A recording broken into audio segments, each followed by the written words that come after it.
Chapter 185. The two of them quarreled in the palanquin. In the end, they did not return home. They found a shop in Chang'an and bought 2 sets of clothes. They disguised themselves as ordinary people and rushed to Zhang Feng's tavern in a fit of pique. They even sent away their attendants. Zhang Feng was very bored. On tidying up day, he slept during the day and suffered in pain and anticipation at night. In 3 days, he had basically confirmed one thing. The people living next to him were really Turks. Almost every day, there would be a fixed number of 5 wealthy merchants from Chang'an entering the manor. There were even people from the government mixed in. This did not include some new faces. Fortunately, this place was located in a remote area. Basically, the patrolling soldiers would turn around in front of Zhang Feng's tavern. Although Zhang Feng's tavern was at a crossroad, there was no one in the alley inside the tavern. Usually, even children did not dare to play in the tavern. It was said that there was a rich man in the previous dynasty who offended Yang Guang. In the end, his whole family was executed. The ancient people were superstitious. They always said that there were ghosts that came out in the middle of the night to take lives. As a matter of fact, Zhang Feng was not the only one who was tortured in the middle of the night. At this time, groups of women carrying candles and ingots were on the street not far from Zhang Feng's tavern. They burned so much that the patrolling soldiers thought that the tavern was on fire. Everyone was burning joss paper and begging the ghosts not to take their lives. Even the rich had to hire Taoist priests and monks to perform rituals on the streets. They were so noisy that Zhang Feng could not sleep well. Once, a cow's nose even pulled Zhang Feng and pointed at Zhang Feng's panda eyes, telling the onlookers that he was possessed by evil spirits. In the end, if old he and his father had not guessed the protector with a shoulder pole, Zhang Feng would have been miserably cheated. After that, Zhang Feng did not dare to sleep in front of the tavern during the day. Who knew when someone would use a boy's urine to exorcise him? He couldn't get angry yet. All he could do was stare at the man and mutter, "This is all for your own good. What's wrong with being possessed by evil? You haven't married yet. Do you want me to arrange a marriage for you? That daughter of mine is more beautiful than anything else." But when Zhu Zinyang came to Zhang Feng with a strong woman with a big waist, Zhang Feng held the kitchen knife and was about to go crazy. Only then did the crowd stop wanting to propose marriage to him. It was too King scary. For example, the flowers were scary. If he were to marry her, Zhang Feng would probably be scared to death in the middle of the night. Sigh. It's too damn difficult. Zhang Feng looked up at the sky and sighed. However, he was reprimanded by Zhu Zi's mother. "Man, if you don't find a wife, you'll bring shame to your ancestors. Tell Auntie, which family's girl do you like? Even if she's a concubine, you should marry one. If you endure like this, even if you don't feel uncomfortable, we feel uncomfortable watching it. Auntie, I actually have a wife. She's currently studying at Han University." Zhang Feng was helpless. He could only use a girlfriend he had dated online for 3 years in his previous life, whom he had met 3 times, and who was about 9 years older than him. But this time, it was over. The entire neighborhood knew in the next moment. "Sai, Fengzi, where is your wife from? Is she good at giving birth? Where is Han University? Why haven't I stopped? Fengzi, are you fooling old man? Studying? Do you think old man studied Confucius for nothing? Which girl who can study isn't a lady from a wealthy family? If you can marry her, old man will take your surname." This was the roar of old man, who wrote letters for others on the street. As for the purpose, Sima Zhao's heart was enough. The old man wanted to find a good family for his 14-year-old granddaughter. Zhang Feng, who was literate, handsome, and had a family with too much money to spend, had become his target. Now that he knew that Zhang Feng had a wife, how could he be willing? This was difficult to handle. "Old man, I appreciate your kindness, but this marriage was decided by my parents. Moreover, it was decided when I was young. You can't expect me to be an unfilial son, right?" This, sigh. Forget it, forget it. This old man doesn't understand young people's matters. Old man flicked his sleeves. When he saw the silver ingot in his sleeve, he said to the crowd, "Everyone, leave. Don't worry about Fengzi's matters. Put away your thoughts." Only then did the crowd leave in embarrassment. Zhang Feng couldn't wait to slap himself a few times. If he knew that the silver ingot would be useful, why didn't he take it out earlier? F***ck. He even said that he was Confucius's student. Confucius had already ascended to immortality for hundreds of years. How dare he claim to be his student? Aren't you afraid that those Shandong scholars will hear you and beat you with a board? However, he could only think about this in his heart. Who knew if old man was really from Shandong before? Otherwise, he would have been caught and beaten by the authorities if he was an ordinary person who shouted on the street all day long. Zhang Feng was about to close the door with a bang. But at this moment, a teasing voice stunned Zhang Feng. "Yo! Brother Zhang Feng's popularity is getting better and better." Chapter 186. They were Zhang Sun Wuji and Wei Zheng, who was panting. Zhang Feng looked at the two men, who were sweating profusely and panting like old cows. He was dumbfounded. "Old Sun, old Wei, are you being chased by ghosts? Don't talk. Give old man a bowl of water first." Wei Zheng and Zhang Sun Wuji did not have the strength to speak. They hunched over and held on to the door sill. When they finally sat on the chair, they began to moan. "What's going on?" Zhang Feng was confused. He hurried to the kitchen and scooped a ladle of warm water for them. When the two men saw each other, they immediately began to fight over the water. "Fine, I have to give them some more. Otherwise, neither of us can drink the water." "Don't worry. I'll give you some. Both of you have some." Zhang Feng finally managed to serve the two men, who were about to explode. He asked carefully, "Masters, are you running a race in Chang'an City?" "Kid, how can you say that? What's a race?" It's a competition to see who can run faster." Zhang Feng saw that the two men were flushed and their voices were hoarse. He quickly changed his name. Zhang Sun Wuji said in a rough voice, "Brother Zhang Feng, you can't make the decision. This old man is shameless. Lao Li ordered us to do something important. Good Lord, this guy went to drink with prostitutes last night and was caught by the night patrol. He was locked up for the night. He wanted to take this opportunity to go home and slack off. I just said a few words to him. Hey, old son, you're good. You didn't do a good job in this matter. Emperor. Lao Li just said a few words to me. You took it seriously? Besides, last night, old man only went to Wentai Lu to drink tea and discuss poetry with his friends. How is that drinking with prostitutes? Then, is it true that he was locked up in prison? Don't deny it. I have evidence. Hee hee. Yes, so what? Do you think old man is afraid of you? Zhang Feng's face was as black as the bottom of a pot.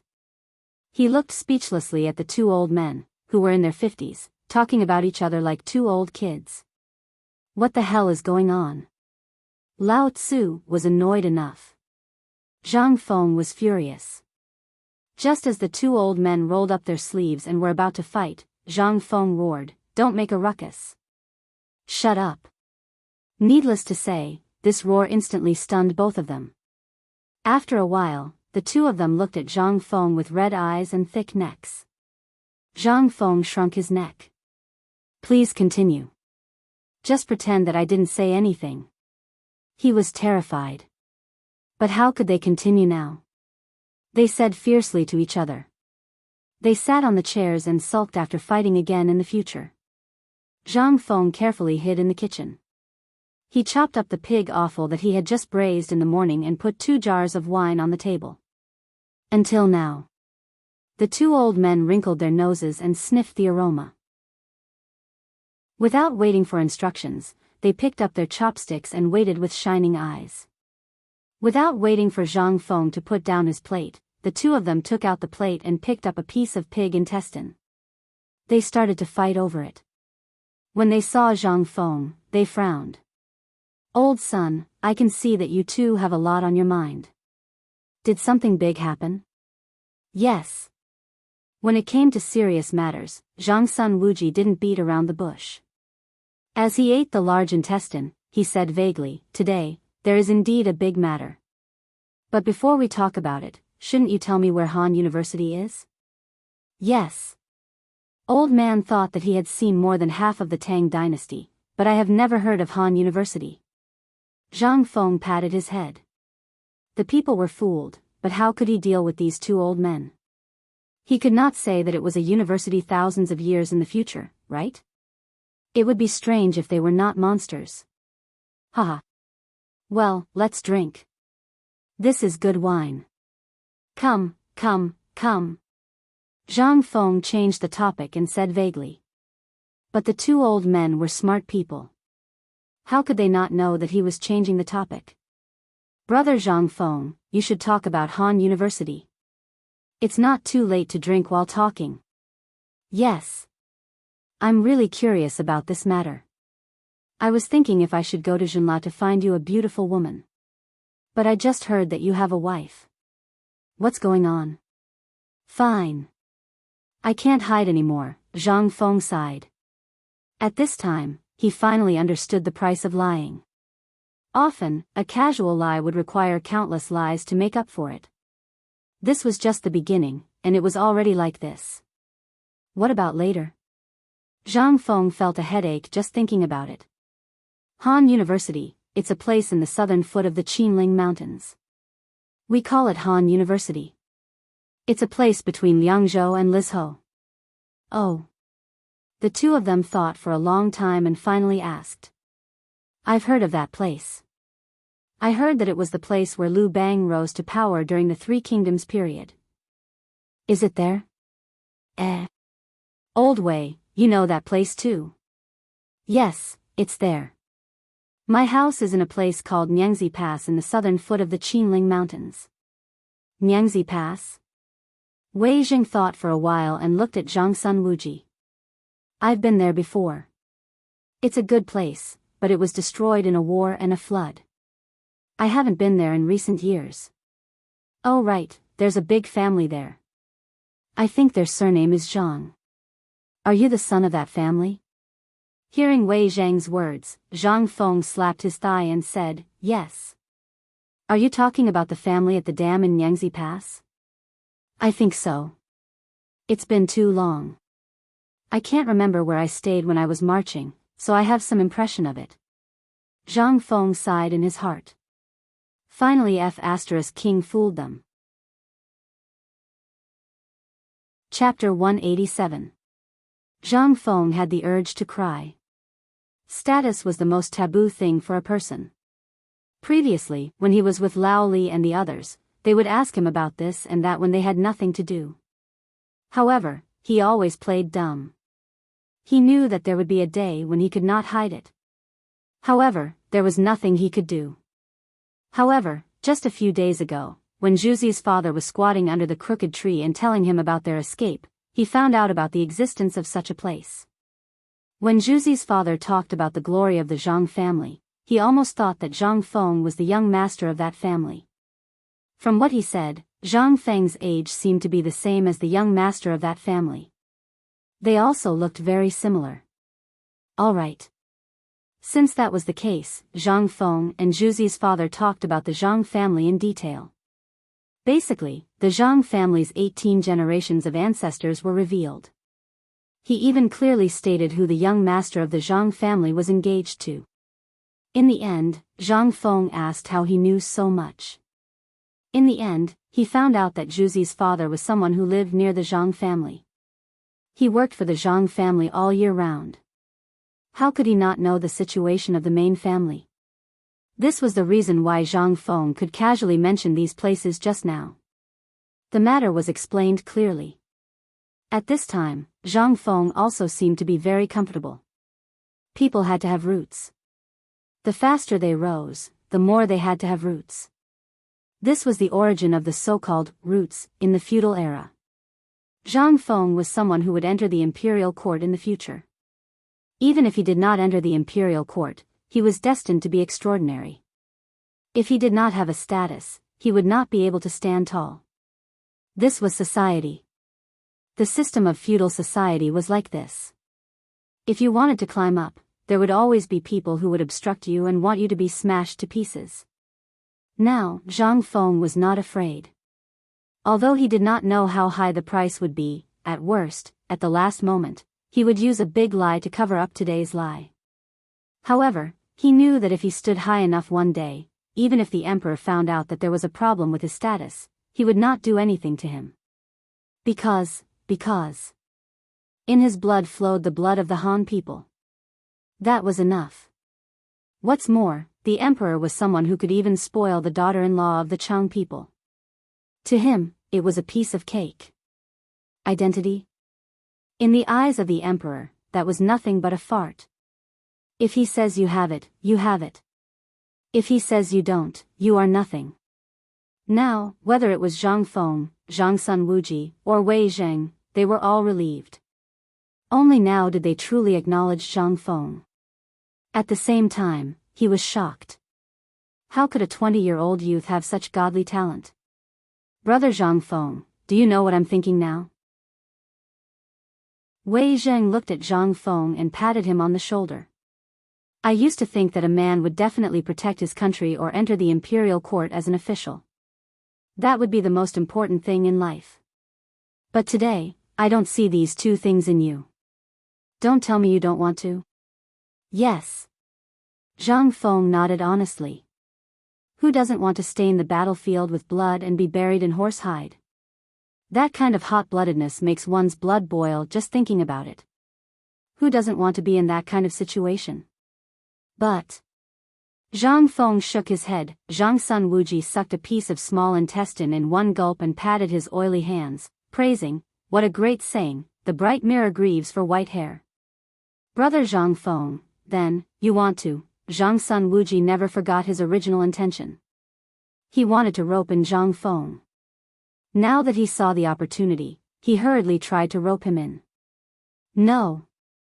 Zhang Feng shook his head. Now is not the time. Besides, who said that serving the imperial court requires one to be buried in horsehide and have white hair in the court? Wei Zheng was shocked. He had read the books of sages all his life. The principles in the books were basically the same as what Zhang Sun said, but why did Zhang Feng have a different meaning? Wei Zheng hurriedly got up and bowed with the etiquette of a Confucian, saying, Please enlighten me, Brother Zhang Feng. Now, the imperial court of the Tang dynasty was spreading the word in order to recruit virtuous officials, but the effect was very little. But today, Zhang Feng's words were different. Could it be that he was talking about another academic field? Wei Zheng and Zhang Sun Wuji couldn't help but be in awe. I can't say it explicitly. Zhang Feng smiled. Actually, this is the case. I think there are many ways to serve the imperial court. If it's within your ability, you can help the world. Isn't this a kind of reimbursement? As long as we can ensure that the people are clothed and fed within our ability, even if the power of one person is small, if there are thousands of people in the world like what I said, think about it, what will happen? He will pass down this virtue like a wildfire. This, Wei Zheng was shocked. Zhang Sun Wuji was shocked. What kind of logic was that? However, it did seem to make a lot of sense. At this time, after the two of them found out about this, they finally achieved their goal. Zhang Sun Wuji got up and said with a sad face, Brother Zhang Feng, are we brothers? If what you said is right, then now, I have a problem and need your help. Will you help me? Of course. Who the hell said we're not brothers? Get a knife, Lao Tzu, and chop him to death. Zhang Sun Wuji was overjoyed when he heard that, but his face changed like a Sichuan opera. As soon as he lowered his head, his face changed into a crying face. Brother Zhang Feng, help. Chapter 188. What's going on? Are you F*** King acting?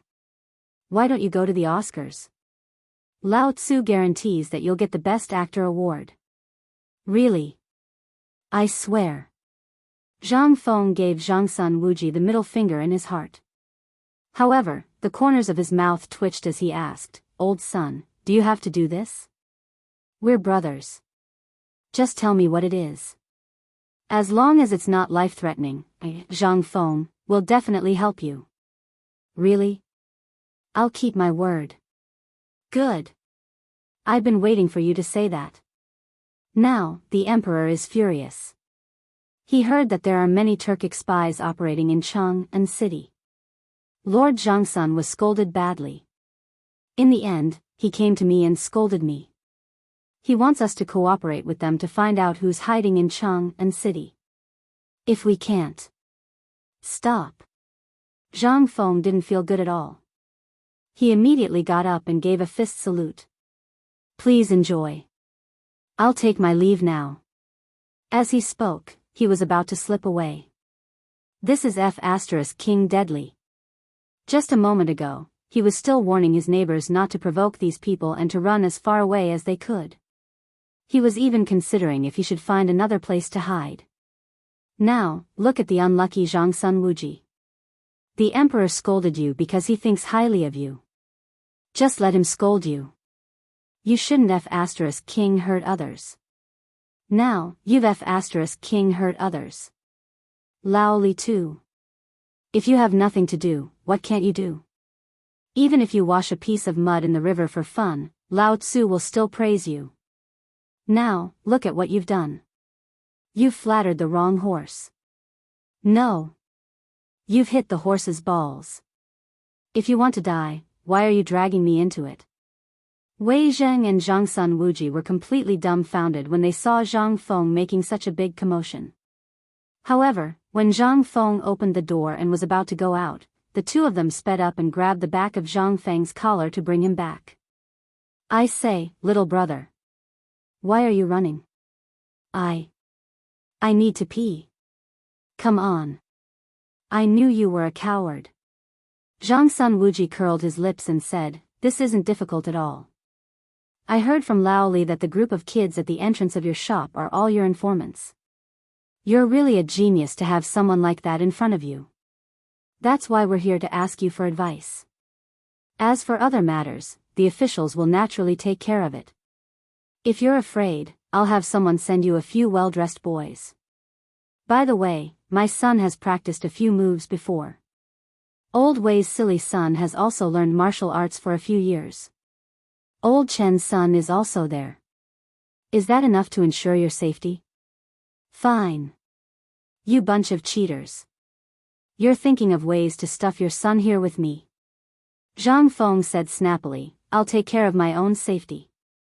I'll be honest with you, I'm very safe here. The most dangerous place was the safest place." Zhang Feng now felt that this sentence was really King wise. He was alone, a small target, and not a threat. This would be of great help to his safety. Moreover, it wasn't as if he wasn't prepared these few days. He had watched the dungeon battle movie no less than a dozen times. He still understood this principle. Fine. Since you don't want protection, then tell me, do you know about this matter? Seeing that Wei Zheng and Zhangsun Wuji didn't understand what he meant by the safest place, Zhang Feng rolled his eyes and said, "I know about this matter, and when Crown Prince Xunla came to my place, I found out that they seemed to be the ones behind this rice robbery. Moreover, anyone with a brain would understand that if no one instigated this matter, who the hell would dare to expose the matter in the palace?" "You mean, there's also someone in the palace?" Wei Zheng's eyes narrowed slightly. Without waiting for him to finish, Zhang Feng hurriedly motioned for him to stop. Zhang Feng nodded. "So, I think it's best for you to let Zhangsun Wuji investigate this matter from the palace. That way, it'll be much easier to handle. And to put it bluntly, I reckon that the lord in the palace has long known about this matter and has already started to make arrangements. Since he can let you cooperate with Zhangsun Wuji to investigate the merchants in Chang'an city. Then, you know the ins and outs of this matter?" Wei Zheng and Zhangsun Wuji hurriedly lowered their voices and asked. "I don't know. TSK. I thought you knew. After all this time, you don't know anything. Zhang Sun Wuji rolled his eyes. Sigh. F***CK. Zhang Feng exploded. He was most afraid of being looked down upon. How could he tolerate this? He couldn't tolerate being looked down upon. He hurriedly said, "Let me tell you. Don't even think about this matter. If you investigate the merchants in Chang'an city now, I guarantee that you won't find anything. Don't ask me why I know.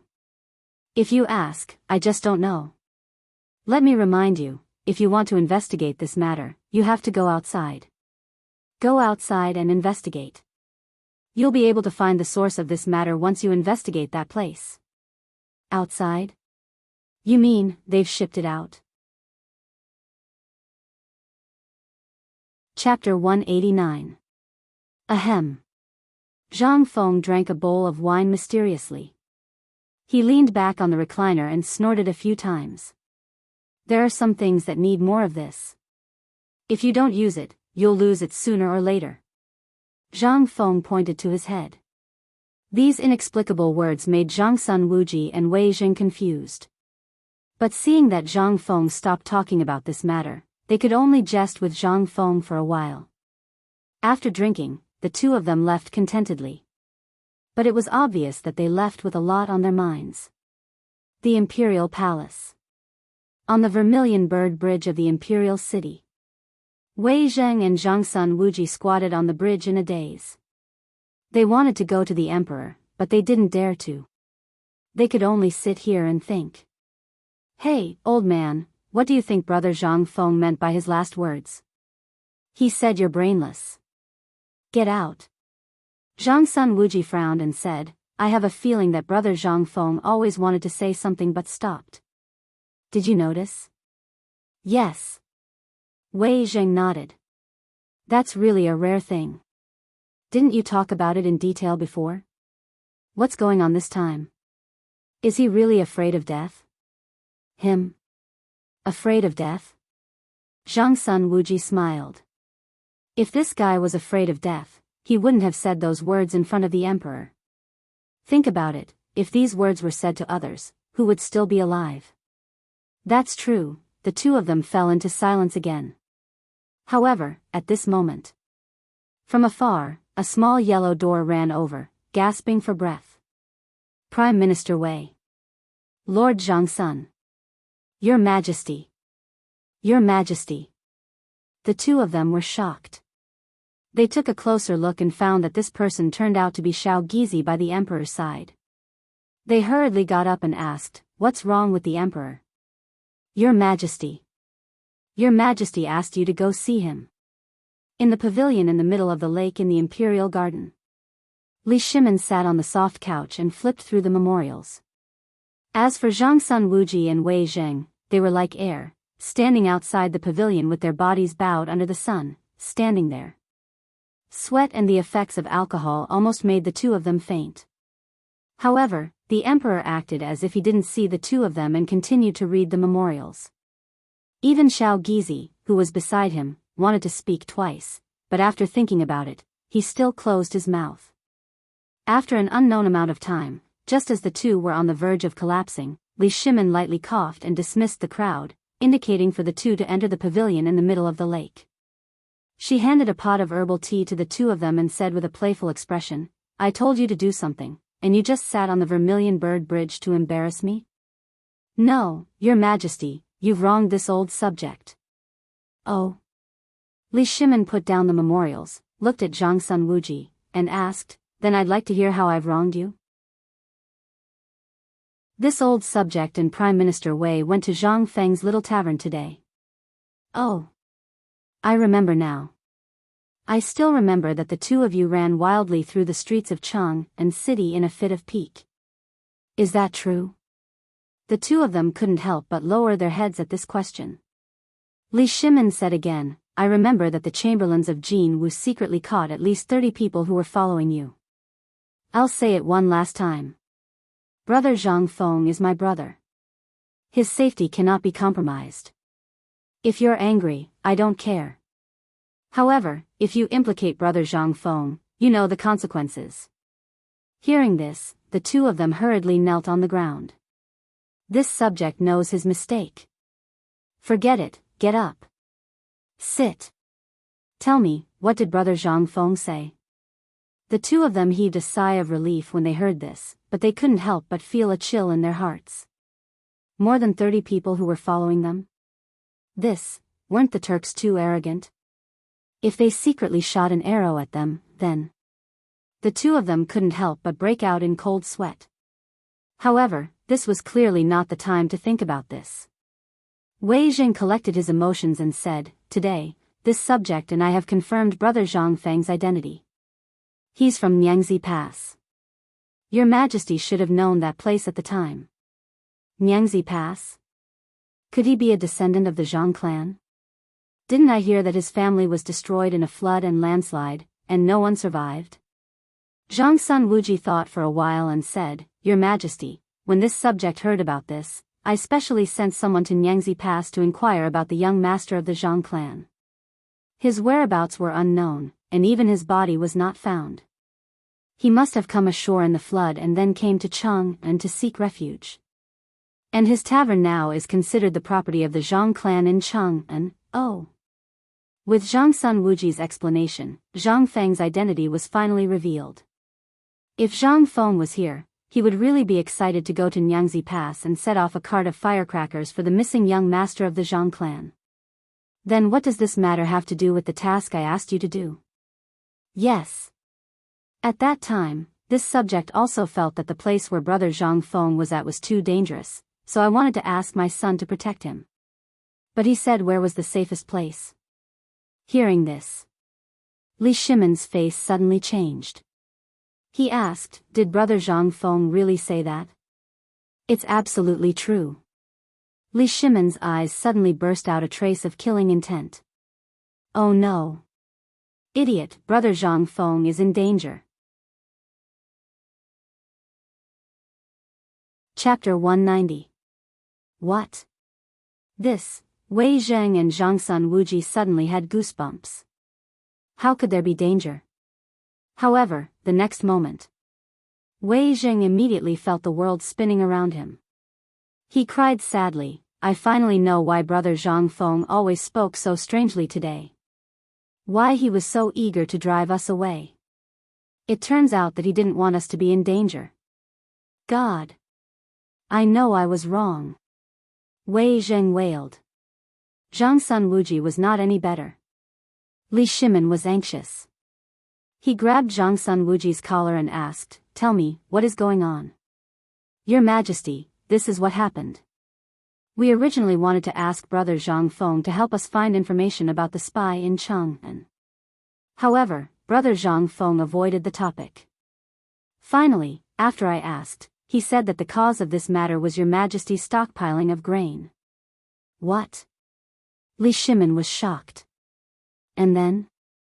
He said that Your Majesty's stockpiling of grain must be confidential. However, such a thing would be leaked by someone.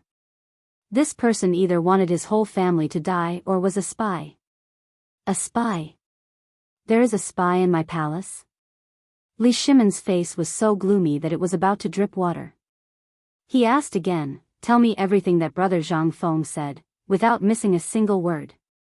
Yes. Wei Zheng and Zhang Sun Wuji said, "This matter, after we figured out Brother Zhang Feng's identity, we told him about what happened in Chang'an. Before we finished, Brother Zhang Feng wanted to run away. In the end, we caught him and held him in a chair. Then he told us what happened. The first thing he said was that there was a spy in the palace. Then he said that he was afraid of death and told us not to investigate further. People would die, many people would die. But when I told him that Zhang Sun Wuji wanted us to investigate, he said that if we wanted to investigate, we would have to go outside the city. We wouldn't be able to find anything inside the city. Also, he pointed to his head and said, 'Use it more often, or it will be gone easily.'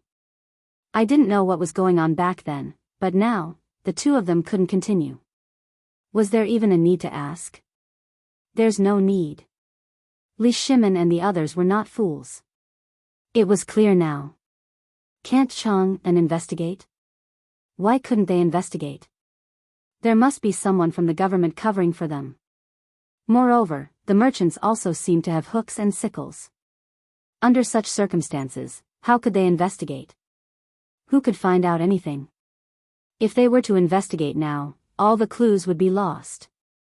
Prime Minister Wei, tell me, what did Brother Zhang Feng mean by going outside the city to investigate? Li Shimin thought for a while and added, could it be that he wants us to investigate from both sides? I think that might be the case. There's a saying in the military that when we surround them, we can make all the demons and monsters unable to hide. I think that Brother Zhang Feng must have read this sentence in a military book. That's why he said it at this time, under such dangerous circumstances. Then, do you feel that there might be a big shot hiding around Brother Zhang Feng? This, Wei Zheng and Zhangsun Wuji were shocked. They had thought of this before, but they didn't dare to think about it. However, the more they didn't want to think about it, the faster they thought about it. Everything became clear at this moment. If it wasn't for the danger around them, why were those children gone today? Why did Brother Zhang Feng leave in such a hurry? He didn't hesitate to give away his wealth. After all, Brother Zhang Feng was very stingy. At this time, Zhang Feng's words that this was the safest place and the strange look in his eyes made the two experienced officials break out in a cold sweat. Damn it! Brother Zhang Feng is such a loyal friend. I'm ashamed to face Brother Zhang Feng. Li Shimin said bitterly as he smashed his fist on the stone pillar. If it weren't for the fact that so many things are involved, would really like to pick up my long sword and wipe out Chang'an city one strike at a time. Your Majesty, you can't do that. Your Majesty, please calm down. Wei Zheng and Zhangsun Wuji both knelt down. Li Shimin waved his hand. I'm fine. Now tell me, is the chess piece in the palace in the Honglu temple or someone hiding in the palace? This, Wei Zheng and Zhangsun Wuji looked at each other, bowed, and said, we are stupid. We don't know. Alas. Forget it. Since Brother Zhang Feng said that we should start the investigation outside the city, then, there are gate handles around Chang'an city. Let's start with these city guards.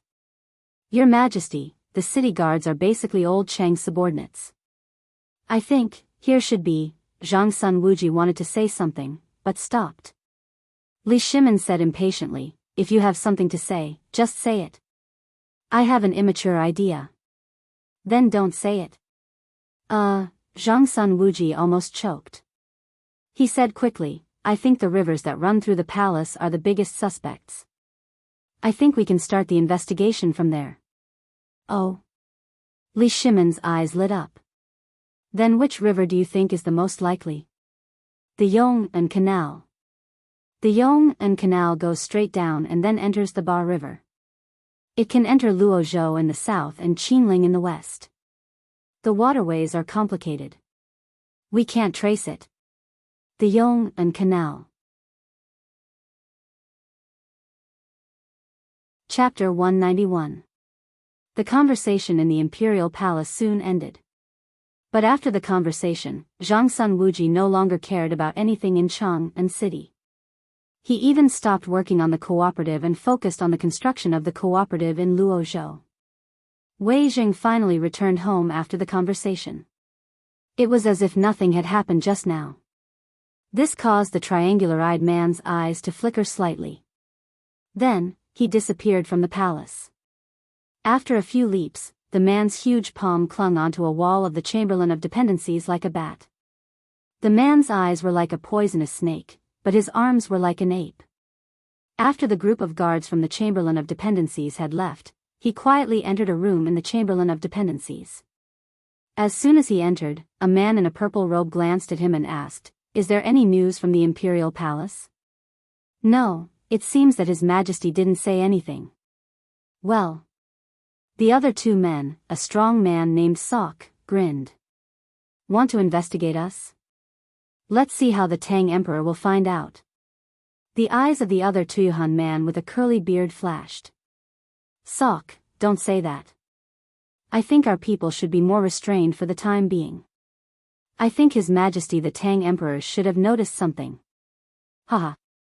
Go copy, if you want to be a coward, we Tubo people won't do it. Enough. The long-armed man who just came in glanced at the three men with a sinister look and said, Little Khan hasn't said anything. What are you talking about? That's enough, Barter. They are just making plans. It's not surprising. The purple-robed young man waved his hand indifferently. Pass down the message. Keep a low profile. When Lord Jin La's second batch of goods arrives, it will be the time for us to take action. The premise is that Jiannan Circuit doesn't take action. If Jiannan Circuit does take action, we still have to continue to hide in Chang'an City. So, keep your tails between your legs for this matter. Remember, stockpiling food is the most important thing. I think you don't have much food left, do you? The purple-robed man looked at the two men mockingly. We know. What else could the two men say? He could only agree. However, just as the three of them were about to leave the room, the purple-robed young man asked playfully, Today, I heard that more than 30 people went to track down Zhangsun Wuji and Wei Zheng. Are they your people? Hearing this, the three of them stopped in their tracks. However, they looked at each other, as if no one knew what was going on. Seeing this, a sinister look flashed across the purple-robed young man's face. Pass down the message. Whoever dares to do such a foolish thing again will have their entire family wiped out. Yes. Everyone was afraid of him. Not because Lao Tzu was Shili Khan. Instead, it was because this person's style had always been very sinister. It was unknown who he had learned this from. Now, when he looked at the three of them, he actually revealed a sinister expression. It was clear that he was truly angry. The three of them walked out of the room. However, they ran into the steward of the Chamberlain of Dependencies who was going up the stairs. The three of them looked at each other, and their faces hurriedly revealed a touch of indifference and respect. Isn't this Lord Zhou? What are you doing? Zhou Weicheng, who was wearing a green official's robe, wiped the sweat off his forehead and cupped his fist disinterestedly. It's just a routine official business. Then, he walked around the three of them and entered the Turkic young Khan's room. The three of them looked at each other and stopped where they were. At this distance, it was extremely easy for the three of them to hear what was going on inside. After Zhou Weicheng entered the purple-robed young man's room, the purple-robed young man pretended that he had just noticed Zhou Weicheng and elegantly bowed to him like an aristocrat. I didn't know that Lord Zhou was here. Pardon me for not going out to meet you. You're too serious, young Khan. I'm here on official business. Today, someone in Chang'an City discovered that someone was following Lord Zhangsun and Lord Wei Zheng. Therefore, the Emperor ordered me to come down and inform you that Chang'an has been very chaotic recently. If there's nothing important, young Khan should not leave the palace. It's dangerous. Oh. This. The purple-robed young man pretended to be speechless. This is Chang'an City. How could there be such a suicidal person here who dares to follow two Grand Dukes? Hee hee. The Ministry of Justice is currently interrogating the person who was caught. Therefore, the Emperor ordered the Chamberlain of Imperial Insignia to strengthen the security of the Chamberlain of Dependencies to ensure your safety. Ha ha ha. Thank you for your kindness, Your Majesty. After that, Zhou Weicheng cupped his fists and said, I'm done here. I'll take my leave now. Thank you, Your Majesty. Take care, Your Majesty.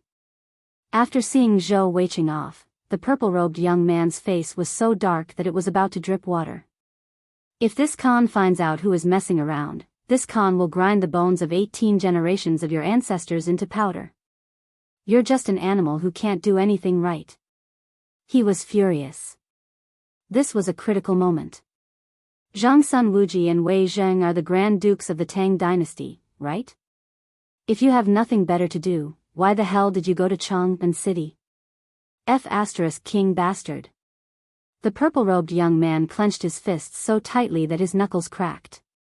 Then, he opened the door with a calm expression on his face.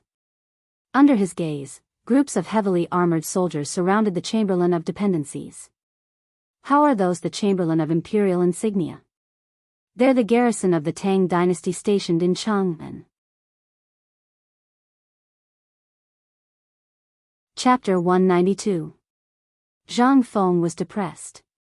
He was really depressed.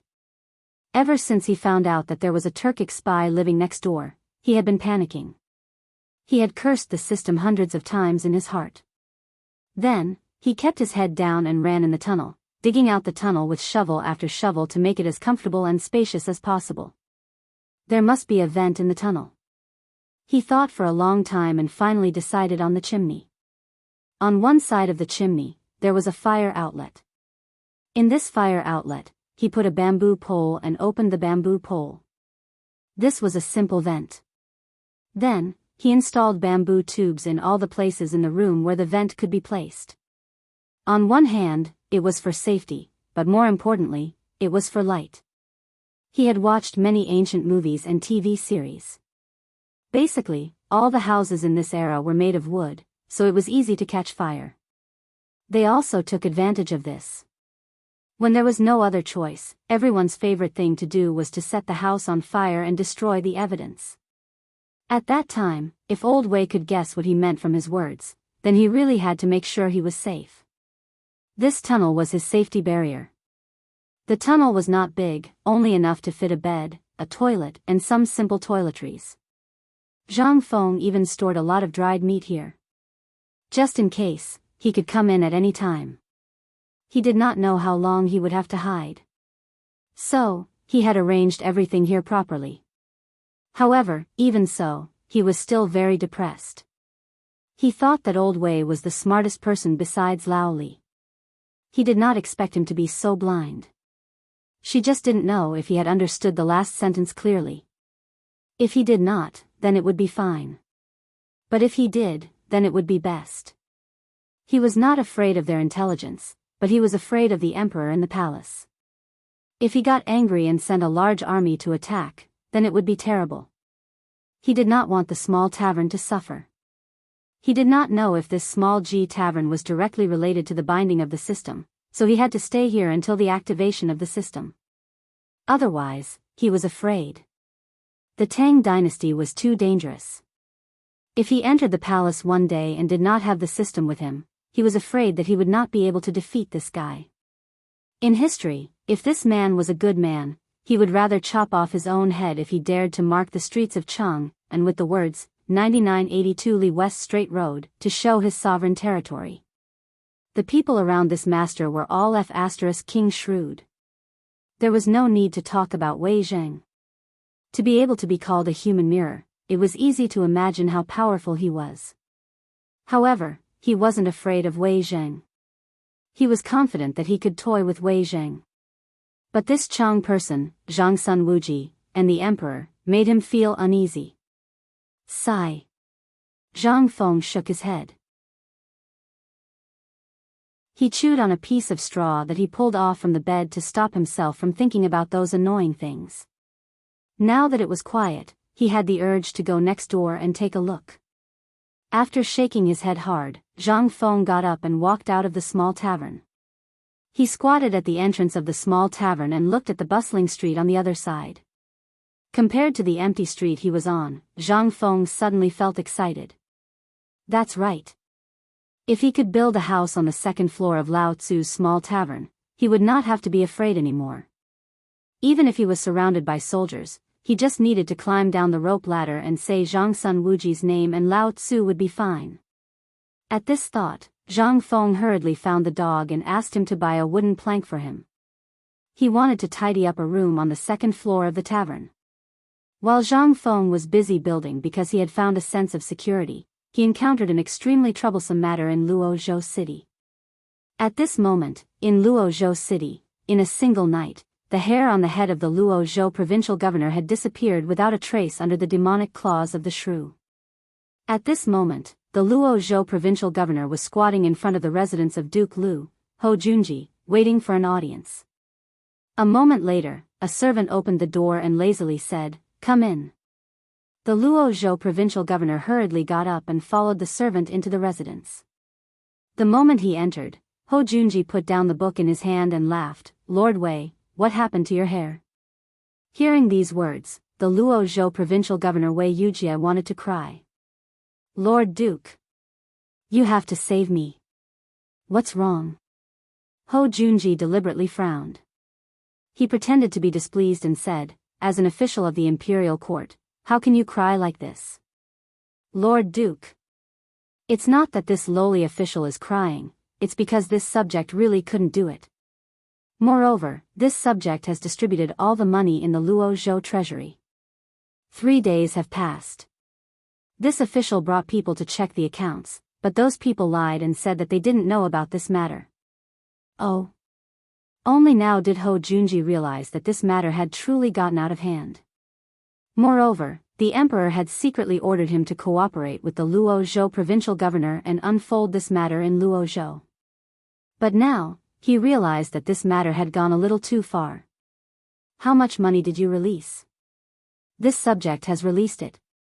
5,723,892 taels. This money was basically all borrowed by the rich families and merchants of Luozhou. The common people only borrowed around 300 taels. Then, why can't you take it back?" Ho Junji stood up, his expression dark.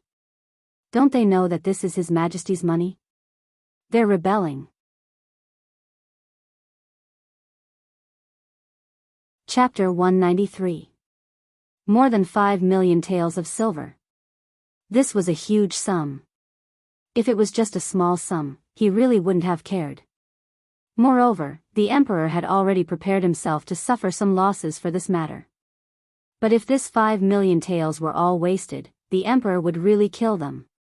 With this thought in mind, Ho Junji waved his hand and said, "Tell me in detail.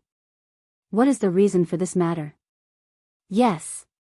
3 days ago, this official was ordered to meet up with those wealthy merchants and families in Luozhou and explain the matter clearly. But when this official went the next day, this official only found that the money was gone. The account book recorded that the money the commoners had lent out while this official was here, but the money after that had disappeared without a trace. Bastard. Absolute bastard. You're not even going to arrest this? Are you a bastard?" "No." Wei Yujie hurriedly said, "Look at this account book." As he spoke, Wei Yujie took out another account book from his embroidered robe and handed it over to Ho Junji. Ho Junji flipped open the account book and was even more dumbfounded. Luozhou's Water Moon Music House borrowed 1 million taels. Chang'an began repayment 3 years ago, in installments, plus interest, 13,300 taels per month, spread over 10 years. On the 8th day of the 6th month of the 2nd year of Chang'an, Zhang Debao personally lent it. Luozhou Bank borrowed 2 million taels. Bastard. What is this? 10 years? Who gave them the courage to borrow money like this? Ho Junji exploded in anger. Wei Yujie said, "Duke, you might not know, but these businesses are actually their own businesses. To put it bluntly, they just want to use this opportunity to gather all the money in their hands. Do you have any good ideas?" Ho Junji was also anxious. The emperor had said that he wanted to lend the money to the commoners, but they were still considered commoners, right? Didn't it matter who they lent it to? But even if they took the money, the repayment account book was giving Ho Junji a headache. How could the matter of the Great Tang wait a year? Normally, they would have waited a year. In any case, the Tang dynasty didn't lack that bit of money. But now, they couldn't wait. Moreover, the emperor wanted to see results immediately. Now that this problem had occurred, wouldn't that mean, but now, could the Tang dynasty wait that long?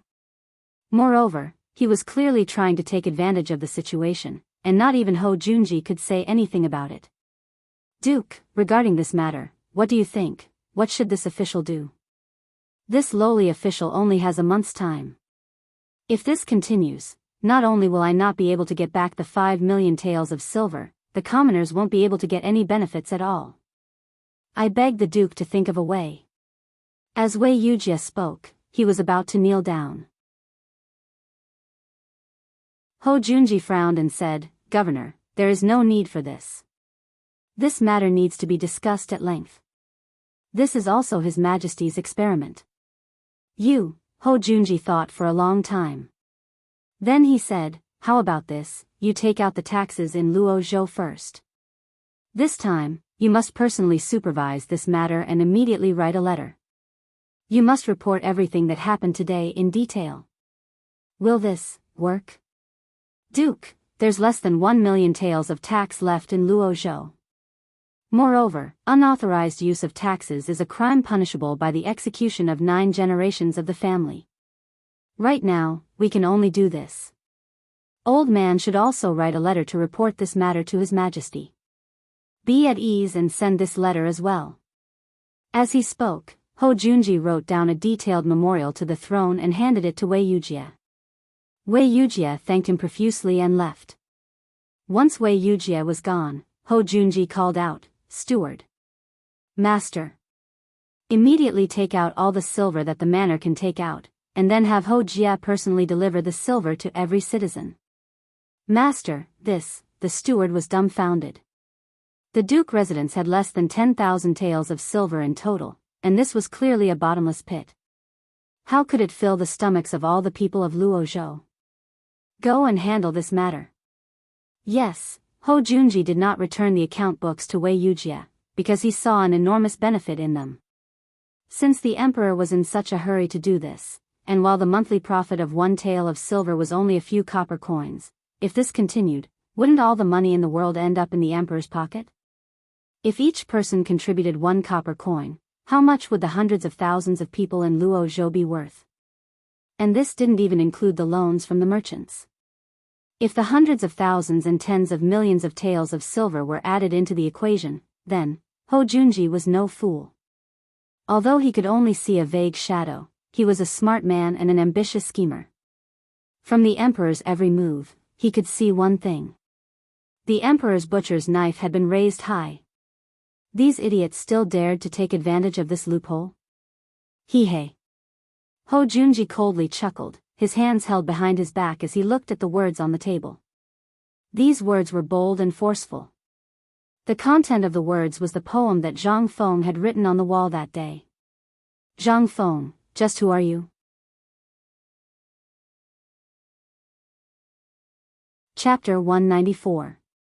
At the entrance of the Luozhou mansion, a large number of commoners stuck their heads out and scrambled to see when the provincial governor would come out.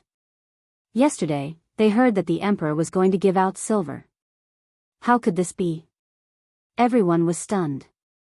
From the Qin emperor to the Great Sui dynasty, no one had ever seen such a good thing. But, yesterday, some people saw it with their own eyes. Some commoners only needed to sign their names with the official's confirmation and then press a red handprint on the place where their names were.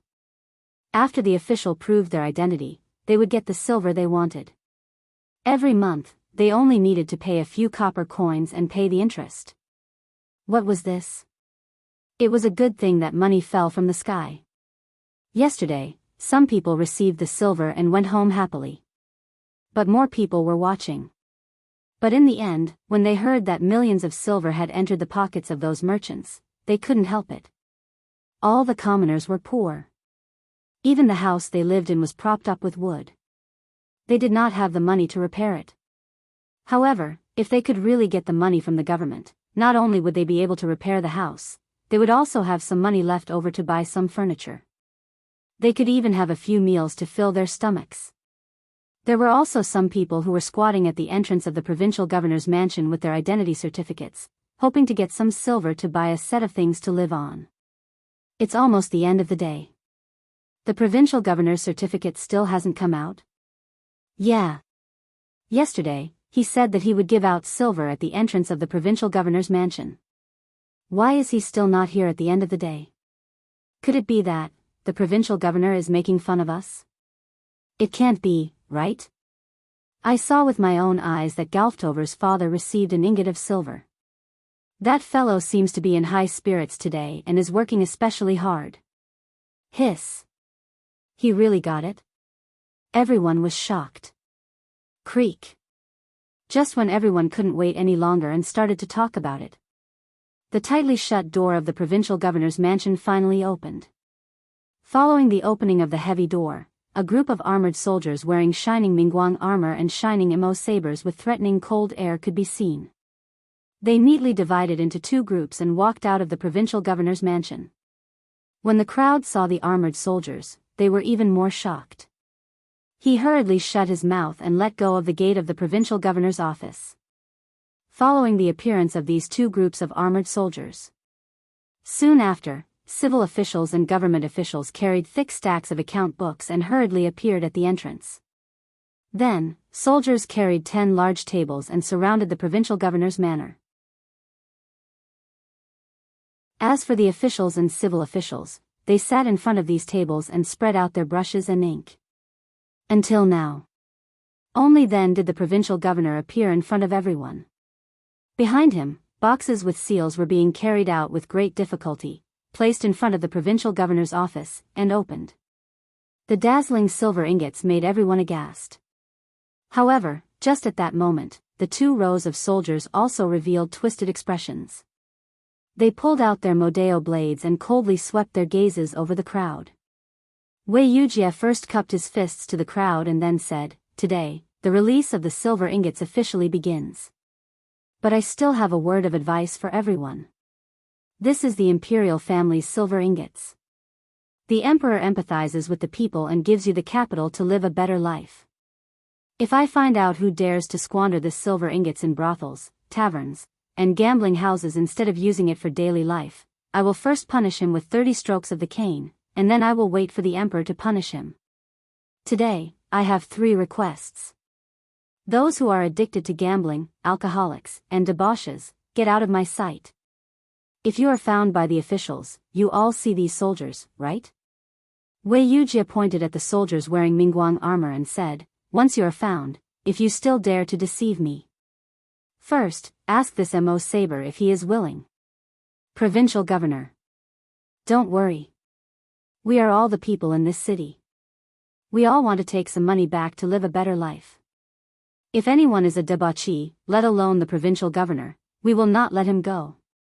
Yes. Provincial governor, don't worry. This money, we will spend it wisely. Since it is the emperor's pity, how would we dare to use it carelessly? Members of the Zhang family, listen to this old man. Now, listen to what the Lord has to say. What kind of money is this? This is the money that the emperor gave us to save our lives. Whoever dares to squander it will be punished according to the family rules. Patriarch, don't worry. Whoever dares to do this will be beaten to death. Beaten to death. Wei Yujie heaved a sigh of relief. Looking at the agitated crowd, he waved his hand and said, "All rich families and merchants, stop issuing loans today. Don't ask. If you want to ask those people from yesterday. They all took the money away. If you want to blame someone, blame them. *ck his mother. Lao Tzu is still waiting to borrow some money to buy goods. Damn it, provincial governor, they are rich to begin with. Why are they doing this? Provincial governor, catch them and cut them into pieces." All the people who were waiting to borrow money to start their businesses were angry. At this time, the provincial governor had already spoken. What could they do? All the merchants waved their hands and shouted with red eyes, "Let's go and find those sons of B*cheese to ask for money. That is the money that the emperor gave us. Yes. Let's go." Wei Yujie turned a blind eye to this. Instead, he said to the officials, "Pass down the order. If those people dare to hit people, arrest them. If these people hit people, as long as they don't kill people, pretend that you didn't see anything." Yes.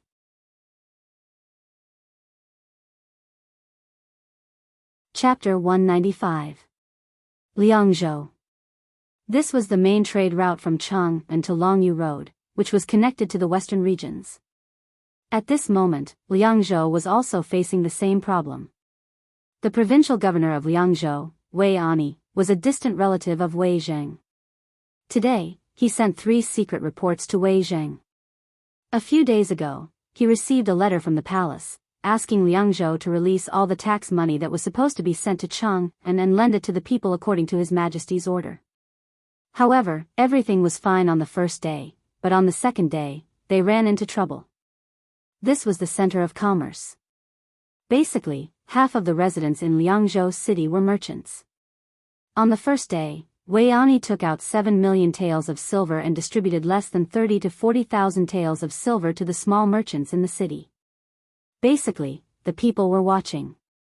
However, on the second day, after Wei Ani personally loaned 1,000 taels of silver for his brother-in-law's dye house, the 7 million taels of silver were all spent by the small merchants in an instant.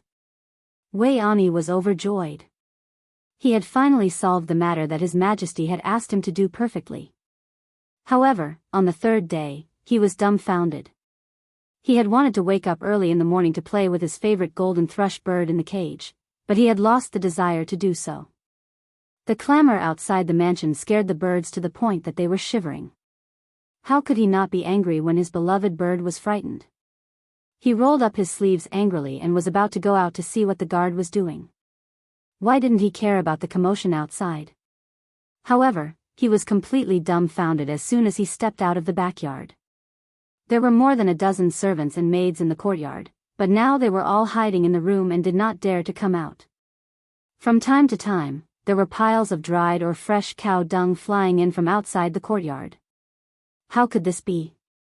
Wei Ani was furious. Butler? Where did you go? Old master. Come and hide. Behind a bamboo bush, the butler shakily poked his head out and then hid again. Wei Ani was dumbfounded. He carefully avoided the cow dung outside the courtyard and hid in the bamboo bush. He asked, "What's going on outside?" "Old master, almost all the people around Liangzhou are outside." "What?" Wei Ani was shocked. "Then, why didn't anyone inform me?" Madam doesn't want to. She's afraid that with master's temper, going out and hitting people will cause a lawsuit." Wei Ani was furious. He raised his hand and was about to hit him, but in the next moment, he withdrew his hand in embarrassment under a cold gaze. "Madam, why are you outside?" Everyone in Liangzhou knew that Wei Ani was henpecked. Moreover, Wei Ani had a bad temper. This was something that everyone in Liangzhou knew. At this moment, a graceful figure was glaring at him from the storeroom in the front yard. "This is what you're doing? This concubine really doesn't know if that cow dung is blind or what. Why can't it smash you to death?" Wei Ani was dumbfounded. They winked at the old butler and even kicked him, but the old butler remained silent. The old man was furious. Wei Ani felt aggrieved. He was the governor of Liangzhou, and he was appointed at the age of 40. This was really a stroke of good luck. But why did he have to deal with such a shrew? Although Wei Ani was sad and indignant, he did not dare to lose his temper. He could only ask shamelessly, "Madam, what's going on outside? Why are you so angry?" "Angry? How would I dare to be angry? I'm the provincial minister, Wei Zheng, Lord Wei's cousin. How would I dare to be angry?" The madam still ignored him. She said to herself, "Back then, how did you swear in his court that you would be a good official? If your cousin knew that you had caused Liangzhou to become like this and caused tens of thousands of people to block the gate, I wonder if Lord Wei would jump up from the court and skin you alive." The more she said, the more Wei Ani broke out in a cold sweat. His whole body was trembling. Wei Ani had no choice but to surrender. "Madam, just tell me what's going on outside. The old man feels uneasy." "Oh. You feel uneasy? Weren't you very high-spirited when you lent your brother-in-law the money yesterday? Have you ever thought about what the money was for? This is official money, tax money. The emperor personally ordered you to do this. What about you? 7 million. You gave all of it to those merchants?" Finally, Wei Ani thought about the emperor's secret plan in detail in his head. He could not help but feel dizzy and fell down. If it were not for the steward's quick eyes and hands, he would have fallen head first on the bamboo fork and died. At this moment, he finally knew what was going on outside. He was so scared that he did not even dare to faint. He rolled and crawled to the door. It's over, it's over. I'm King over. Wei Ani could not care about anything else. He pulled the bolt of the door open and was instantly drowned by the noise. At the door, all the guards and prisoners were waiting, but no one dared to make a move. They could only guard the door. At this moment, when they saw Wei Ani come out, they finally breathed a sigh of relief and opened the door. Wei Ani roared, "Stop! Lao Tzu, stop! The old man will think of a way to get the money. Don't worry. Line up and make a list. There's still money."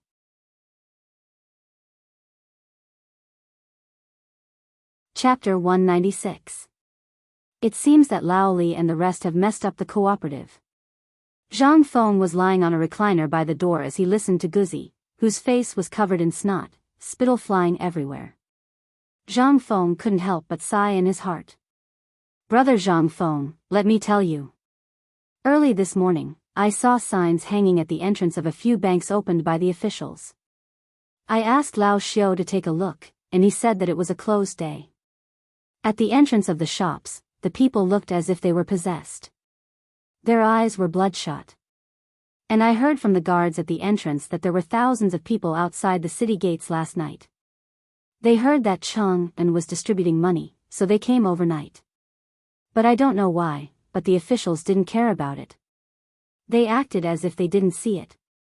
I heard that the banks in Ping and Lane gave out about a few million taels of silver yesterday.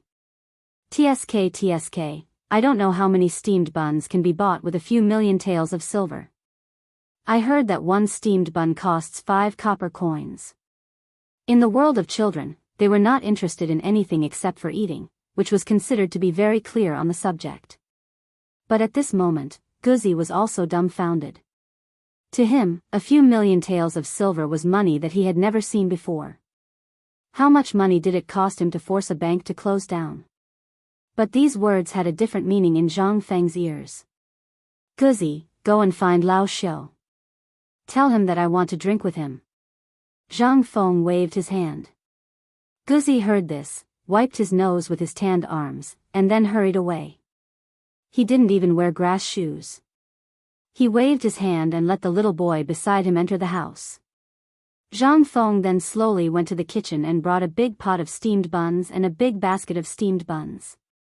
Under the burning gaze of Zhu Zi and the others, Zhang Feng put the pot of steamed buns and the basket of steamed buns on the table. "Don't fight. The older ones, let the younger ones come one by one. That, little girl, why are you hiding behind? Here, take this lamb leg." Xiaoya, who was hiding in the corner and didn't dare to step forward, suddenly had a greasy and steaming bone stick in her hand. Xiaoya smiled sweetly. She took 2 steamed buns from the basket and ran away in a hurry. Zhang Feng shook his head slightly. He didn't care about it. But inadvertently, he saw the old elementary scholar stroking his beard and smiling at the door. Behind him, he stared at Zhu Zhu, who was holding a large piece of meat and eating it with relish. Zhu Zhu's eyes flashed with a fierce light. "Come on, dog, there's a big pot on the stove. Bring it up and let's eat together." "All right."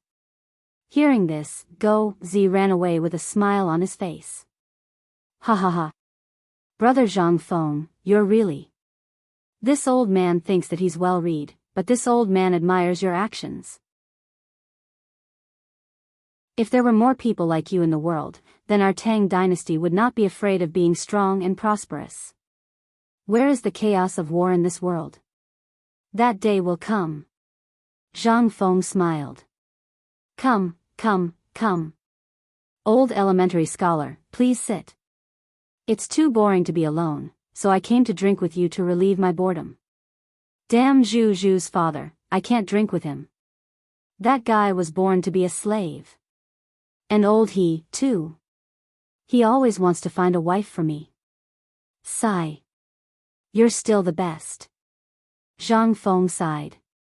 He took a jar of wine from the counter and 2 wine cups and sat opposite the old elementary scholar. The old elementary scholar looked at Go Z, who was holding a big pot of meat and eating it with his head lowered. He chided with a smile, "Eat slowly. No one is going to fight with you. Aren't you afraid of choking to death?" "Ha ha ha. No way.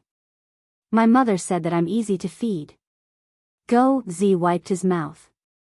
He grinned. The old elementary scholar smiled. She took the wine cup that Zhang Feng handed to her and took a sip of it. "Your wine is still the best. This wine is like you. Although it's clear, it's extremely mellow. Why don't a young man like you want to enter the imperial court and become an official? Instead, here." "Hey. Old elementary scholar, you're here too." Zhang Feng was speechless. The matter of becoming an official is not urgent. It's not something that can be rushed. It depends on fate. The old elementary scholar was excited. "With your abilities, you..." Yi Zichen was stunned. "Me? I just want to drink today and enjoy today. If I can settle down in tens of thousands of rooms, then I will definitely bless the poor people of the world. That's the life of an immortal." Hearing this, the wine cup in the old elementary scholar's hand fell on the table with a bang.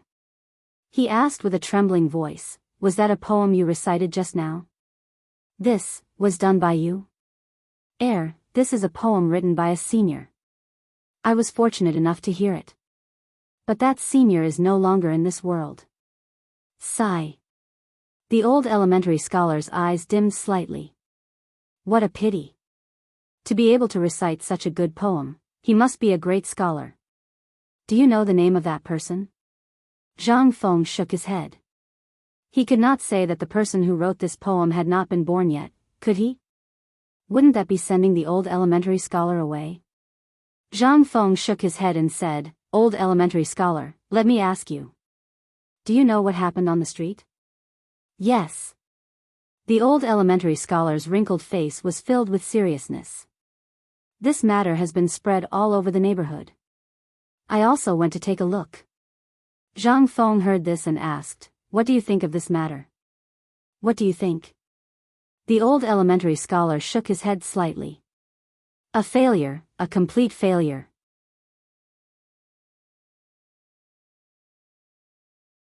Chapter 197. I'd love to hear the details. It could be said that Zhang Feng had racked his brains for this matter. He had only thought of the perfection of this matter, but he had forgotten that this was the feudal era. At this time, Lao Li and the others were not here, so he could only ask the old scholar, hoping to see the epitome of this era from the old scholar. After all, the old scholar was the representative of this era, the feudal ideology. In his opinion, it was decadent and stubborn. This matter has to be explained from the top. The old scholar made a fist salute. Although he didn't say it explicitly, Zhang Feng knew that he was talking about the emperor. "I don't know where the current emperor came up with this idea. Look, it's a brilliant move. I know he wants to restore the economy of the Tang dynasty, but he did it in a foolish way. He forgot that human nature is greedy. Insatiable greed is the main theme of this era." "That's not right, old scholar." Zhang Feng frowned. "Look at how simple and honest the neighbors are. Even if someone loses a shoe, they can find it the next day. How can such simple people be insatiable?" "Ha ha ha." The old scholar chuckled coldly. His laughter made Zhang Feng shudder. "Of course you'll think they're simple. That's because they're all the same, poor.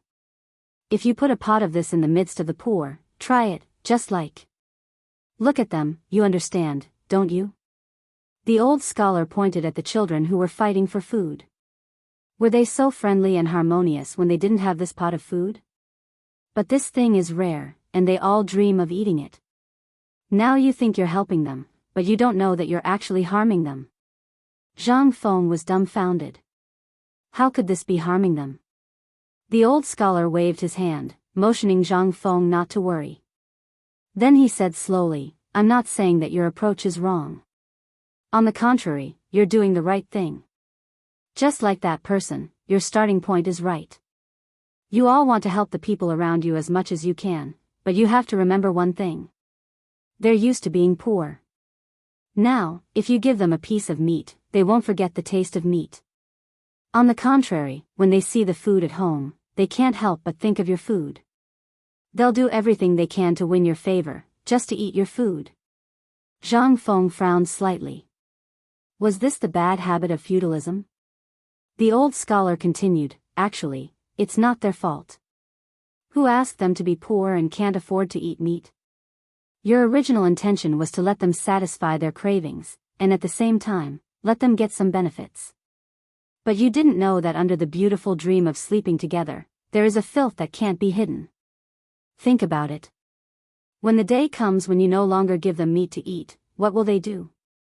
When you're sick and bedridden one day, they'll even climb onto your stove to steal food.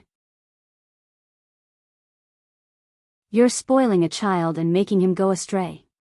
You're making him take a big step on the path of stealing, or even stealing guns.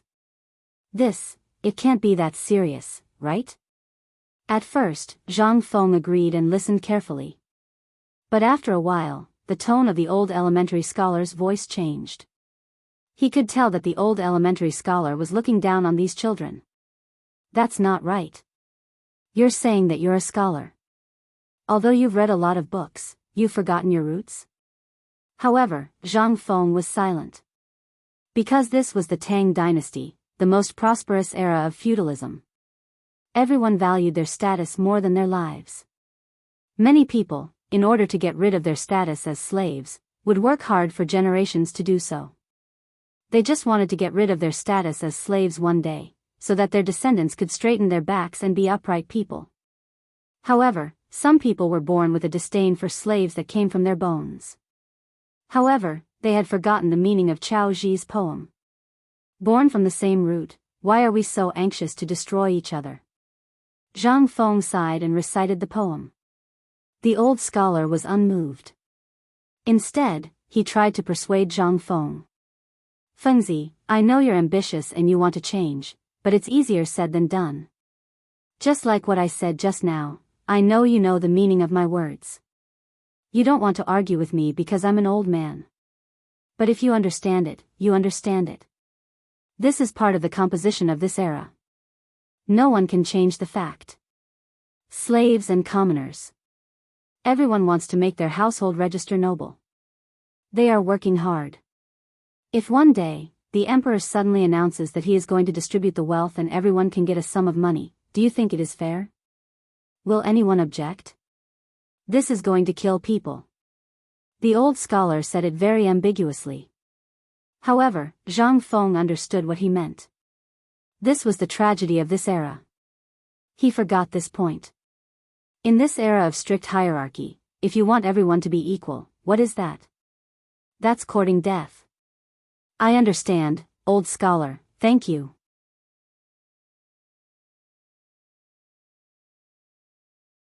Chapter 198. Zhang Feng fell silent. At this moment, he finally knew where his plan had gone wrong. In this era, there was no one who could accept this set of theories of his. If he forced it, it would only make things worse. No matter how rich the emperor was, it would all go into other people's pockets. How much would the commoners get? Even if they got it, what would they do? In the past few days, he had learned a lot from the dog and the rest. 10 taels of silver.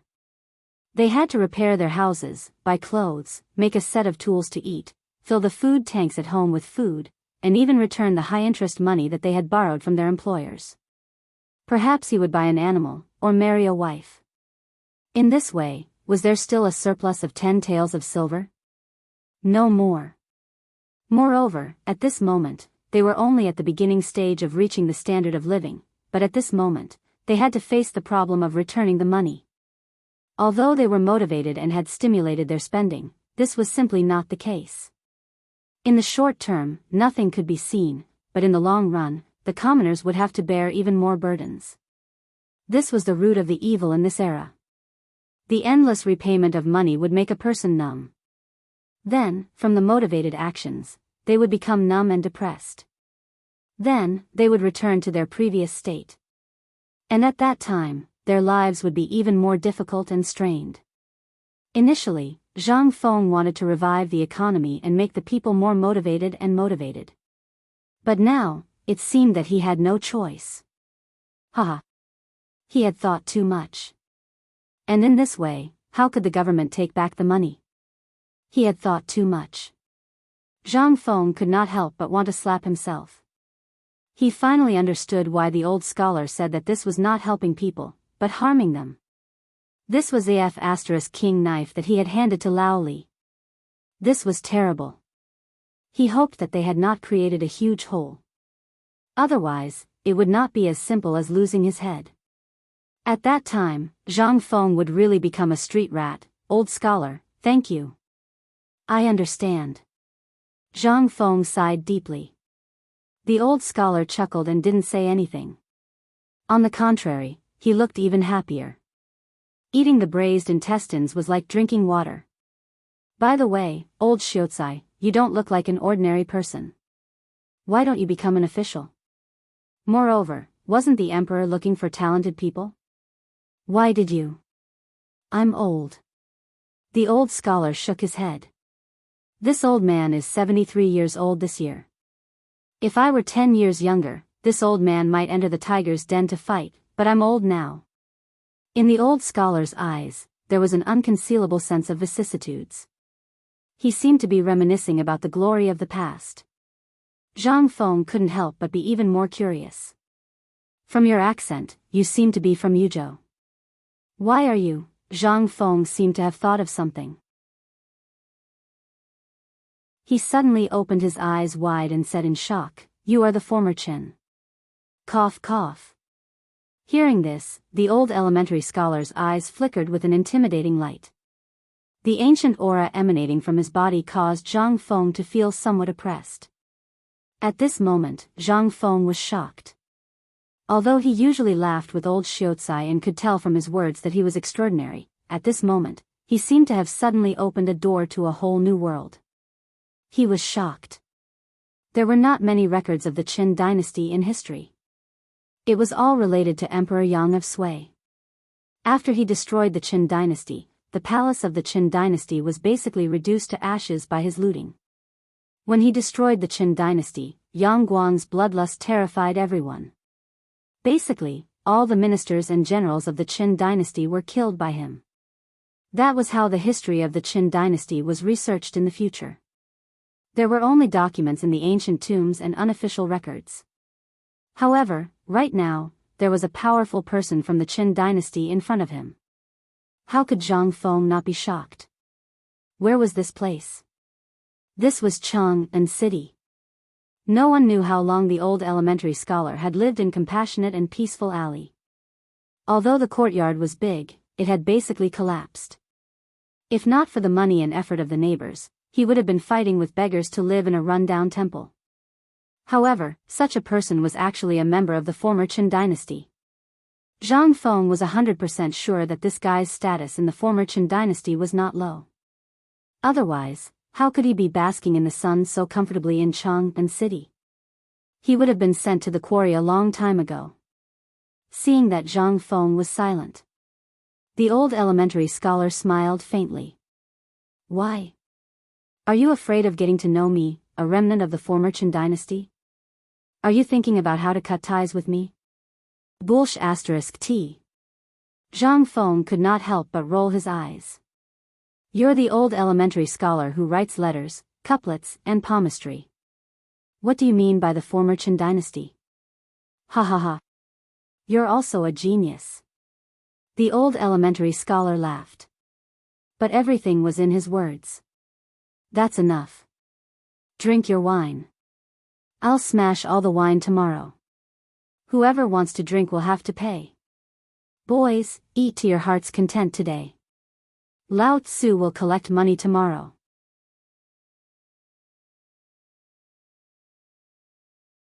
Chapter 199. Just as Zhang Feng and the old scholar were joking around, Li Shimin was worried sick. He woke up early in the morning and was in a good mood. He wondered if he should go boating with the Empress in the Imperial Garden. But at this moment, Wei Zheng arrived. Along with Wei Zheng were several officials. They entered the Imperial study. A large group of people surrounded Li Shimin. Your Majesty. The Marquis of Luozhou sent a report saying that there's a big mess in Luozhou. A few merchants took advantage of the loophole and borrowed all the money from the cooperative. I know. Why are you so alarmed by such a small matter? No, they took advantage of the loophole and said that they would only return the money after a year. They even lent out 5 million taels of tax. Pfft. Li Shimin, who was drinking tea, suddenly spat it out. He stared at the people from the Ministry of Revenue in horror and asked with a trembling voice, How much? How much? 5 million taels. And it's from brothels, gambling houses, wineries, and other merchants. They borrowed all the money in batches. What? Bastards. Someone come. Pass down my decree, behead these vile creatures. Execute all 9 generations. Li Shimin threw his teacup in horror and roared furiously. Return the money after a year? What the F***ck? Everything had turned cold. Brothels? Brothels borrowing money for what? Do they lack money? Gambling houses? I've turned a blind eye to this matter and pretended not to see it. Do you really want to jump out and show me? Fine, fine, fine. I'll show you today if I dare to kill. Guards. Your Majesty. Wei Zheng hurriedly blocked Li Shimin and said, Your Majesty, you can't kill these people. They borrowed the money according to the normal procedures. I've checked all our documents and they didn't break the law. It's my negligence that I miscalculated. Wei Zheng's words were vague, but Li Shimin knew that he was talking about him. Li Shimin wanted to explode. However, he swallowed the words that were about to come out of his mouth. What should he say? This was all due to his carelessness. Li Shimin was angry and said impatiently, What about you? If you have something to say, then say it. If not, then scram. Emperor. Please take a look at these memorials first. Wei Zheng handed over 3 booklets to Li Shimin with both hands. Li Shimin opened the report with a gloomy face. When he saw the report from Liang province, his eyelids twitched violently. Tens of thousands of commoners had surrounded the provincial governor's office and demanded money. How could this be? Then, Li Shimin opened the report from Chang'an city. Although there was no encirclement, several pawnshops opened by the royal family were forced to close down. How could this be? Where did the problem come from? We remember that Brother Zhang Feng said it very clearly. What exactly went wrong? Li Shimin's heart ached at the thought of so much money going down the drain. It hurt so much that he twitched. Prime Minister Wei, what's going on? Why did this happen? Li Shimin's expression was extremely ugly. Now, in the imperial study, no one dared to breathe loudly, but they didn't go out either. They just refused to leave. It was as if they would squat here for the rest of their lives if they didn't give an explanation. This made Li Shimin even more embarrassed. You said to kick them out. They weren't wrong in this matter. Li Shimin couldn't help but point the finger at Wei Zheng. Right. It was all Wei Zheng's fault. He didn't do a good job. Wei Zheng seemed to have sensed Li Shimin's intention. His eyelids twitched violently, and he hurriedly said, Your Majesty, Lord Zhangsun and I have discussed this matter carefully. No one is wrong in this matter. So you mean that I was wrong? Li Shimin was unhappy. Wei Zheng, if you don't give us a satisfactory answer today, we will exterminate your entire family. All of you, leave us. We will discuss this matter with Prime Minister Wei once we have reached a conclusion. Also, immediately send word to the various regions to put this matter on hold. Yes, once everyone had left, Li Shimin asked. How did this matter end up like this? I'm not sure, but I've read through our documents carefully. There's nothing wrong with them. Your Majesty, you've seen it too. From Marquis Ho's point of view, he thinks that there's a problem at the root. Oh? What does Ho Junji mean? Li Shimon's eyes widened. Marquis Ho said that we forgot one thing from the beginning, and that is the restrictions on the household registration of the people, and there are no rules on who can borrow and who can't. Furthermore, there are no clear rules on the arbitrary nature of repayment, so, this old subject carefully studied the documents and discovered a flaw. It was written on the last page of the document. Li Shimon hurriedly flipped through the documents on the table and began to carefully read them. He really did see a problem at a time like this. On the last page, it was written as follows. If the amount of silver exceeds 1 million, the repayment date will be reduced to 1 year. Just this one rule had allowed so many people to take advantage of it. This made Li Shimon have the urge to vomit blood. 1 year, tens of millions of silver. Gone just like that? How does Prime Minister Wei think this matter should be resolved? This, Wei Zheng had asked. Wei Zheng couldn't help but begin to shift the blame. Your Majesty, the person who tied the bell needs to untie it. This old subject believes that it is time to leave the palace.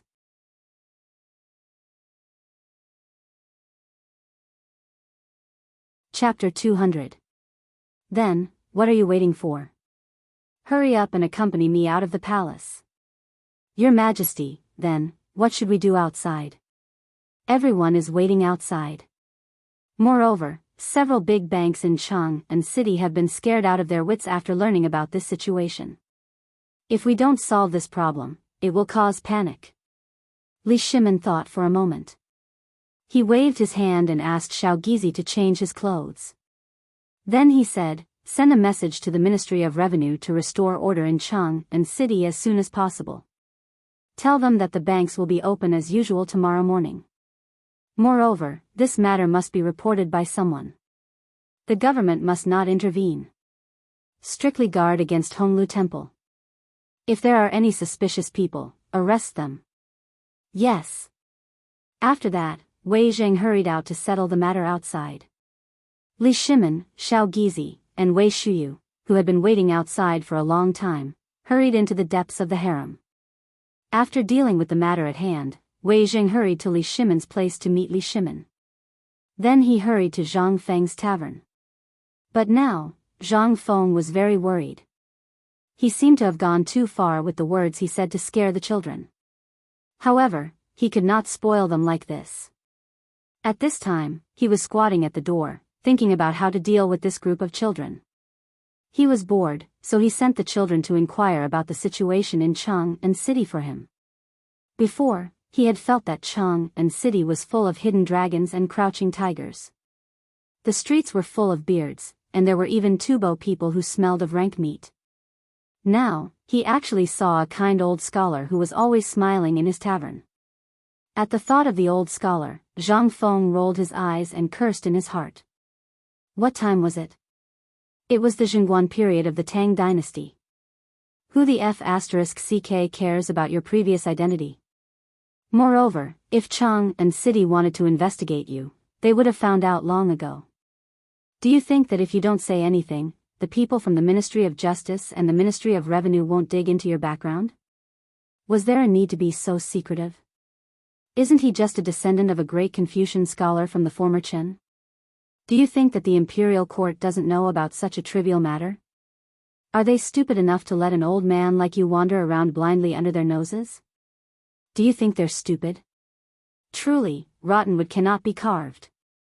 After cursing in his heart for a while, Zhang Feng's expression became serious again. The matter of the cooperative was a big deal. As for those kids, he didn't have a headache for the time being.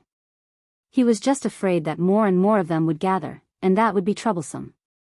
Fortunately, it seemed that the commoners were rather shy. Other than Go, Z and a few others, if anyone saw their children running to the tavern, they would break their families' legs. There was no other reason. He was just afraid that they wouldn't be able to repay this favor. The people of the Tang dynasty, especially the people from Guangzhou, valued favors. If they took advantage of a little, they would keep it in their hearts for the rest of their lives. They would always think about when they could repay the favor so that they could stand up straighter. However, they wouldn't be able to repay Zhang Feng's favor. That was too much. That wasn't it. After the group of children and the old scholar left, Zhu Zi's father and old he, who Zhang Feng didn't allow to set up a stall, plunged into Qinling Mountain and tinkered with a big wild boar. This was a big deal. After dealing with the investigation of the officials and the taxes, the two of them carried 2 slices of pig hind leg meat and threw it into Zhang Feng's tavern without any explanation. At this time, the 2 slices of bloody hind leg meat were on the table in the tavern. Zhang Feng was so worried that he didn't know what to do. On such a hot day, you want to braise it and give it to Zhu Zi and the others? How could you give it to them? When he thought about it, he was thinking too far ahead. Zhang Feng sighed, got up, and went into the tavern. He looked at the pork and rubbed his stomach. He couldn't help but have an idea. He took out his self-made barbecue rack and started to grill the meat in the tavern. Since he had nothing to do, he decided to fiddle with the food to calm himself down and think about what had happened recently. Just as Zhang Feng prepared the dogwood, pepper, and salt, and cut the meat into palm-sized slices, Li Shimin and Wei Zheng came in. As soon as they entered the tavern, their eyes lit up. Yo! Looks like I came at the right time. Zhang Feng, who was grilling meat, was stunned when he heard the voice. He slowly raised his head and saw Li Shimin looking at him with a smile. Yo! Old Li, King thought you were in jail. Why are you here? Li Shimin's face darkened when he heard that. So, you can't wait for me to go to jail, can you? Zhang Feng laughed. So good. What I want to say is that you're finally here. Lao Li, if you didn't come, I was going to hold up your portrait and put up posters all over Chang'an city.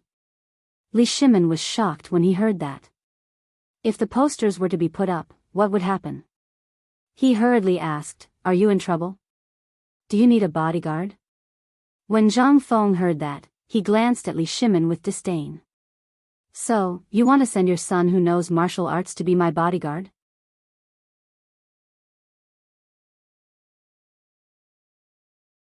Chapter 201. Li Shimin could not help but drool as he watched Zhang Feng cook the barbecue. The spiciness of dogwood made him salivate. However, he was not immersed in the delicious food. He asked, who else wants to be your bodyguard? Who else can it be? Old son, of course. He's been beating around the bush several times.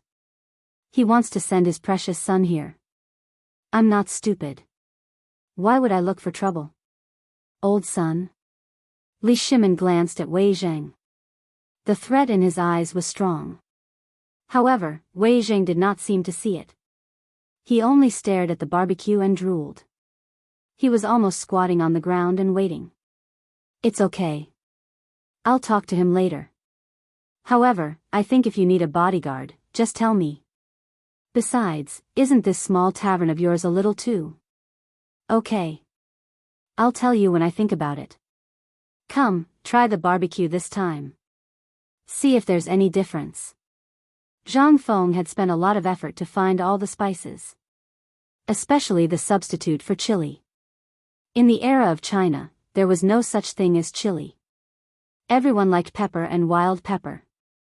As for dogwood, which could replace pepper, very few people used it.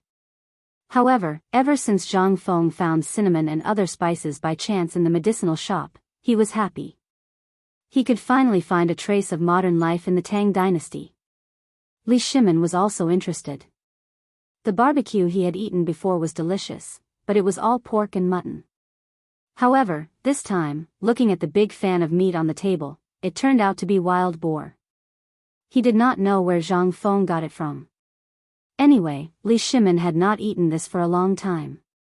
Now that he saw it, he could not help but reminisce. Brother Zhang Feng, why is the meat so fragrant this time? Did you figure out some spices again? Wei Zheng's nose was really good. He sniffed the bottles and cans and immediately smelled something different. More or less. I found a few tonics in the medicine shop. I had nothing to do, so I tinkered with them. I felt that the taste was not bad, so I mixed them into the dish. I didn't expect that the dish would really become delicious. Zhang Feng responded. He was too lazy to say anything. In any case, everything they ate was cooked in one pot. There was nothing delicious about it. Besides, what could he do even if he did? He had to waste his saliva again, and he also had to prevent these goods from running away. Although these things were not expensive, they were difficult to deal with. A moment later, a large tray of meat was prepared. Li Shimin and Wei Jing didn't hold back either. They grabbed the meat and started chewing on it. While eating, Li Shimin asked excitedly, "I didn't expect you to be doing so well in this alley." "I'm alright. But Lao Li, it seems like you're really fine." When Li Shimin heard this, his face immediately turned green. "So, you just want to see me make a fool of myself?" "No. It's just that I heard that there's a big problem with the cooperative this time." When he heard this, Li Shimin was no longer in the mood to eat. When he heard Zhang Feng say it so bluntly, he couldn't help but sigh. Sigh. Brother Zhang Feng, this time, Lao Li was scolded badly by Lord Zhangsun. Tens of millions of taels of silver are gone just like that. I heard that the emperor is very angry. Tell me about this. When Zhang Feng heard this, he pursed his lips. Now you know your mistake, right? I knew that you guys would make a mistake. After you came up with the plan, why didn't you ask more questions? I don't know if old Sun told you to use your brains more. Sigh. Now that I've offended the emperor, it's hard for me to become an official. Zhang Feng pretended to sigh. When Li Shimin heard this, his face turned red. What else could he say? He suddenly felt that he was floating. At that time, if he had thought about what Zhang Feng said about using his brains more, he wouldn't have ended up like this. Sigh. He was too hasty. Li Shimin sighed. Looking at the table full of roasted meat, he no longer had any appetite. He lowered his head and drank bowl after bowl of wine. Wei Zheng was the same at this time, but he didn't drink. Lao Li, you. Could it be that you're also involved in this matter? It was more than just being greedy, Li Shimin nodded heavily. Yes, I basically threw in all my spare money, and so did they. Li Shimin pointed at Wei Zheng. Zhang Feng couldn't help but roll his eyes. You deserve it. Why don't you think that I don't know that you businessmen shouldn't borrow money recklessly? If you had thought more, you wouldn't have done the same as those Huang Zhuang. Now, the emperor's private bank has been forced to close, and the emperor is being laughed at. You can just wait to be beaten. When he heard this, Li Shimin's eyes twitched violently. He had forgotten that the Turks and Tubo people were causing trouble now. What should he do now? It wasn't easy to come up with a solution to deal with this crisis. If he ruined it just like that, wouldn't they laugh at him? Brother Zhang Feng, you're also involved in this matter. I invested a share in your name, so don't think that you're innocent. You have to think of a way. Hey! When Zhang Feng heard this, he instantly exploded. Good for you, old Li. You really know how to use things on the spot. You've caused me so much trouble.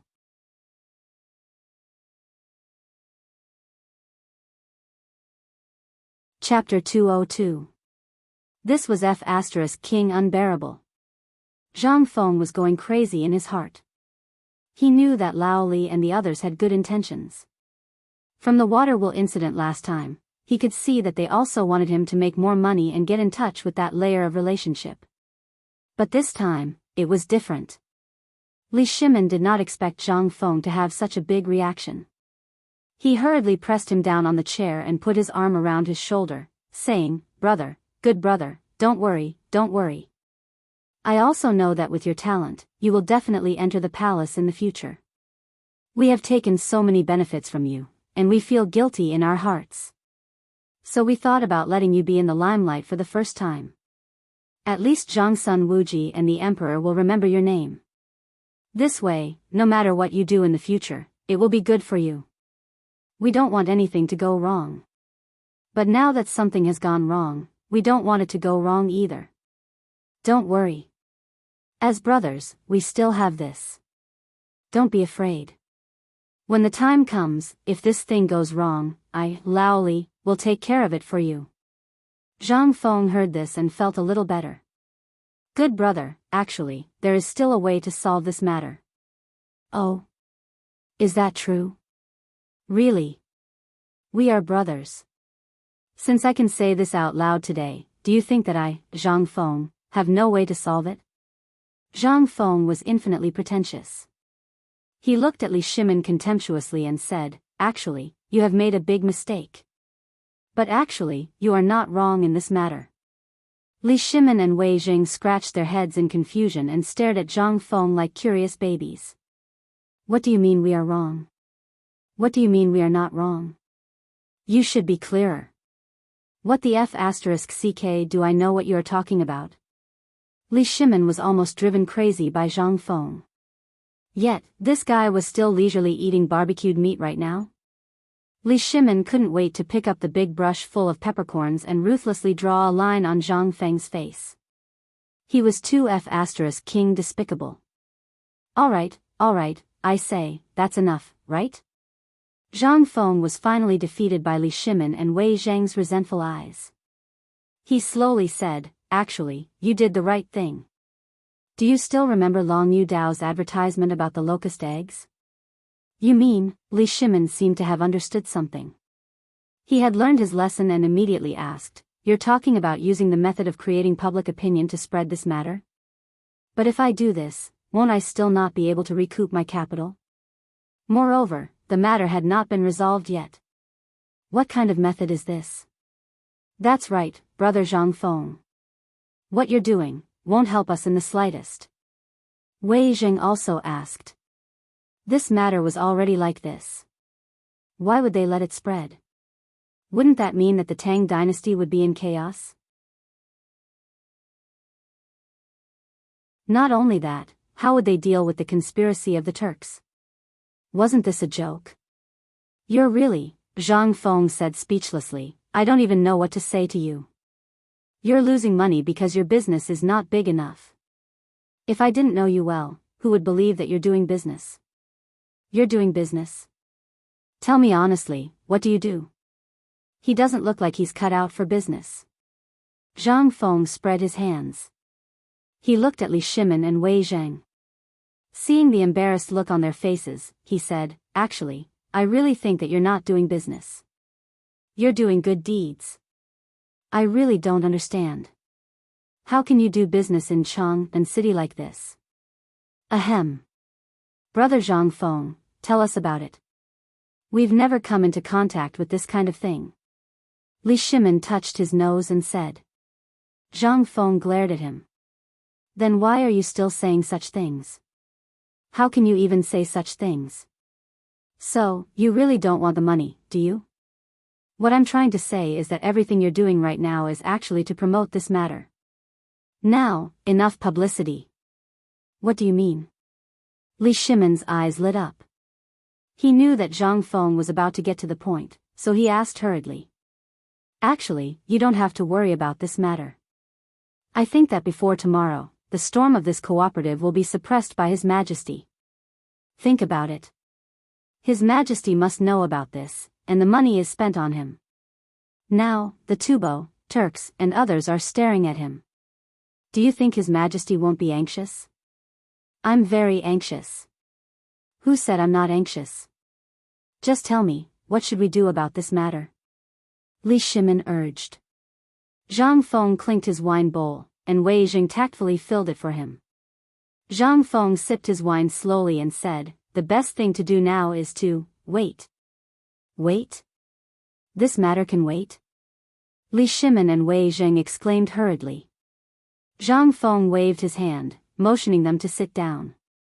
Then, he said mysteriously, to be frank, if I were His Majesty, I wouldn't care about this matter now. Let this matter brew for 3 more days. Let this matter brew for 3 more days? Brother Zhang Feng, are you crazy?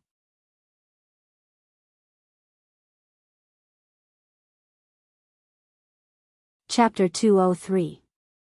Otherwise, how could he say such a thing? Let this matter fester for a few more days? This day, even 2 hours, couldn't wait. In this case. Then, the Turks would jump out, thinking of this. Li Shimin and Wei Jing couldn't help but look at each other in horror. They exclaimed in unison, "Do you mean that you want to use this matter to eradicate the foreign spies in Chang'an city?" Shoo! They didn't rebel, nor did they agree. Instead, they hurriedly made a gesture to keep quiet. "You're really stubborn. This matter has to be done quietly. Why are your loud voices louder than Elder Chen's? Let me tell you, this matter won't attract the Turks' attention for the time being. On the contrary, they will hide at this time." Zhang Feng finally felt a little relieved. These two guys finally knew the usefulness of using their brains more. Finally, what he said to Elder's son last time was not in vain. Li Shimin was dumbfounded after hearing Zhang Feng's words. This is a rare opportunity to eliminate the spies from the other races. If we give up just like this, won't it be more difficult to find them? Are you stupid? Zhang Feng rolled his eyes at them and said, "If you are spies, what will you do when Chang'an city suddenly erupts? Will you be silly enough to stick your head out and wait for people to chop it off? Do you think that the spies of the Turks and Tubo are all stupid? Alas." Zhang Feng sighed, rubbed his forehead and said, "Actually, what you said is a little related. But if I were that emperor, I would definitely not take action at this time." Wei Zheng and Li Shimin exchanged glances. They asked, "Brother Zhang Feng, do you mean that the emperor wants to cast a long line to catch a big fish?" "Yes. Look, Lao Li, look. Look at Lao Wei. Learn from others. This matter is actually like this. The emperor will definitely not make a move at this time." "What is this called?" AIO had alerted the enemy by beating the grass. According to the art of war, this is a great taboo. The best strategy is to plan before taking action. That's a long story. Let's talk about the matter at hand first.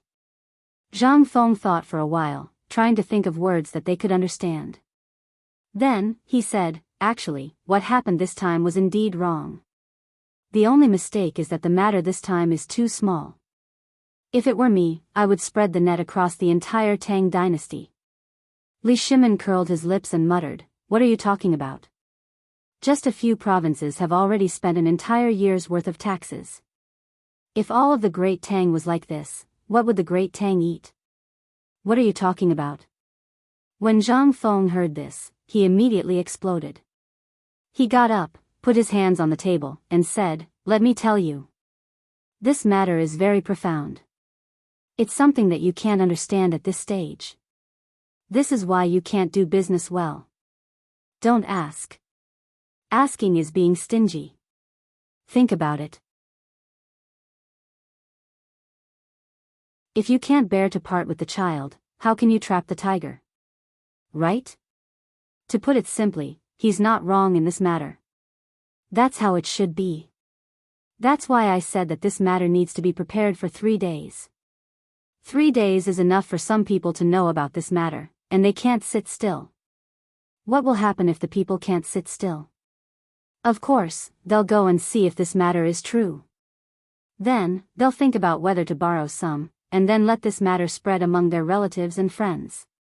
Zhang Feng's mouth was dry, while Li Shimin and Wei Zheng were stunned.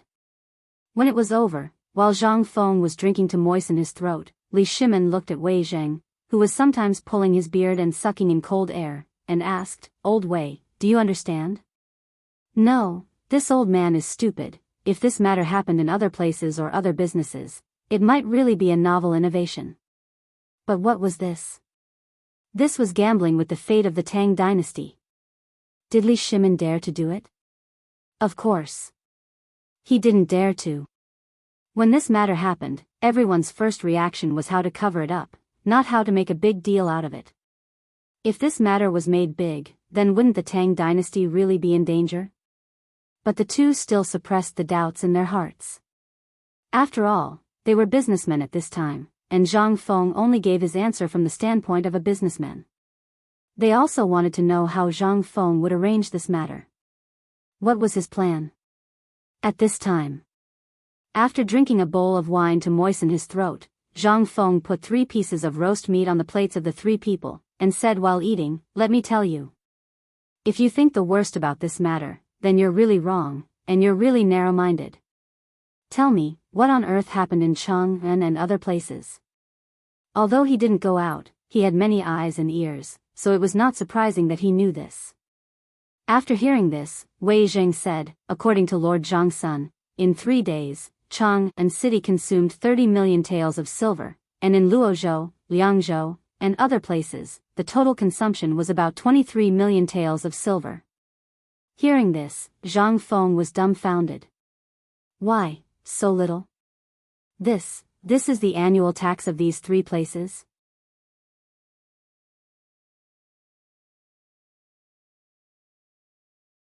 Chapter 204. Li Shimin almost spat out the wine in his mouth when he heard that. That's not enough? Brother, that's almost 1.5 years' worth of taxes collected by these places. Just this alone has almost caused the economies of these places to collapse. Do you know what will happen if the money is leaked out? This will only cause economic chaos in the originally stable areas. Prices will skyrocket for a short period of time, but after that, prices will fall into a relatively weak phase. Wei Zheng analyzed seriously. This was the best result they could come up with. What kind of place was Liangzhou? Liangzhou was connected to Tubo or the western regions by Longyu Road. It was also an important economic and trade center of the Turkic Khaganate. If something went wrong here, it would be a huge problem. However, Zhang Feng shook his head. I know that Liangzhou, Luozhou, and Chang'an are the most suitable places for the cooperative because they are the closest to Chang'an. Moreover, they are the places where trade from the north, south, east, and west must pass through. That's why we have to do this. Besides, what kind of chaos will this cause in 3 days? Perhaps the emperor has already come up with a countermeasure. However, since your industrial center is in Longyu, I'll use Liangzhou as an example. Zhang Feng could not stand the look in Li Shimin's eyes. How much of the millions of taels of silver in Liangzhou have been distributed? Did Zhang Sun Wuji tell you? Well, old Wei, tell me. When Li Shimin heard that, he nudged Wei Zheng, who was playing dumb. After all, Wei Zheng was Wei Zheng's cousin. After all, he would only know more than him, the emperor. Wei Zheng had no choice but to bite the bullet and say, Liangzhou distributed about 80 million taels of silver. About 6 million taels of silver went to brothels, gambling houses, restaurants, and other places. The common people and small businesses shared the last 2 million. So little? Liangzhou's taxes are so little? I thought Liangzhou could share at least 10 million taels of silver. Zhang Feng was very surprised. As the starting point of the Silk Road, the prosperity here basically supported 1/3 of the economy of the Tang dynasty. But how could it be so little? Cough cough. Brother Zhang Feng, this is not bad. Do you know how many people there are in Luozhou? Even old Duke Ho Junji was only able to take out 6 million after exhausting everything he had.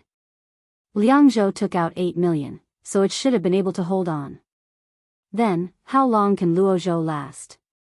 Zhang Feng asked. 1 month at most. Hearing this, Zhang Feng slapped his thigh. Enough. If it's me, then, stop talking nonsense. Let's get down to business. We're in a hurry. Li Shimin was so anxious that he wanted to strangle Zhang Feng to death. As for this guy, it was as if he hadn't said anything at all. How could this not make Li Shimin roar in his heart? I want to strangle you. Cough cough. Fine. Seeing Li Shimin so anxious that his eyes had turned red, Zhang Feng couldn't help but feel puzzled. What's this guy so anxious about? Even the emperor isn't anxious, so what's a small merchant like you getting anxious about? Your little business in Longyu province is probably only as big as a butt, right? Zhang Feng seriously suspected that this guy might have revealed everything. Otherwise, why would he be so anxious? Fine. Since Lao Li can't wait, then let's talk about the benefits of this matter. First, let's see why I'm saying this. All of you can put your hearts into your stomachs. Since I'm saying this, it's clear that the hermit has a brilliant plan to solve this matter. First, of the 8 million taels of silver in Liangzhou, more than half of it went into the pockets of the brothels, right? If you, old Li, were the emperor, what would you do for us? If it were me, I would get the silver back. Li Shimin seriously thought for a moment before replying. Wrong. If that's the case, wouldn't you be breaking your promise to the world? Then, what should I do? I can't just let them take advantage of me like this, right? They didn't take advantage of me for nothing. Zhang Feng scratched his head and said, who said that they took the money for nothing? Do you think it's that easy to take the money from the government? Then, what do you think we should do? Li Shimin spread his hands. He didn't care anymore. Zhang Feng heard this and shrugged. It's easy to take the money, but he has to spend it. Think about it, if you get so much silver for nothing, do you have to pay taxes? If you get so much money for nothing, do you have to spend it? Do you have to renovate the brothels? Do you have to recruit Hu Ji? Do you have to get in touch with the government again? Tell me, when did Zhang Sun Wuji decide to return the money? Zhang Feng asked. Wei Zheng hurriedly said, 1 year later, 1 year later, I'll pay you back in 10 years. What? Which idiot decided on this? Was it the Ministry of Works? Or someone else? That's AF * King idiot. When Wei Zheng heard this, he stole a glance at Li Shimin, whose face was alternating between red and green. He hurriedly looked down at his nose and said nothing. Li Shimin clenched his fists so tightly that his knuckles cracked. I have something to say, but I don't know if I should say it. I want to strangle you.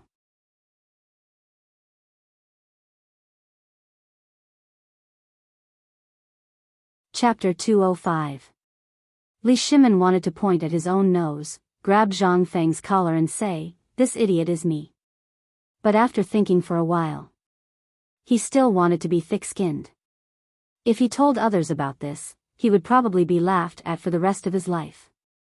Fine. You're awesome. You're showing off. After you enter the palace, I'll play you to death. Brother. Ahem. Brother Zhang Feng, you're too much. Wei Jing coughed and then continued, don't talk about it. Be careful of your head. Yo.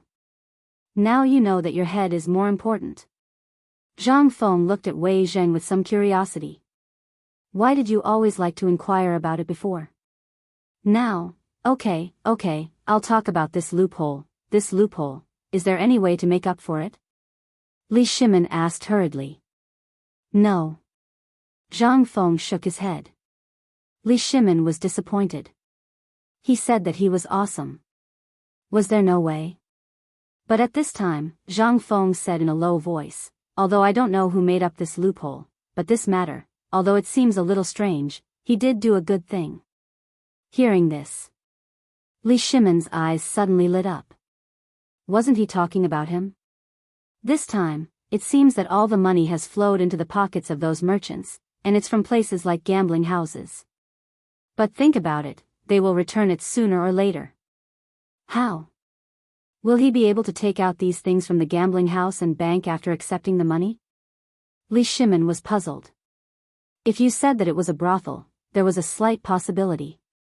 But how could he return the money from the gambling houses? Zhang Feng smiled mysteriously. Don't worry. I said that it was a brothel.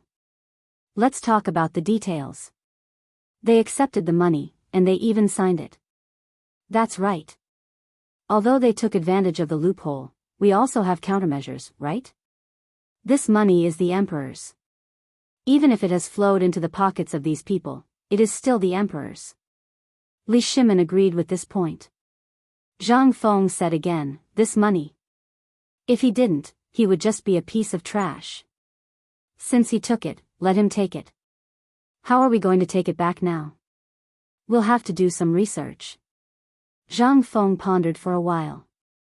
If this matter was in modern times, then it would be better to handle it properly. However, this was ancient times, and it was the Tang dynasty, the most prosperous era of feudalism. This was a bit of a strenuous task. Zhang Feng pondered for a long time and said just as Li Shimin was about to explode. How about this? If I were that person, would treat it as a gift. But this gift has to be carefully chosen. Think about it. What would they do if they took the money? You know how to expand your business. Well, if that's the case, give him a rectification document. You want to open for business. Fine. Just you wait. Give him a year and a half. If he wants to open for business or secretly run it, hee. Zhang Feng smiled slyly. Li Shimin, who was listening carefully and pondering, couldn't help but feel a chill run down his spine. I say, brother Zhang Feng. Can't we stop being so flustered? You'll scare people to death like this. Okay. Zhang Feng smiled and toasted Li Shimin with a bowl of wine. Li Shimin then asked, if you do this, won't they not dare to spend the money even if they have it? They can't spend it? Won't they be anxious? They are anxious. Just wait for them to be anxious. Zhang Feng patted Li Shimin's shoulder and said, as long as they are anxious, then things will be easy to handle. You can ask them to fork out some money, and then you can open for business. Fork out money? Wei Zheng and Li Shimin heard this and couldn't help but speak in unison. Yes. Think about it, they borrowed 1 million yuan as a minimum, right? Then, you can ask the provincial governor to do something about it. If they want to open for business, fine. Wait for the documents from the higher-ups. If they can't wait, then fork out money. From tens of thousands of taels to tens of thousands of taels, it's up to you. This way, won't you make up for the difference in price you lost? No. Wei Zheng was furious when he heard this. Brother Zhang Feng, you're helping the evildoer do evil. Think about it, this official is already a little vague. At this time, you're asking him to publicly use the messenger's authority. Aren't you harming others by doing this? You mustn't do this. Fine. Zhang Feng was speechless. Even the emperor isn't anxious, but you're a businessman. What are you anxious about? Listen to me first, okay? This is one of the methods. The second method is to restructure the business. As long as you can get the Ministry of Works to restructure the economic system in the market, all the property rights will have to go through the government's investigation. At this time, if you introduce other businesses, will they just sit and wait? They'll definitely see that if they can't do this, then they'll go back to do other things. After all, this money has to be returned. Moreover, if the government does this, as long as they're not fools, they'll know that this money is burning and they'll definitely think of other businesses. In this way, things will be easier. Zhang Feng went one round in circles. Li Shimin was completely dumbfounded. He was confused by Zhang Feng's words. At this moment, his eyes were dark as he asked, "That's it?" "No." "Who said that it's over?" "This is just the beginning."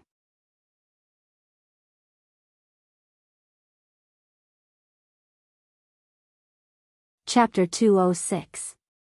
In fact, the first thing was to give the money. Zhang Feng was just saying it for fun. If old Li and the others really dared to do this, he would immediately pat his buttocks and flee. This was a big crime to kill him. However, after seeing old Wei's indignant look, Zhang Feng finally felt relieved. In fact, when he knew that this matter had gone wrong, he had already thought of a solution. However, this thing was a little shocking, so Zhang Feng was not sure if it would work. Therefore, he took a big detour and explained the matter clearly. At this time, seeing that Lao Li and Old Wei seemed to understand a little, he said, "There is something that I don't know if you have heard of it. Have you gone to buy vegetables?" Li Shimin and Wei Jing shook their heads. Zhang Feng did not expect them to understand. In this era, if a man went to buy vegetables, he would be laughed at. Then, he asked, "Have you gone to buy wine?" When you buy wine, if you are short of a penny, if it is a familiar shopkeeper, will he say to make up for it next time? Yes, we have. Wei Zheng and Li Shimin nodded. Then let me ask you again. When you do business, do you give money after receiving the goods? Or do you give some benefits when the goods are sold? Yes, we do. Li Shimin and Wei Zheng nodded again. They did not understand. This was something that every businessman would give. It was also called a gift. Are you thinking of using the business method to get all the money back? Wei Zheng asked doubtfully. No.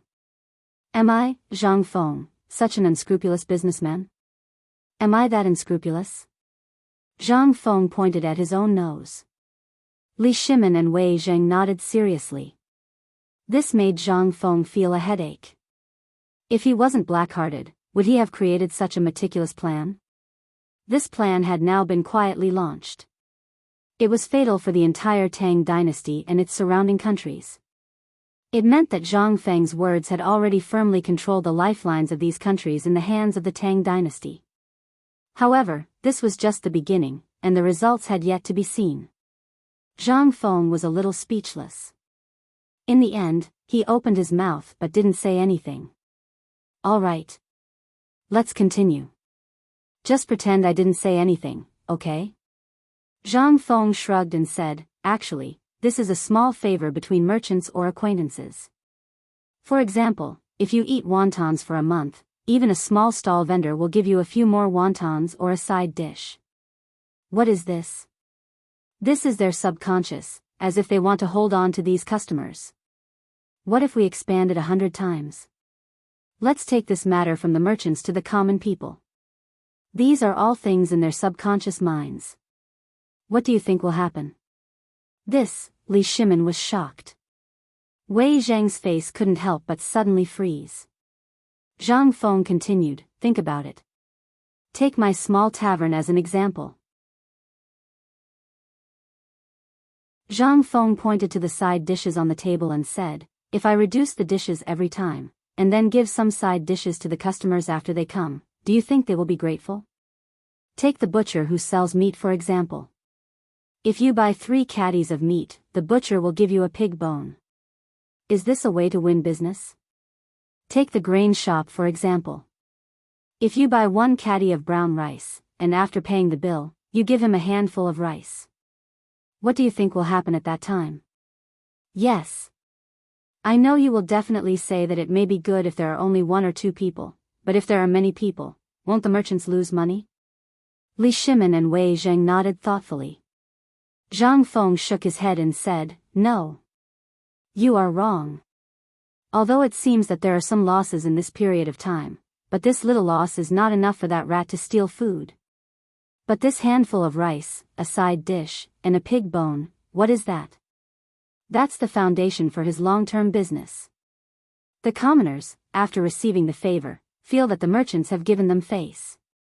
The honest commoners, next time when they buy rice, meat, or even go to the tavern, what will they do? They will still go to the same place that gave them a bargain. Why? That's because no one is greedy from the bottom of their bones. They only covet a little bit of kindness, but they've fallen into the trap of the merchants. At this time, do you still think that the merchants are losing money?" Zhang Feng smiled slightly and looked at the shocked faces of Li Shimin and Wei Zheng. He said again, "This is only one of the methods. The other method is to let the business of the merchant have repeat customers, and the people will always use this small favor as something to show off. They will flaunt it everywhere. This way, the merchant will have an endless stream of customers, right? And this is all because of this little favor. And this little favor is the first way to stimulate consumption. It is also to take advantage of the commoners' greed, so that their business will never have to worry about customers. It seems that there are losses in a short period of time, but compared to the commoners' discussion, that little loss." Haha. Li Shimin was shocked. Zhang Feng's words made his blood boil. He wanted to roll up his sleeves and be a merchant right now. However, at this time, Wei Jing asked, "What does this have to do with the cooperative?" No matter how I look at it, these two things are unrelated.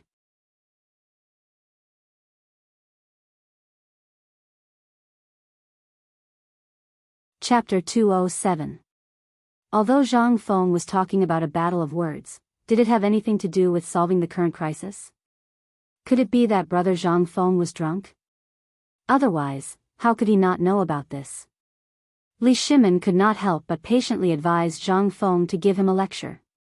Brother Zhang Feng. The current situation is that there is a crisis in Chang'an, Liangzhou, Luozhou, and other places. Now we have to think about how to remedy it and earn back the money. That is the key.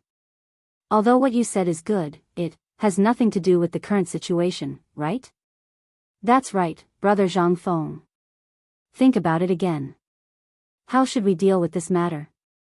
The gate of our mansion is blocked by people. Li Shimin and Wei Zhang's repeated bombardment did not make Zhang Feng have a trace of repentance. Instead, he waved his hand and pretended to be mysterious as he pinched his fingers. Seeing this, Li Shimin couldn't help but want to beat this guy to death.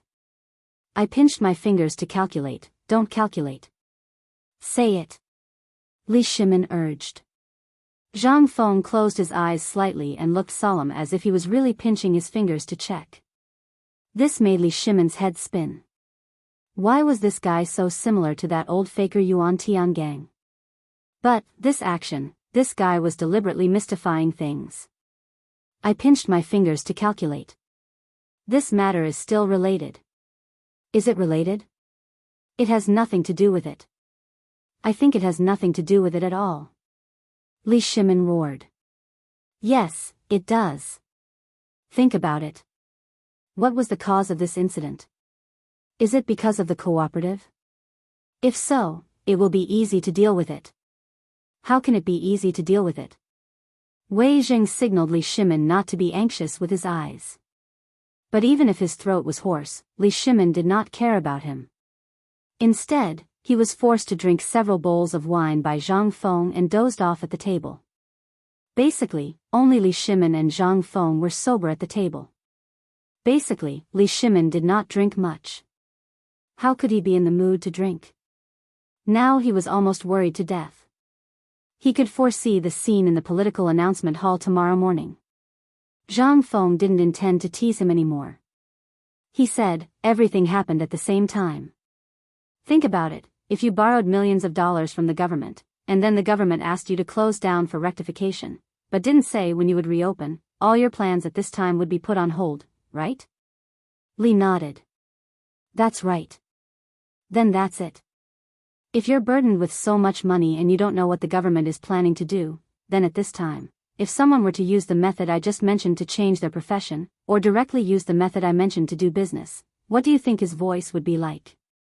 Li Shimin said with a frown, if that's the case, some of the people have just received money, and they will definitely buy it. If there is a preferential policy at this time, I will definitely make the business more popular. But, what is this coupon? Is it the benefit of the rice you said? Yes. But, it is also a wrong understanding. Zhang Feng smiled mysteriously. Looking at this, Li Shimin could not wait to pick up this kid and beat him up. Zhang Feng coughed and said, this coupon is equivalent to a kind of voucher issued by the government, similar to the previous banknotes.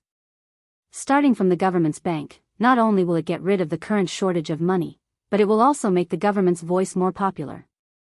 More importantly, you only gave out a piece of paper. Moreover, you didn't pay a single cent, and all the money from before came back to life. This voucher. What the hell is this?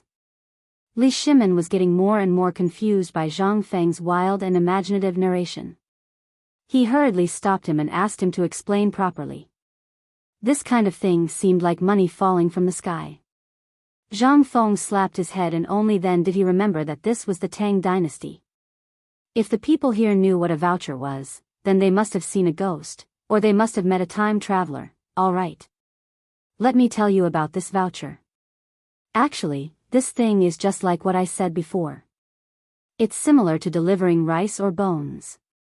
For example, if I were a businessman, and I urgently need to deal with a batch of things that are about to go moldy, or I need to attract business, what would I do? I would think of a way immediately. A way that would catch everyone's attention. For example, today, you ate 3 jars of wine and 3 caddies of wild boar meat. In total, it's about 5 taels of silver. Everyone knows this account, right? However, if I give you something issued by the government when I take your 5 taels of silver, and ask you to bring this with you the next time you come for a meal, will you take it? Let me give you an example. If you are a butcher who sells meat, and you have a voucher issued by the government, will you use it? Yes. Whoever doesn't use it is an idiot. And this money, you only need to deduct it from his sales tax. This way, the more he earns, the more tax you get. Not only that, but you will also attract more businessmen who want this voucher. You can charge me for this voucher. The premise is that no one meets the loan conditions. For example, a voucher worth 10 taels needs to be paid 5 taels, but you only issued a piece of paper. As for the rest, I won't say anything, right?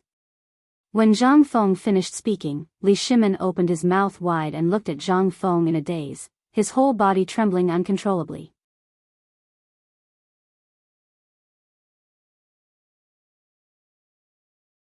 Chapter 208.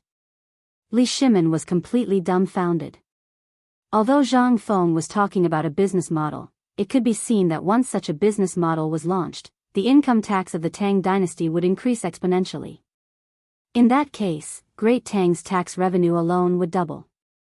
Not to mention, this fellow had directly stimulated the depressed economy of Great Tang. Moreover, he only needed to issue an imperial edict and then publish a notice in the Ministry of Revenue's coinage department. It was that simple. However, there was still a problem that troubled Li Shimin. That was, did the current cooperative still need to continue? Li Shimin couldn't help but ask again. Brother Zhang Feng, I understand what you're talking about. You're stimulating the entire economy of the Tang dynasty? Let the economy, which was originally weak after the war, completely recover because of this matter? In that case, does this cooperative still need to continue? Do we still need to lend the money of the common people and merchants? Of course. Why not? Don't you want to earn money? Are you stupid? No, who is it? Zhang Feng said mysteriously, if I were that person, not only would I lend, but I would also collect money. Oh. Collect money? How do you collect money? Li Shimin asked in surprise. He even kicked Wei Zheng, who was pretending to be asleep. Wei Zheng then pretended to wake up leisurely. He had to pretend that he didn't know about this matter. Otherwise, he was not Zhang Feng. If there was even the slightest deviation in such a confidential matter, then therefore, he could only pretend to be drunk. Everything would be solved. But now, he didn't even have a chance to pretend. It seemed that the emperor had to find a scapegoat. And the protagonist had become this scapegoat. Wei Jing cheered up and carefully remembered the conversation between the two in his heart.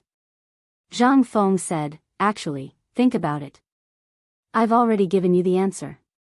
And didn't old Sun show me the pattern of the banknotes drawn by Fang Xianling? This is the way. Nowadays, whether it's the Tang dynasty or the outside world, people use carriages to carry coins to buy and sell things. Isn't it tiring? But at this time, if this thing appears in the Huang Manor, we can let the merchants store the money in the Huang Manor. Think about it, how much money will the emperor's treasury accumulate in a short time? This is the most important part of the cooperative. Buzz. Li Shimin's head exploded. It turned out that the reason he had borrowed the money was because of what Zhang Feng had said, you can't trap a wolf without risking your child. Were they waiting for him here? The more Zhang Feng spoke, the more excited he became. He did not see the exchange of glances between Li Shimin and Wei Zheng. Now do you understand why I want to borrow money and why I said that you were wrong and right? If it were me, I would like to lend out the entire Tang dynasty. Think about it. You've just done something, and the money will return to your pockets. Not only that, but it will also bring you a lot of interest. Then, you can lend the money out continuously. It's like a rolling snowball, rolling bigger and bigger. What do you think of this method? This, Brother Zhang Feng, now I really want to pry open your head and see if it's the same as ours. This. How did you think of this? This is a secret. Zhang Feng smiled slyly.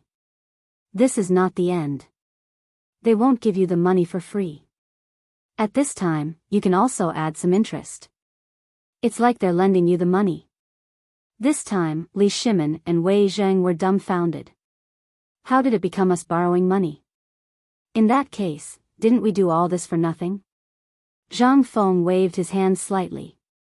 You don't understand, do you? What kind of interest are you lending out now? Ahem. It's not us. It's His Majesty.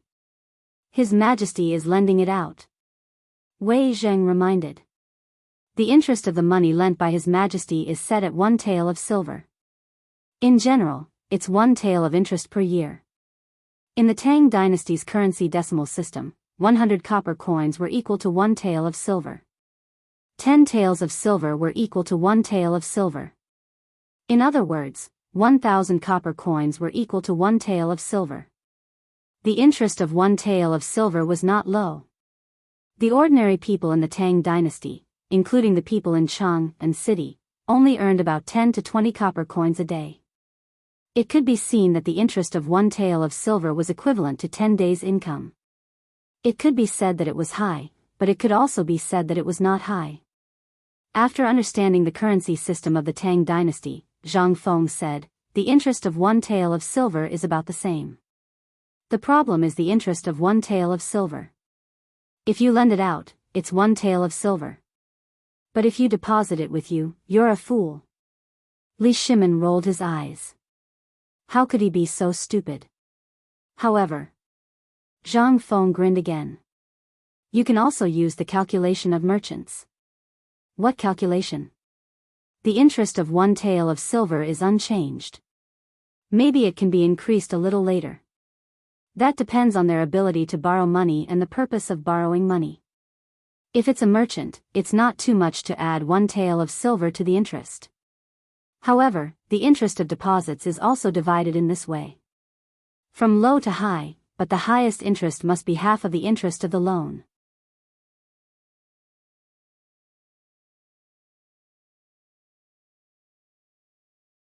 Chapter 209. Li Shimin was dumbfounded. Wasn't this the usual method used by banks? What was the use of bringing up such an old story? There was no need to do so, was there? If he were a businessman, would he take out the money he had stored in the cellar? No way. They wouldn't care about such a small amount of interest. Brother Zhang Feng, all the banks are doing this now. Do you think they would be stupid enough to keep their money in the imperial plantation? Moreover, the banks in many places are different. I know. These are not controlled by any one person. These are controlled by the dukes or the big families. For example, the 5 families and 7 families. I said before that it's a centralized power. Could it be that you've forgotten what I said? The reason why the emperor believes in your lame trick now is because I believe that he has wanted to do this for a long time. But if you do this, I said something before. Have you forgotten? You mean, banknotes? Wei Zheng asked cautiously. Yes. That's the thing. Think about it. Now, this thing does exist, but it is not confirmed by the government at all. In other words, it is recognized. If this is not recognized by everyone, then the evidence in your hand will be a piece of waste paper. But if His Majesty personally issues an edict to exchange all the coins for such a thing, what do you think will happen? One is a thing that no one knows if it will change tomorrow. The other is a hard currency with legal effect. Which one do you think is safer? Are you willing to carry boxes and carts of bulky money to buy and sell, or are you more willing to carry dozens of banknotes in your arms and live freely? Well, Li Shimin was a little excited. He had wanted to do this for a long time, but there was no other way. He was short of money.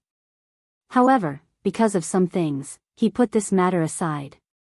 But now that he thought about it, if he did it at that time, the effect would not be as good as it was now. Once this thing was made in the teeth of the storm, not only would the currency of the Tang dynasty be under his control, but he would also be able to hoard a large amount of foreign money. Anyone who wants to do business in the Tang dynasty, I'm sorry, but please exchange for the most popular currency in the Tang dynasty. Alright then. In this way, even to the outside world, money would flow into the Tang dynasty sooner or later. Was he still short of money? At that time, he would only complain about having too much money. Thinking of this, Li Shimon's eyes were spitting fire. He couldn't sit still for a moment and hurriedly got up to leave. But Zhang Feng held him down. Lao Li, are you panicking again? This has nothing to do with you. Think about it. This is a problem that even I can think of. Even until now, Chang'an has not fallen into chaos. What does this mean? This means that the emperor has already thought of a countermeasure. Just stay calm and steady. But, Li Shimon wanted to explain, but Zhang Feng waved his hand and said, Today, let's drink. It's rare to see such good wild boar meat. I believe that even you can't eat so freely like this, right? There was something before, so you couldn't eat to your heart's content. Now that things are settled, let's eat freely. Otherwise, it won't be fresh tomorrow. Come on, old Wei, let's drink. Ding. After clinking the wine bowl with old Wei, Zhang Feng turned around and went to roast the meat in a daze. While roasting the meat, Zhang Feng looked at Li Shimon, who was sitting on pins and needles, and said, I know you're anxious, but believe it or not, if you go to your Lord Zhang Sun now, you'll definitely be refused the door. Li Shimon was dumbfounded. When he went to see Zhang Sun Wuji, he always just had to say a word, and Zhang Sun would immediately come to see him. How could he be refused the door? If you go to see Zhang Sun Wuji now, you'll be leaking the emperor's secret. Think about it, would he dare to see you? With that little money of yours, it's fine if you lose it, but I guarantee that in less than half a month, Lao Li's mouth will be grinning from ear to ear. At that time, you'll be worried about how much money you have. It's better to think about how to spend this money. This, Li Shimon was too embarrassed to leave, so he simply let go of his stomach and ate. After knowing about this matter last night, he really didn't want to eat or drink. Just now, he was forced to drink a few bowls of wine, and his stomach was empty. Now, he was panicking with hunger. He couldn't help but ignore it. As long as he could deal with this matter, he might as well eat to his heart's content. While eating, Wei Zheng and Li Shimon were whispering something. Zhang Feng was also crazily roasting meat. In the summer, it was not a good idea to store the meat. He wanted to roast all the meat tonight and then bake it into jerky. This wild boar meat was good stuff. Although it was a little rough, if it was made into jerky, it was not much different from butter jerky. Moreover, in this era, who wanted to eat beef? Dream on. Zhang Feng was still thinking about whether or not to sell this thing called barbecue. This could be considered an additional source of income. Brother Zhang Feng. It's not early today. Just as the afterglow of the setting sun shone in the small tavern, Li Shimon stood up and put an ingot of gold on the table. With Wei Zhang's support, he dizzily clasped his fist. He was about to leave. Seeing this, Zhang Feng waved his hand and said, Wait.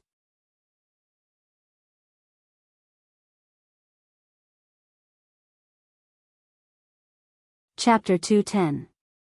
In the end, Li Shimon and Wei Zheng each carried a large pile of barbecued meat and a large piece of wild boar meat and walked out of the small tavern. Out of the small tavern. Wei Shuyu hurried forward and removed the burdens from their bodies. Li Shimon breathed a sigh of relief. When he saw Wei Shuyu drooling while staring at the greasy oiled paper, he immediately frowned. If you want to eat my food. With the emperor's permission, Wei Shuyu hurriedly carried Wei Zheng's barbecued meat and hurried away, leaving behind a few imperial guards who were staring at Li Shimon with red eyes. Prime Minister Wei, what do you think will happen if we do as Brother Zhang Feng said? Emperor, Laoli, I think it's feasible. After all, the current situation is no longer up to us. There's no other way. Moreover, as you can see, the situation in Chang'an city is very complicated. Everyone is watching us, whether it's the imperial court or the foreign tribes. They are all eyeing us covetously, waiting for us to make a mistake, alas. How could I not know? Brother Zhang Feng, Prime Minister Wei, do you really believe that there are immortals in this world? Before getting into the sedan chair, Li Shimin looked at Wei Zheng and asked. His question hit Wei Zheng right on the spot. In this world, would there really be immortals? Hadn't the emperor always been strongly against this kind of thing? Why would he ask this question today? Could it be because of Zhang Feng? There are great sages in the marketplace. Wei Zheng glanced in the direction of the small tavern. In the afterglow of the setting sun, the small tavern had been rendered as mysterious as a palace. However, he knew that this was the most inconspicuous place in Chang'an city. It was in such a place that there was such a person. Even Wei Zheng couldn't find a thorn in his words. This was what Wei Zheng feared the most. It wasn't that Wei Zheng had to find something from Zhang Feng to feel comfortable. On the contrary, it was precisely because of this that Zhang Feng became so mysterious. While chatting and laughing, he had made all the foreign tribes that had been troubling everyone fall into the Tang dynasty's trap. Who else could do that?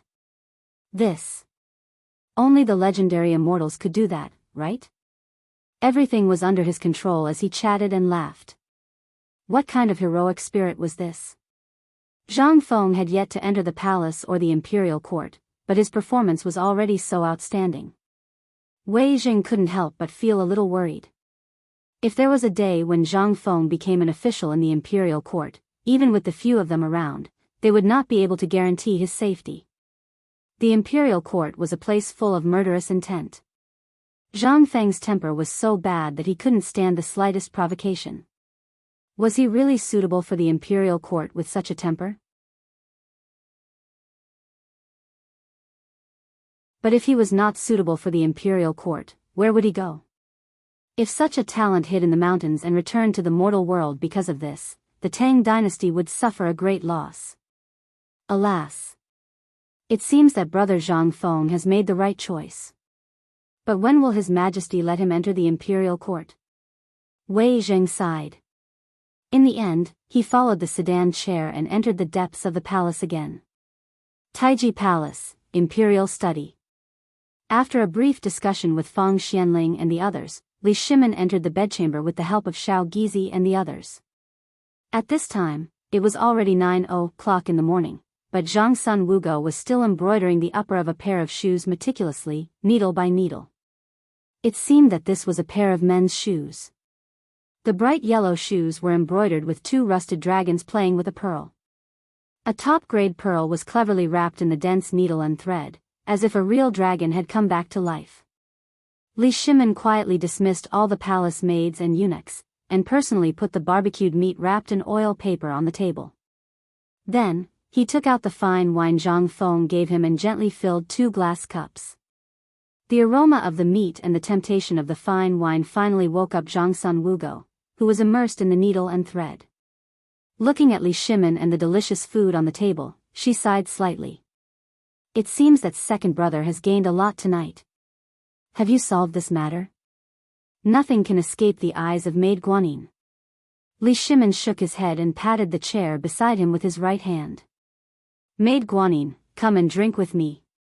Empress Zhangsun smiled, put down the needle and thread, and walked to Li Shimin's side and sat down.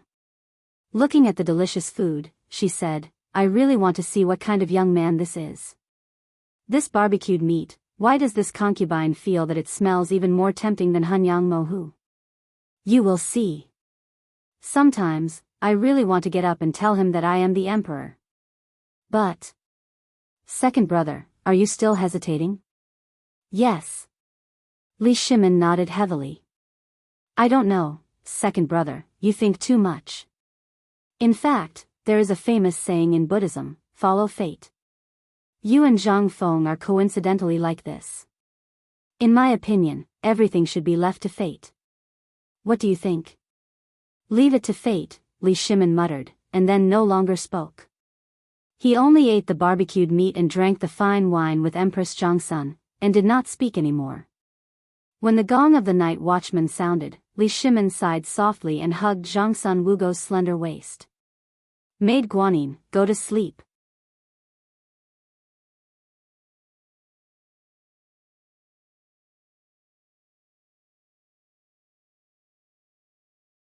Your Majesty, there was a large-scale riot in Chang'an city yesterday, and there were even faint signs of people rioting. Under the feet of the emperor, such a thing is a great crime of disrespect. This subject requests Your Majesty to investigate this matter thoroughly, give the people an explanation, and prove the dignity of the Tang dynasty. Li Shimin waved his hand and said, then, how do you think this matter should be dealt with? Who does the Ministry of Works think is behind this? Is it an outsider? No. Your Majesty, this subject has investigated this matter. It is not an outsider, but a member of our court. Oh. Li Shimin calmly glanced at Zhangsun Wuji, who was frowning, and said, tell me, who is behind this, and what is their purpose? Your Majesty. The official of the Ministry of Works hurriedly knelt on the ground, and then several other officials knelt and said, this subject has been investigating this matter since yesterday, and found that this person has illegally expropriated the tax revenue of the Tang dynasty and used the imperial plantation to make money, which forced the imperial plantation to close down. Yesterday, this subject found out from the Chang'an county government, officials at all levels, and merchants who benefited from this matter, which has caused dissatisfaction among the merchants in Chang'an city. Most of the merchants are waiting for this matter to make a fortune. Li Shimin waved his hand and interrupted the man's words. He asked, Jin just heard that someone was using the imperial plantation to wantonly amass wealth. Why are there merchants waiting here to make a fortune? If you don't tell me what's good or bad, Jin will definitely punish you for deceiving the emperor. When the crowd heard this, they were shocked. They hurriedly said one sentence after another.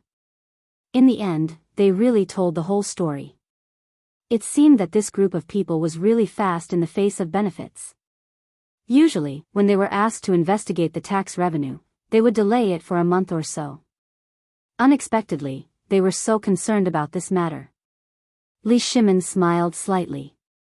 No one knew what he was planning to do. After waiting for a while, most of the Confucian officials were filled with righteous indignation. Your Majesty, this person's intention is to be punished. Now that all the clans are gathered in Chang'an, if this scandal is exposed, the Tang dynasty will lose face.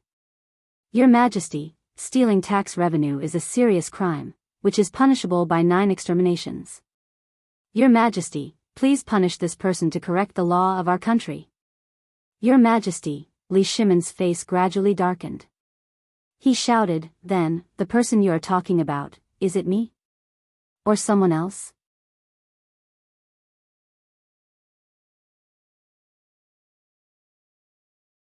Chapter 212. Li Shimin's sudden outburst caused everyone to shut their mouths. Everyone who had knelt down to beg for their lives remained kneeling on the ground, trembling all over, unwilling to make a sound. Li Shimin slowly walked down the 9-step stairway to heaven with a wave of his sleeve. When he arrived at the top of the hall, everyone hurriedly bowed, not daring to even breathe loudly. When Qing Yaojin lowered his head, he couldn't help but open his mouth. This group of idiots, who else but the emperor could bypass the Ministry of Works and directly mobilize so much tax money from the imperial plantation? Are your brains used to vent your anger? This is such a simple question, even I can understand it. Are you all pretending to be stupid? Just as Qing Yaojin was calculating how many people would die in the end, the Minister of Works, Ho Kan, stepped forward and knelt on the ground, saying, reporting to the emperor, this subject has something to report. Oh. Li Shimin put his hands behind his back and walked to Ho Kan's side. He looked at Ho Kan with a smile that wasn't a smile and said, Ho Kan, we still remember that on the 12th of last month, we gave you a document to report the tax situation of Chang'an last month and the current state of the treasury. Now, have you found it? Your Majesty, Ho Kan's forehead was covered in a layer of fine white sweat. He hurriedly said, "Your Majesty, this matter is complicated, and there have been many outsiders recently, so, this subject still needs half a month. Good. Good. Li Shimon's eyes narrowed slightly. He looked down at Ho Kan and asked, "We thought you would give us a list today, but we waited for another matter. Then we want to ask you, do you also want to report me?" As he spoke, Li Shimon's expression suddenly became serious. He looked around and said, "Then, we want to ask, who else wants to report me?" Li Shimon's shout instantly made Ho Kan tremble. He hastily knelt down and said, "Your Majesty, this subject does not dare. The result of our investigation is that Zhangsun Wuji is Zhangsun Wuji. Taking advantage of his status as the Empress' older brother, he went to the Chang, an imperial plantation alone the night before last. This subject has already interrogated the people in the imperial plantation. Everyone saw Zhangsun Wuji. I beg your Majesty to punish Zhangsun. Your Majesty, please punish Zhangsun Wuji." At this moment, all of the people kneeling on the ground began to make their reports. However, some of the ministers felt that something was amiss. When Zhangsun Wuji heard this, not only did he not lose his head out of fear, his expression remained the same. What was going on? Could it be, everyone seemed to think of something. Hurriedly, he secretly observed Wei Zheng and the others. As a straightforward minister, if he encountered such a situation on a normal day, he would definitely stand up immediately. Why was he still as calm as usual today? Even Qing Yaojin, that fool, was secretly laughing. Why did Fang Xianling, Du Ruhui, and the others still look the same? Could it be that they were all involved in this matter? Or, in the end, all the ministers' gazes converged on Li Shimon. Could it be that this was really the emperor's doing? That was right. In the imperial plantation, the only person who could instruct the imperial plantation, other than the Ministry of Works who had the emperor's personal document, was the emperor himself. Could it be that Zhangsun Wuji went to the imperial plantation that night because he received the emperor's secret decree? The more they thought about it, the more they felt that it was possible. At this moment, the emperor was looking at Ho Kan with a playful gaze. I once heard that the people in the marketplace said that the people in the imperial court were all good-for-nothings.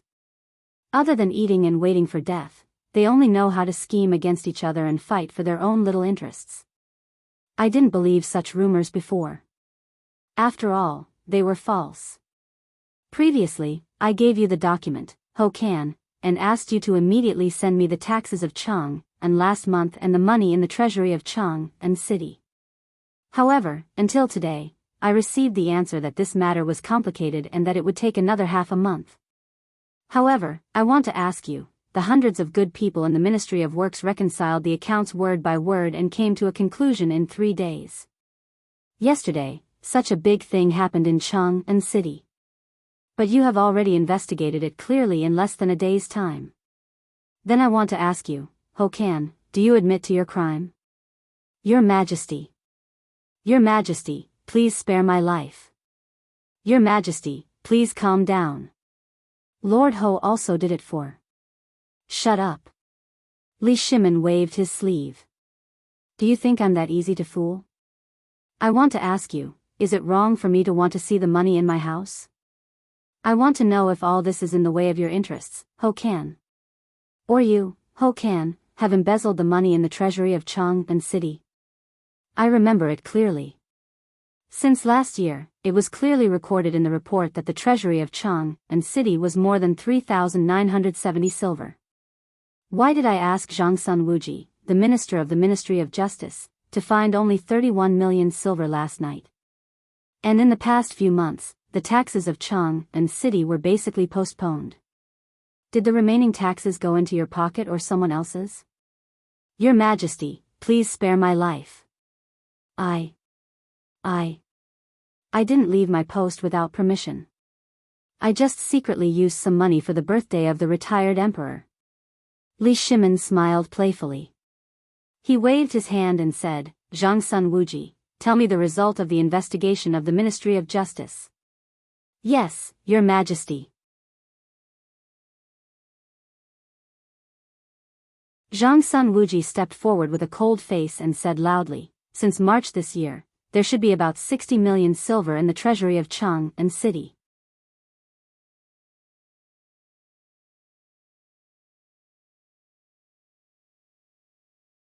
Chapter 213.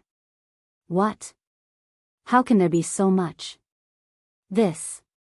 Oh my God. Why did the Ministry of Works announce that there are less than 40 million taels? Where did the remaining 2,000 taels go? Oh my God. The taxes in the treasury are the lifeline of the Tang dynasty. Your Majesty. It's a capital offense. This is a capital offense. Ho Kan panicked. Under the reprimanding of the ministers, he hurriedly explained, "Your Majesty. The taxes are there. I just haven't sorted out the accounts yet." Enough. Zhang Sun Wuji smiled coldly. "Lord Ho, I believe you were preparing to fill the hole yesterday, right? After all, it's only been half a year.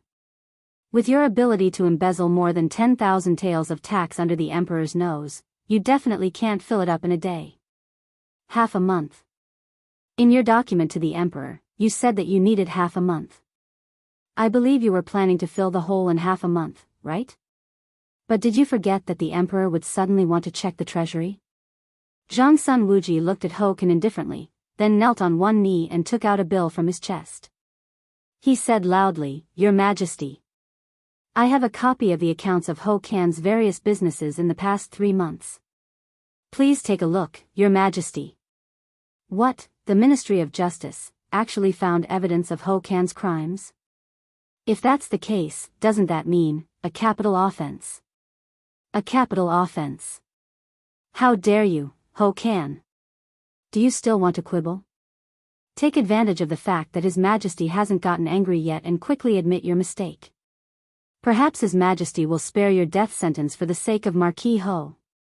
Wei Zheng raised his Buddhist sleeves and scolded Xiao Gizi as he handed the bill to him. "Lord Ho. Admit your crimes. Otherwise, you will really have your entire family executed." Lord Ho.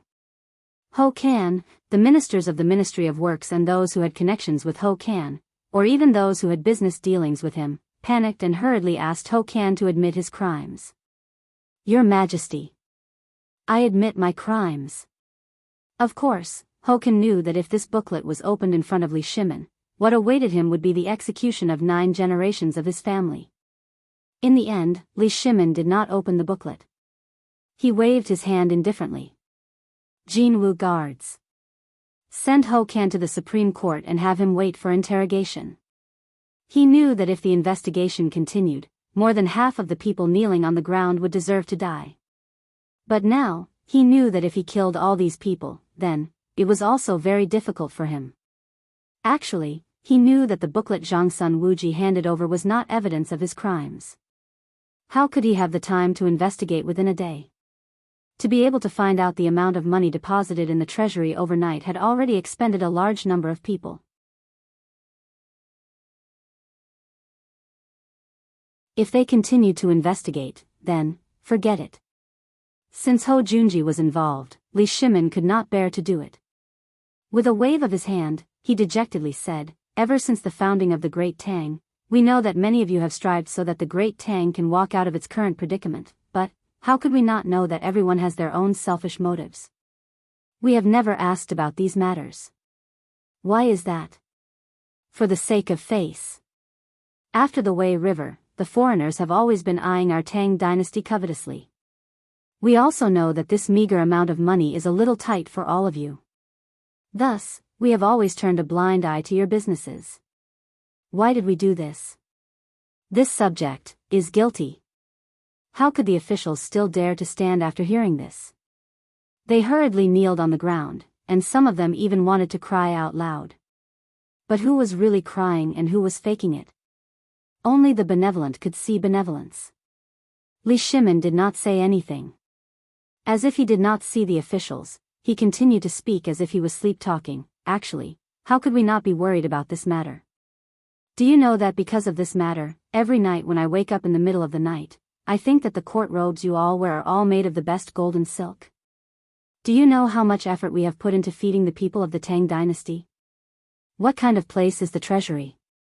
It is the lifeline of our Tang dynasty. You dare to touch it? What is the difference between you and those foreign barbarians? You are gnawing on the flesh and blood of the people of our Tang dynasty. Li Shimin looked up at the political announcement hall and pointed at it. Come and take a look. This is the political announcement hall of our Tang dynasty. It is the place where we issue every order. Look, are they more dilapidated than your study? The officials all bowed their heads and did not dare to make a sound. They all knew that His Majesty was furious because of this. But, even so, we have never thought of repairing the palace. It is not that we don't have money, nor that we don't want to repair it, but we don't want to waste it. Look. Li Shimin lifted his dragon robe and pointed at the boots on his feet. This is made by my empress, the empress of the Tang dynasty. She sewed this stitch and thread for me. Why? Tell me, why? You just want to save a little money for the Tang dynasty and let the people have more money, right? Li Shimin's voice suddenly turned cold. He shouted angrily, but there are always some of you who think we are fools.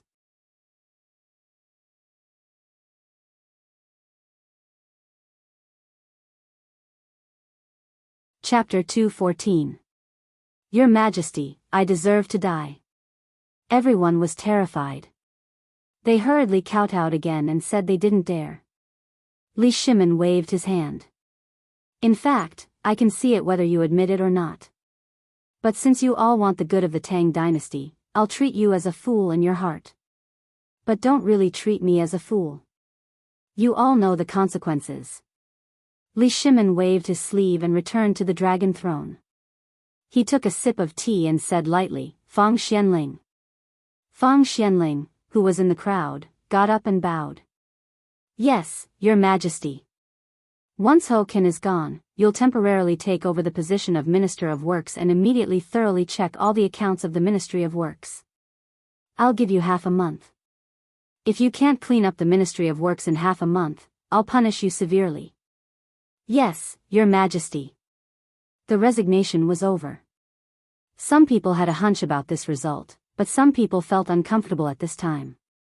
For example, the other officials of the Ministry of Works thought they had the possibility of promotion after the emperor ordered to kidnap Ho Kan. But Fang Xianling came out of nowhere. How could they not be angry? But they only dared to be angry in their hearts. They really didn't dare to say it out loud. After settling this matter, Li Shimin continued, Today, I know you're all here for the affairs of Chang'an, Luozhou, and Liangzhou. I understand. But as I said, this is my decree, and it is also my test. Your Majesty. I wonder what Your Majesty wants to test with the chaos in Chang'an City at this time. Your Majesty, now Chang'an City is in complete chaos. No one wants to make a living. If this goes on, it will be chaotic. Li Shimin waved his hand. Wei Zheng, you say it. Li Shimin's mouth was dry from talking. Ho Kan's matter made him furious. If he didn't investigate it, he wouldn't know. But after a little investigation, such a big mess happened. Moreover, the money borrowed from the treasury was basically borrowed from Ho Kan's family or collateral relatives. What was this? This was stuffing his own pockets. Taking control of the Ministry of Works was the most important part of this plan. If the Ministry of Works did not interfere, then this plan would be perfect. He did not expect Ho Kan to be such a good stepping stone. When I needed you, you appeared on your own. Very good. Very good. Just as Li Shimin was planning how to deal with this matter perfectly, Wei Zheng had already told him the whole story in detail. Apart from everything about Zhang Feng and the layout of the surrounding countries, he only talked about all the benefits of this cooperation. At this moment, gasps could be heard from time to time in the court. His Majesty spent a lot of effort on this matter. One midnight, he was enlightened by the heavens and came up with a set of methods to fully recover the economy of the Tang dynasty. If you have any questions, feel free to ask. If you don't have any questions, Minister Wei. Prime Minister Wei, this old subject has something to ask. Me too. Prime Minister Wei, isn't this banknote a little too simple? If a calligraphy master copied it down, wouldn't it mean that the Tang dynasty would be irreparably shaken? Once this is implemented, wouldn't it mean that all the currencies circulating in the market need to be replaced and reformed? That won't happen. Wei Jing shook his head. This matter has no conflict with the existing currencies at all. On the contrary, the banknote that replaces the currency is even more unduplicable and fair. When the time comes, the coinage department of the Ministry of Works will use the latest printing technology. Even if others want to imitate it, they won't be able to. About this matter, in 5 days, Old Man will bring the sample for all of you to have a look. Wei Zheng and Li Shimin really did not think of this matter. But now that someone had asked, Li Shimin could only pretend that he knew everything. Wei Zheng nodded to himself. Wei Zheng could only do as he was told. He knew that this matter would definitely require Zhang Feng to write it down. At this time, another official asked, Prime Minister Wei, this matter is of great importance. Should we stop all the turmoil and wait until after the Emperor Emeritus' birthday celebration? No, this matter doesn't need to wait until after the Emperor Emeritus' birthday celebration. This matter is already in progress. Are you talking about the loan from Chang'an a few days ago? Then, do you mean that the loan will continue? Yes. Wei Zheng nodded. He said to the person who had just spoken, that was just an experiment by the Emperor. First, he wanted to see if there were any loopholes in the vaults of these important economic areas. Second, he wanted to let this matter brew for a while. The money still needs to be lent out. Not only that, from tomorrow onwards, the Imperial Plantation will officially accept deposits. What? Deposits? At this time, everyone was finally shocked. It turned out that this was the biggest plan. This was equivalent to the Emperor spending tens of millions of taels of silver to put all the merchants' money into his own hands. Although the low interest rate was low, it was still the Emperor's Imperial Plantation. If one held the banknotes of the Imperial Plantation, what would it mean? It would mean face. Moreover, the Imperial Plantation belonged to the Emperor. It was safer and more reliable than any other bank. Even if one was traveling from Chang'an to the northernmost border of Hebei province, as long as one held the banknotes of the Tang dynasty's Imperial Plantation, one could exchange the corresponding amount of money at the government office or the bank opened by the government. It was much safer than dragging a large amount of money out in a carriage. Moreover, there was interest.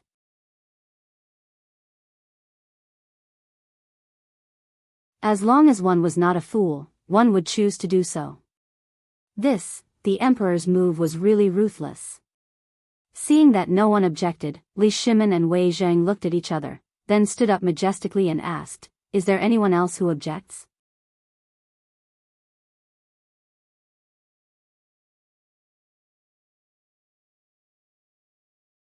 Chapter 2:15. At this time, everyone was immersed in their own money. Who would be crazy enough to oppose the Emperor's words? This was a good thing. As long as the money was deposited in the Imperial Plantation, not only would it be fireproof and burglarizing, but it would also earn interest. For people like them who had countless assets, who would dare to oppose it? There would definitely be people who would dare to tear them apart in the court.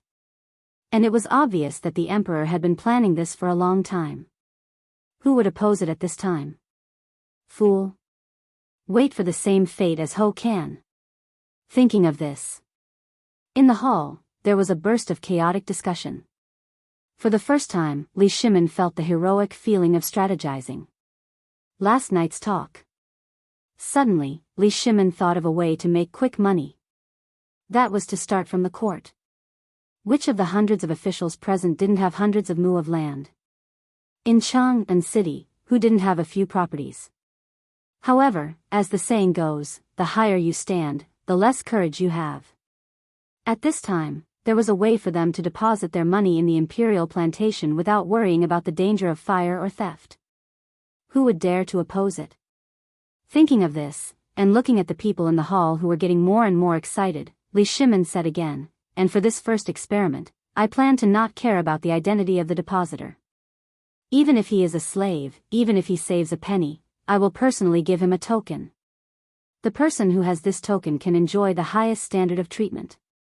And if he borrows money from a loan, I will waive the interest for a year. Not care about identity? There was such a token? Everyone was shocked. Hurriedly, someone asked excitedly with a red face and neck, Your Majesty, how many tokens are there in total? If there are too many, won't it cause chaos in the world? The taxes of the Tang dynasty won't. Li Shimin waved his hand lightly. My dear minister, you can rest assured that I have prepared 100 tokens. And each token has my engraved seal. Even if he is a merchant, with this token, he will be exempted from the right to kneel in front of officials. And he will also enjoy the right to half the tax exemption on all the properties under his name. Buzz. All the officials' heads exploded. There is such a benefit. 100 tokens. My God. Your Majesty. This old subject has something to report. At this moment, the red-robed official stood up excitedly and shouted. Instantly, everyone couldn't help but look at that person. It was the chief of the Dragoner Temple. Li Shimin waved his hand. Summon him. The Minister of Agriculture asked, I'm not talented, but if the people in the imperial court want to save money, do they have this token? Oh. Li Shimin smiled. Lu Xingwang, I remember that you don't have much money left in your salary, right? However, the Sanongxi Temple seems to be a little rich.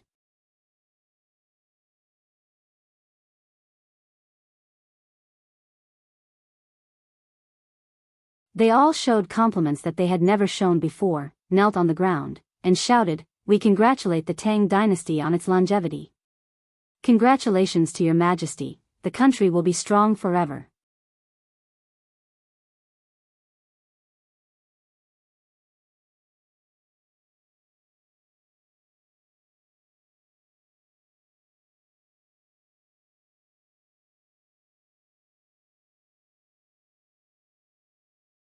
Ministry of Agriculture, Ministry of Appointments.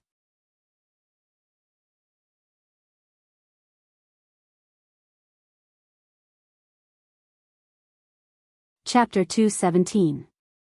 On the city walls of Chang'an City, Li Shimin, Wei Zheng, Fang Xianling, and Du Ruhui, who were in disguise, looked at the entrance of the imperial plantation and smiled. After such a long period of intense planning, they finally saw results at this moment. They had completely improved Zhang Feng's plan last night. Li Shimin and Wei Zheng had thoroughly analyzed the situation of the officials in the imperial court and combined it with Zhang Sun Wuji's investigation of Ho Kan to come up with this plan. However, the effect was very obvious. Even Li Shimin was shocked. So this is my subject. If it weren't for Brother Zhang Feng's plan, I wouldn't have known that my officials are so rich. In just half an hour, these officials have saved almost a few 100 million yuan. Haha. Li Shimin smiled bitterly, but he also smiled like a wise man. When everyone heard this, they stood up and congratulated. Congratulations, Your Majesty. What's there to congratulate? Why don't you want to save some money? This. Your Majesty, you know our family background. We don't have the money to save. Wei Zheng blushed and said. Ha ha ha. Li Shimin also laughed when he heard this. When this is over, I will remember to give you the money. After all, this idea was thought of by our brother, Zhang Feng. Thank you, Your Majesty. When the four of them heard this, they hurriedly thanked him. Li Shimin waved his hand and said, We're out of the palace. Don't do this again. Be more natural. Only then did everyone return to normal. They looked at the situation below the city walls and thought. The emperor had said that after this matter was over, there would be a reward. Did that mean that they could forget about their previous mistakes? Moreover, they had been involved in this matter from the beginning to the end. They definitely knew how much wealth would be accumulated after this matter was over. When that time came, money would just be a number to them. How are you going to spend tens of millions? I'm just asking what you're going to buy. Thinking about the future, a smile appeared on everyone's face. Laoli, are you guys here to watch the show too? At this moment, a familiar voice caused Li Shimin to be slightly stunned. But in the next moment, his expression changed as he turned around and laughed. Ha ha ha, how could I forget you? Brother Zhang Feng, are you here to join in the fun? The person who came was Zhang Feng, who had come to join in the fun. How could Zhang Feng not know about such a sensational event in Chang'an city? When he first heard this, Zhang Feng thought there was something wrong with his ears. Then, he grabbed the old scholar who was running back and forth. Only then did he realize that the emperor had investigated the Minister of Works in such a short amount of time. He also didn't know what kind of ability the emperor had used to get so many officials to agree to this matter. Now it seems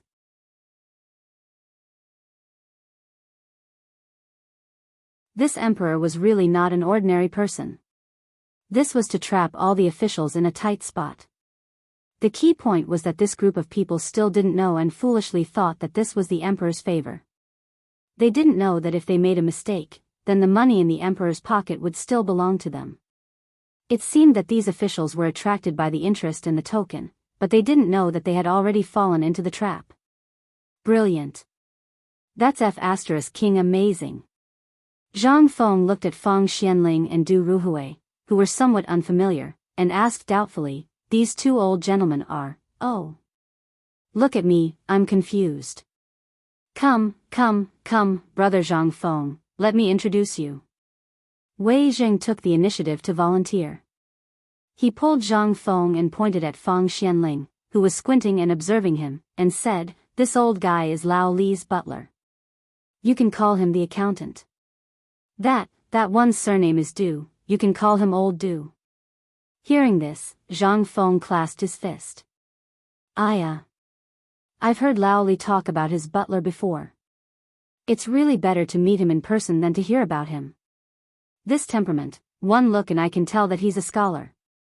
Zhang Feng's name resounded like thunder in Fang Xianling and Du Ruhui's ears. At this time, seeing the real person and being flattered so politely by Zhang Feng, Fang Xianling was very happy. He hurriedly bowed like a Confucian scholar and said, I've often heard about Brother Zhang Feng's matters from the old master. Your deeds are really unprecedented. Ha ha ha ha. Old gentleman, you flatter me.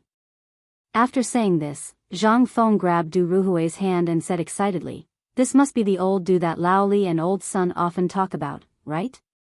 Actually, when had he ever heard them talk about him?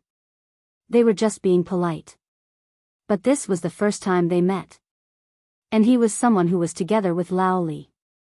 For Zhang Feng, who had always been friendly, this was not a problem at all. After looking at the city wall with Wei Zheng and the others for a while and seeing the patrolling city guards coming over, they hurriedly slipped down the city wall and came to Zhang Feng's little pub. Zhang Feng familiarly entered the kitchen and started cooking. Fang Xianling and Du Ruhui looked at the calligraphy on the wall and were shocked. Although the words were not beautiful, it was still okay. But the artistic conception in the poem, that was, at this time, Zhang Feng came over with wine and dishes. The two of them did not ask much. Zhang Feng poured wine and then clinked glasses with everyone. He looked at Du Ruhui and said, Old Du. Why do I feel that you look so familiar? You seem to be someone.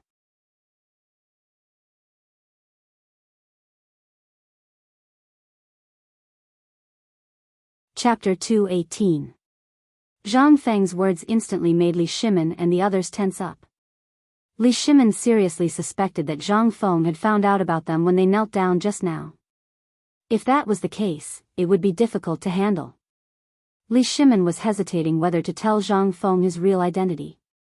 Once Zhang Feng knew about it, he might be tactful and lose his only friend, after communicating with Wei Zheng and the others through their eyes, and after Wei Zheng and Fang Xianling confirmed it, Li Shimin was as nervous as if he was facing an imperial court for the first time.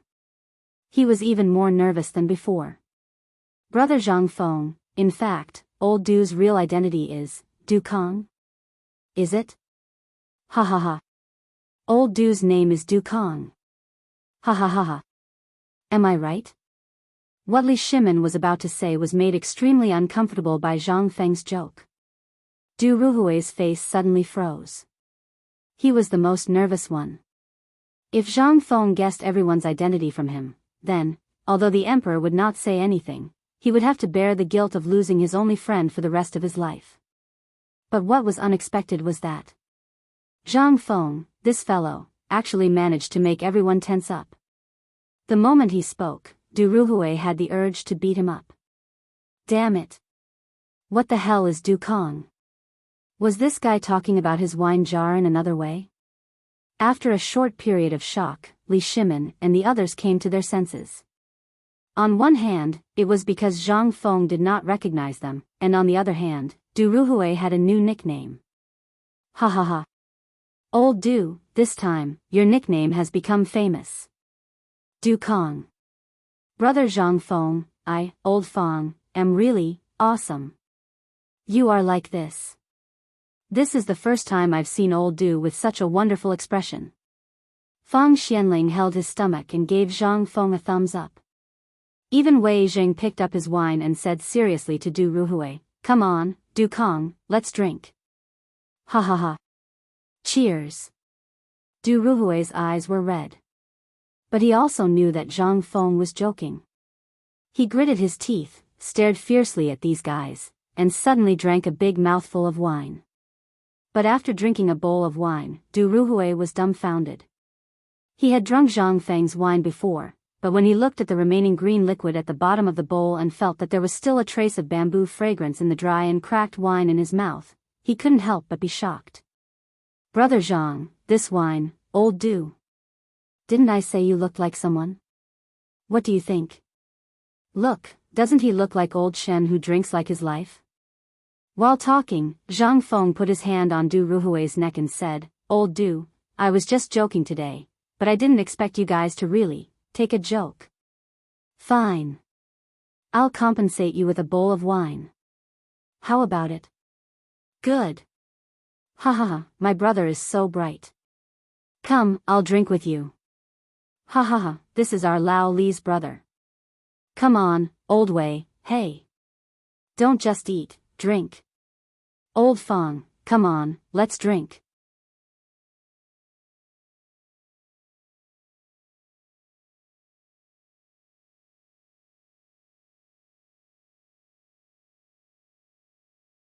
Chapter 219. The night was very short. Especially in the early summer night. The mosquitoes here seemed to be a little afraid of the small tavern. It was rare that they didn't enter here. In the end, these top-notch figures of the Great Tang who were competing in drinking all fell asleep snoring before the hour of the night had even arrived. This sleep made Wei Shuyu very worried. What should he do? What should he do? He had heard everything clearly when he was outside. Everyone else was fine, but the emperor, how could he? Send him back to the palace? He might be beaten by the empress. He didn't dare to bear the crime of failing to protect the emperor. For the first time, Wei Shuyu felt that being a shabby Jinwu guard was a hard job. He was so worried that he squatted on the steps in front of the tavern and pulled his hair like a pig's mane. But this was not a good way. He still had to go back and report. "You, come here." Wei Shuyu waved his hand in annoyance and called a Jinwu guard over. "Go to the palace immediately and report everything here." "Yes." "You, and you. All of you, squat in front of Lao Tzu and pretend to be dead. Guard this tavern to the death." "Yes." The orders were issued one after another. Wei Shuyu looked at the tavern and turned to enter it. Looking at the leftovers on the table and the food that still smelled of wine and meat, he was eager to eat. But when he thought of the important responsibility now, he couldn't help but tear down the counter and find some soft and furs in the tavern. He even tore down Zhang Feng's bed and made a simple bed on the floor of the tavern. He put Li Shimin and the others on the bed one by one. As for Zhang Feng, Wei Shuyu squatted in front of the table and looked at this legendary figure. Wei Shuyu touched his chin and murmured, "He doesn't have any other ability. Didn't he still drink until he collapsed? That's it?" Wei Shuyu curled his lips in disdain. Looking at the broken or not broken wine jars on the ground and the wine jars on the table, there were only 6 in total. 5 people drank 6 jars of wine and all of them collapsed. Wasn't this too cowardly? If this was in the hands of Chang'an and the other bastards, this would be enough for them to rinse their mouths. Even if it was true, why fight for the title of God of Wine? Wei Shuyu felt a little disdainful. After wandering around the tavern and blowing out all the oil lamps, he wandered back and forth in the tavern. The aroma of the meat and the aroma of the wine almost drove him crazy. It will take about 2 hours to get to and from the palace. I only drank a little to satisfy my cravings. Others, I don't think anyone saw it, right? Wei Shuyu listened quietly at the door with a guilty conscience. Then, she tiptoed to the wine cabinet and took out a wine jug that was slightly bigger than the others. With a slap, she removed the seal.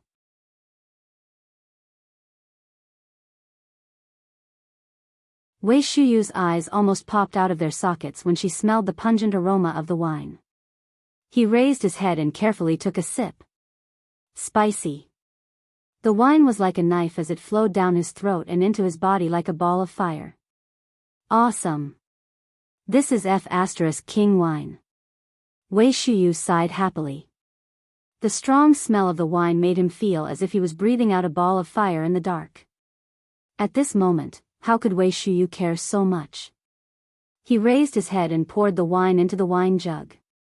However, what he didn't see was that on top of the wine jar, under the moonlight, the word alcohol was faintly visible. Wei Shuyu squatted in the corner and drank mouthful after mouthful. The more he drank, the more he felt that the wine was fragrant. He finally understood why the emperor and the others would act like children for this thing. Damn it, I only drank a few mouthfuls and I'm already dizzy. What kind of wine is this? Wei Shuyu completely let go. In order to study what kind of wine it was, he forgot where he was and what his duty was. On the other side, the Chamberlain of Jin Wu passed through the secret doors of the palace and hurriedly appeared in Zhangsun Wuji's bedroom. Report. Urgent report. The Chamberlain of Jin Wu requests an audience with the Empress. Under normal circumstances, the Chamberlain of Jin Wu, or any man other than the eunuchs, would enter the harem. At this moment, Zhangsun Wu Go, who was anxiously waiting for Li Shimin, suddenly felt that something was wrong after hearing this voice. She waved her hand and said, "Go in."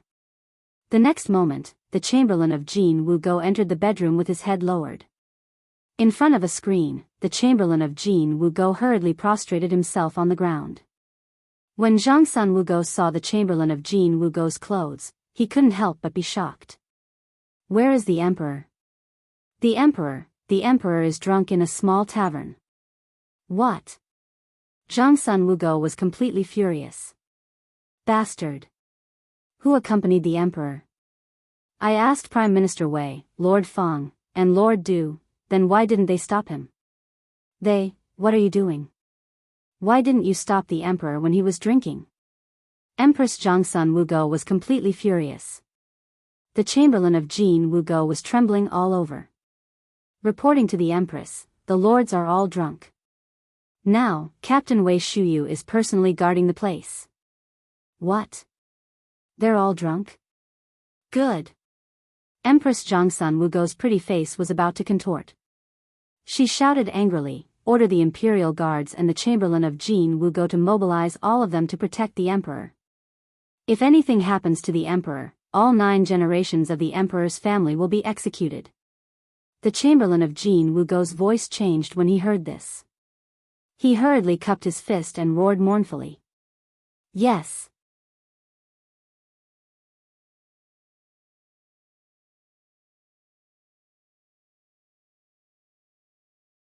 Chapter 220. All of a sudden, the entire palace began to move. Squads of Imperial Guards and Imperial Guards swarmed out of the palace in the dark. Under the lead of the Imperial Guard who delivered the message, they arrived outside the tavern. The one leading them was Yuqi Jingda's son, Yuqi Baolin. Where are they? Yuqi Baolin's clanging armor clanged as he grabbed the Golden Guard's collar and asked in astonishment. I don't know, but before the captain sent me to the palace to deliver the message, hundreds of our brothers were here. Yuchi Baolin tossed the golden guard far away, shook his muscular body, and swept his gaze across the dark corners like a pair of daggers. How could he not know the people hiding in the dark? It seems that Wei Shuyu is really something. He must have put in a lot of effort to turn a squad of 300 into this. But what about that bastard? Was he killed? Yuchi Baolin waved his hand. In an instant, a large group of Imperial Guards surrounded Zhang Feng's tavern. He waved his hand and said, "Everyone, with the tavern as the center, clear out everyone within 100 steps. If there are any suspicious people, kill them." "Yes, sir." Everyone left. Yuchi Baolin's footsteps were heavy as he pushed open the door to the dark tavern. Instantly, countless torches lit up the entire tavern. In the next moment, Yuchi Baolin's brain stopped working. In front of him, the Emperor and Wei Zheng were hugging each other as they slept on a bed made of wooden planks. Fang Xianling and Du Ruhui were rolling on the floor covered in vomit. Even the Emperor's face was covered in dirt. Wei Shuyu was leaning against the wall of the tavern, hugging a large wine jar and laughing like a fool. From time to time, vomit would overflow from the corner of his mouth. Yuchi Baolin's entire body was covered in a layer of white sweat. Gulp. Swallowing hard, Yuchi Baolin hurriedly shooed away the people who were about to enter the tavern. Even if Yuchi Baolin was an idiot, he now knew that he had really gotten himself into trouble this time. If anyone were to find out about this, the imperial family's reputation would be tarnished, the Empress would kill. At this thought, Yuchi Baolin waved his hand and roared, "Everyone, retreat 30 steps. Without my permission, no one is allowed to enter the tavern." These imperial guards were the sons of his father's subordinates. Most of them were descendants of generals and ministers. If they were killed by the enraged Empress. Yuchi Baolin took the torch from one of his men and lit up the tavern. He waved his hand and said, "Prepare the carriage. Get the carriage ready. Are you all idiots?" Then, he hurriedly carried Li Shimin and the others and placed them on the carriage one by one. Looking at Wei Shuyu, who was leaning against the corner of the tavern and laughing like a fool, her chest covered in vomit, Yuchi Baolin was furious.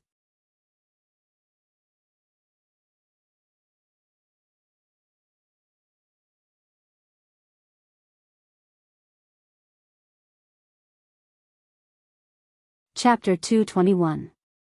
Wei Shuyu's mind was in a mess. He felt like his head was about to explode.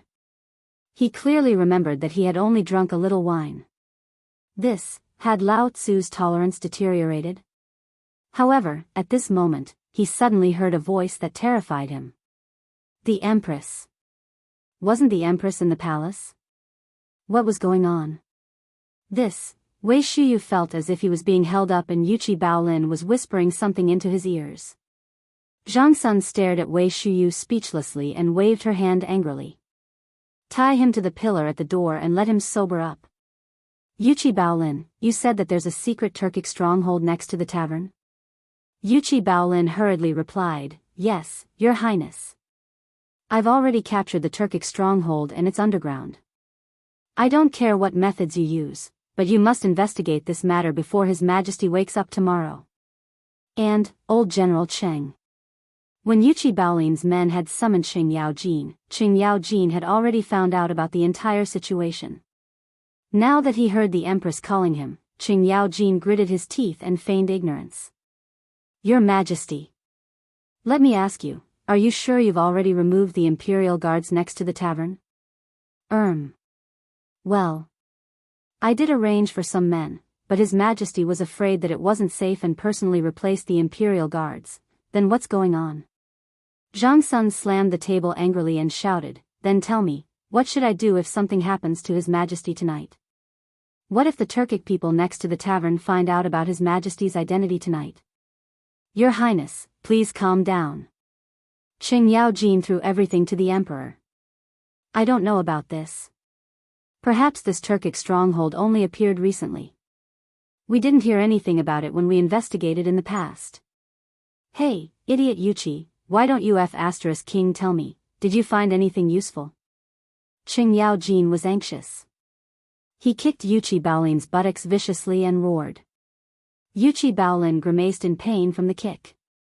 However, he didn't dare to lose his temper and said hurriedly, Your Majesty, General Cheng, I've asked the people around. A man surnamed He who had met Zhang Feng said that Zhang Feng had noticed this stronghold as early as half a month ago. And I also know that this stronghold usually starts its activities as a gambling house after midnight. Since the establishment of the cooperative, very few people have been active on the ground in this stronghold, so, what happened tonight, probably, didn't spread out. What do you mean by probably? As the commander of the Imperial Guards, you are responsible for this matter. Tomorrow, after His Majesty hands down the punishment, you will go to the Ministry of Justice to receive 30 strikes. Empress Zhangsun left angrily with a wave of her sleeve. After all, the emperor still needed to be looked after. It was only after the empress left that Yuchi Baolin and Qing Yaojin heaved a sigh of relief. Damn it, you little bastard, why didn't you inform Lao Tzu about this? Qing Yaojin grabbed Yuchi Baolin's ear and roared. It was so painful that Yuchi Baolin almost burst into tears. He was already very unlucky. Now that Qing Yaojin was venting his anger, what else could he say? What did he dare to say? He didn't know what His Majesty would do when he learned about this matter tomorrow. Right now, he had already recorded 30 strikes of the paddle. Damn it, if His Majesty woke up tomorrow, damn it, General Cheng, stop pulling, it's going to break. If you want to blame someone, blame that bastard Wei Shuyu. It's all his fault. If he didn't inform Her Majesty first and cause her to be furious, how would I know about this? Her Majesty was furious at that time. She thought that since Wei Shuyu was around, nothing would happen. Who knew that bastard would steal wine and drink it? If you want to blame someone, blame him. Fine. Qing Yaojin kicked Yuchi Baolin hard and let go, causing Yuchi Baolin to fall flat on his face. Tomorrow? Tomorrow, we'll all have to wait to be beaten. Qing Yaojin said something ambiguous and left in a hurry. Yuchi Baolin was left in a mess. The next morning, Zhang Feng shook his head like a bucket and groggily got up from the floor. When he opened his eyes, he was dumbfounded. Was this still the tidy and shabby little tavern? Was this King Thief? He saw that the counter had been dismantled and thrown haphazardly on the floor. The tables and chairs were still intact, but, damn it, who could tell me who drank Lao Tzu's wine? Damn it. That's going to kill me. Zhang Feng squatted on the floor and looked at the half-full jar of wine, rubbing his head hard. He remembered that the counter was still intact at the end last night. Could it be that in the end, Old Li and the others got drunk and took the alcohol out to drink? But, Lao Tzu's quilt. What was going on? Sigh. In the end, Zhang Feng put his hands together and prayed, Gods and Buddhas, please protect Lao Li and the others and don't drink to death.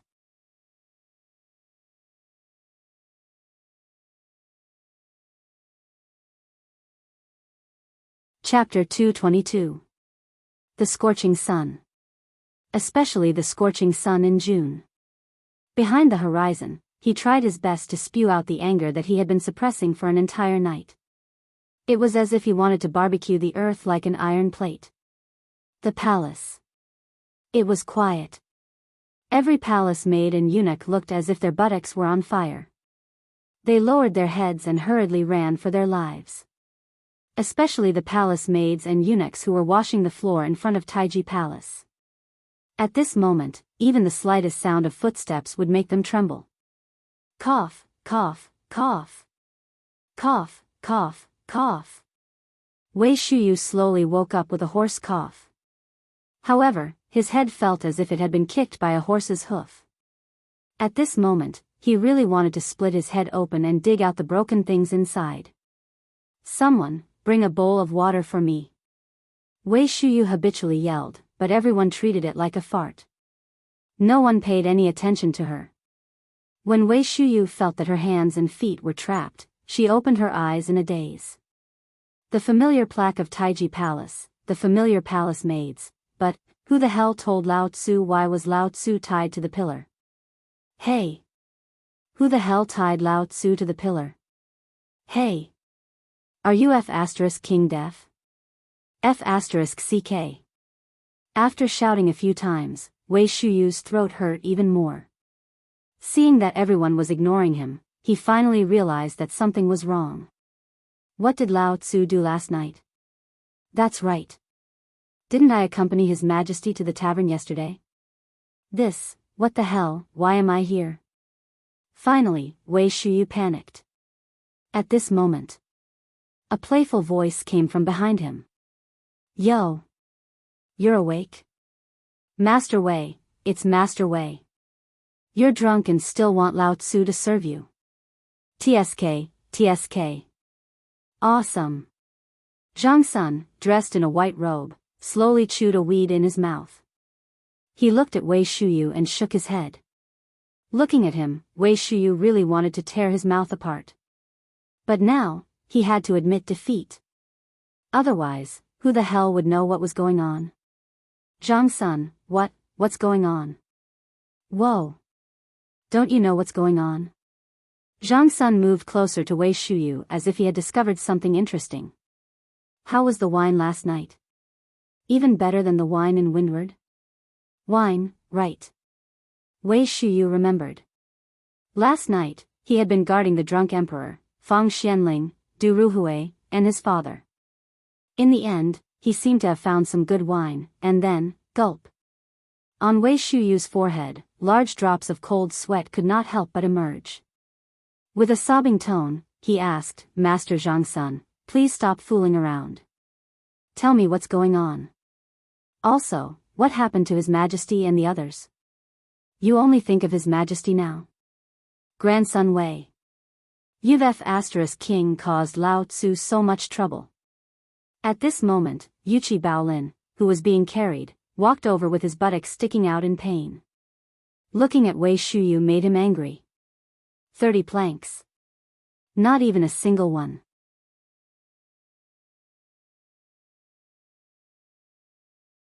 Damn it, he would not be able to walk for at least half a month. Damn it, it's all this grandson's fault.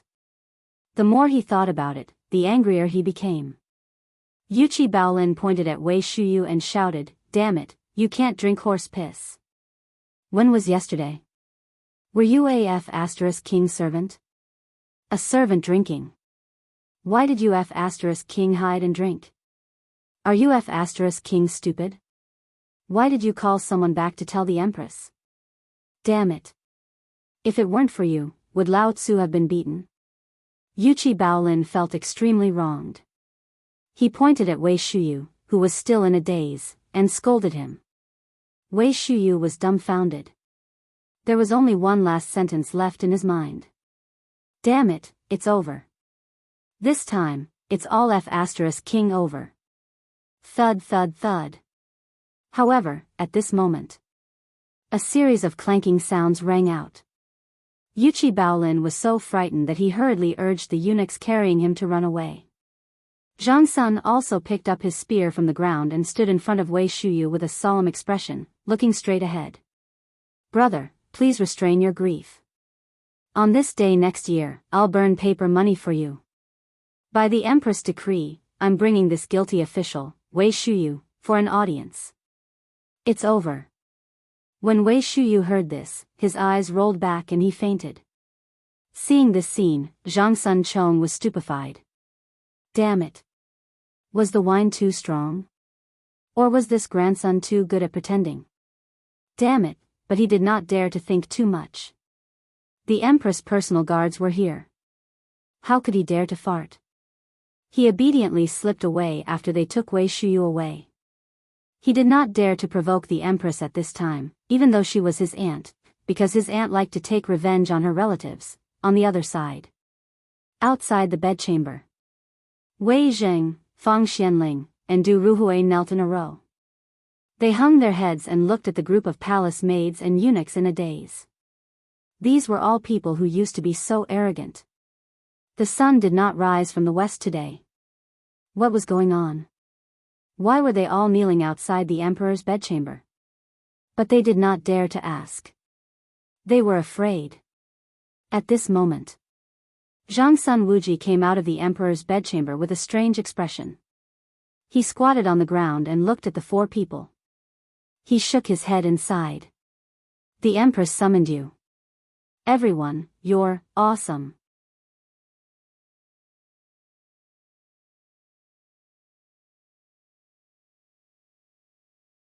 Chapter 223. In the Emperor's Chamber.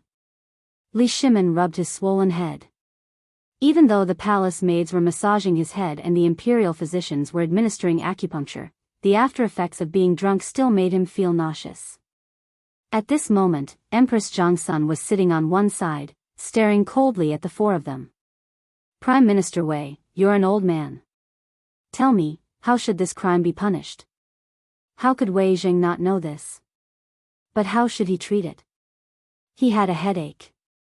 When he was outside, he heard that Wei Shuyu had been tied to a pillar outside Taiji Palace by the Empress for a whole night because of her negligence of duty last night. Until now, he still didn't know what she had done.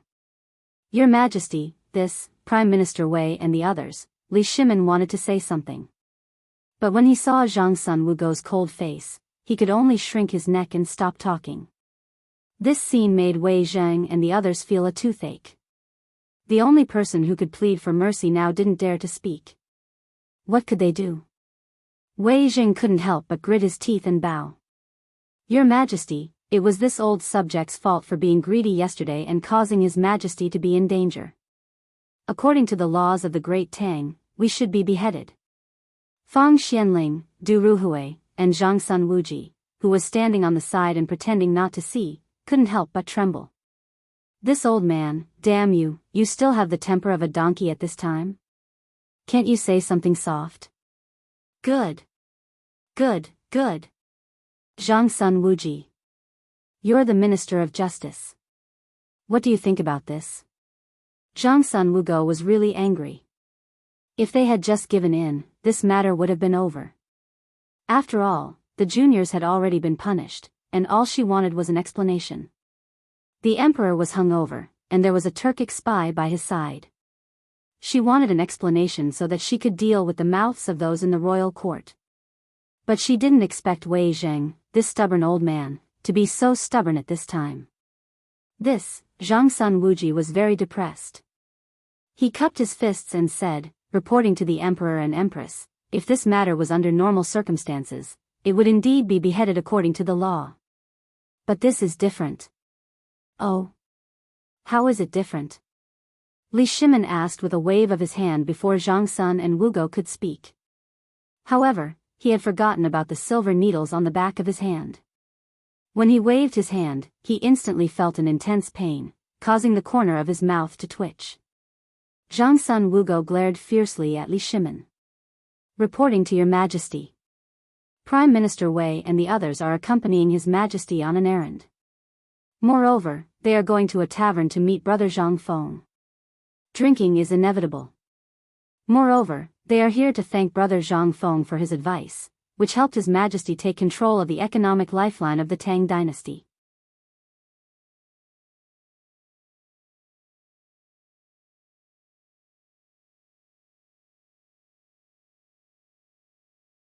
Throw Wei Zheng, Fang Xianling, and Du Ruhui into the prison and wait for punishment. Guards, Wei Shuyu has neglected her duties. She will be flogged 30 times and be relieved of her position as the captain of the Golden Guards. Take her away. They were dumbfounded. They relied on their monthly salary to survive. Now that they were all exempted, they hurriedly shouted, Your Majesty, this is terrible.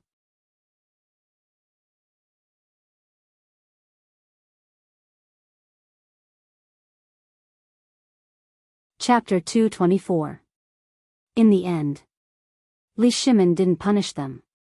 They were just going through the motions. After all, the emperor didn't say how long they would be locked up. Anyway, they would be locked up for a breath.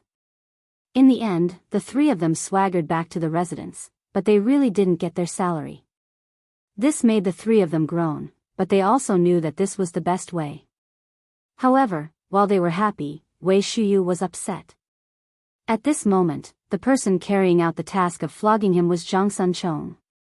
Zhang Sunchong stared at Wei Shuyu, who was pressed into a chair, and slapped him hard on the butt. TSK, I don't know what your father said to the emperor. You were supposed to lose your head, but now you're only getting flogged, and I'm the one who personally checked. Lord Zhangsun, you have to be gentler. Don't forget what happened last year. I know. How can we be like that between brothers? Oh my. I saw with my own eyes that you, Zhang Sunchong, committed irregularities. Just as the two of them were squatting on the ground and chatting, Crown Prince Li Qingxian appeared behind them without even the sound of footsteps. The two of them were scared out of their wits. When they saw that it was the Crown Prince, the two of them rolled their eyes. Qingxian, you're here to laugh at me too, aren't you? Li Qingxian's appearance was very similar to Empress Jiangxuan's. He had a high nose bridge and perfectly inherited the bloodline of the Chang people. As for his dignified eyes, although he was only 17 years old, he gave off the aura of an emperor from head to toe, raising his originally handsome appearance to another level. However, these were all when he was facing others. When he met Zhang Sunchong, Wei Shuyu, and the others, he let go of everything that a crown prince should have. This was his favorite time. Li Qingxian sat cross-legged across from Wei Shuyu. Smelling the lingering scent of alcohol on his body, he said, previously, I was fortunate enough to drink a cup of Zhang Feng's fine wine with Imperial Father. That wine was truly delicious, but why do I smell even stronger alcohol on your body? When I found out about this last night, I was puzzled. How could Wei Shuyu, who usually can't even get 3 jugs, get drunk before she even finished half a jug? If it wasn't for the fact that the person who said this was idiot Yuchi, I really wouldn't dare to believe this. Don't mention it. Wei Shuyu rolled her eyes and pointed at her butt. I'm about to be hit. Can't you say something nice? Why was he thinking about wine the moment he saw her? Is the fine wine in the palace not enough for you? Hey! Originally, Imperial Father secretly told me to exempt you from the punishment. But now, it seems that you, Li Qingxian glanced at Wei Shuyu and slowly got up. When Wei Shuyu heard this, her eyes widened. He grabbed Li Qingxian. Brother. Good brother. His Majesty already said not to hit you. How can you disobey the imperial edict? Let's go. Damn it, I don't know what I drank last night. Even now, my head hurts like it was kicked by a horse's hoof. As he spoke, Wei Shuyu no longer looked like someone who was about to be punished. Under the stunned gaze of the official, the three of them walked away with their arms around each other's shoulders. Shuyu, how did the wine taste? Zhang Sun asked. As for the taste, it was like drinking a ball of fire. Strong. Hey. That good? Of course. Otherwise, do you think I would get drunk with half a jug of wine? Last night, I saw His Majesty and the others drunk and thought that something was wrong, so I personally went to taste it to verify the authenticity of this wine. Wei Shuyu sighed. He basically leaned on Li Qingxian and Zhang Sun, allowing them to carry him out of the harem. As they walked, the three of them chatted casually. Shuyu, I also secretly drank that wine once. Because of that, I was tied up, hung, and beaten by my father. Zhang Sun said with some lingering fear. However, when he mentioned Zhang Feng's wine, he couldn't help but lick his lips. Wei Shuyu and Li Qingxian couldn't help but look at Zhang Sun as if they were looking at a hero. Brother Chong, how did the wine taste? Tell me, I keep feeling that something was wrong last night. His Majesty, the four of them, and Zhang Feng. Guess what happened to the 5 of them? What happened? The 5 of them drank 6 jugs of wine. Think about it. I can hold half a jug of wine, but I got drunk. Think about your fathers. How can their alcohol tolerance compare to strong young men like us? They could drink so much and still be fine, but I got drunk with half a jug. If I drank that jug, wouldn't I die? Hiss. Li Qingxian and Li Qingxian gasped when they heard this. Wei Shuyu's alcohol tolerance was somewhat well known in their circle. Other than the two idiot Yuchi brothers and that fool Qing Chumo, who could drink more than him. However, he got drunk all the time. However, the emperor and the others were fine after drinking so much. How could they not know the emperor and the others' alcohol tolerance? There was something fishy about this matter. What should we do? Li Qingxian suddenly stopped at the gate of the imperial city and asked. How about we go and take a look? I'll go.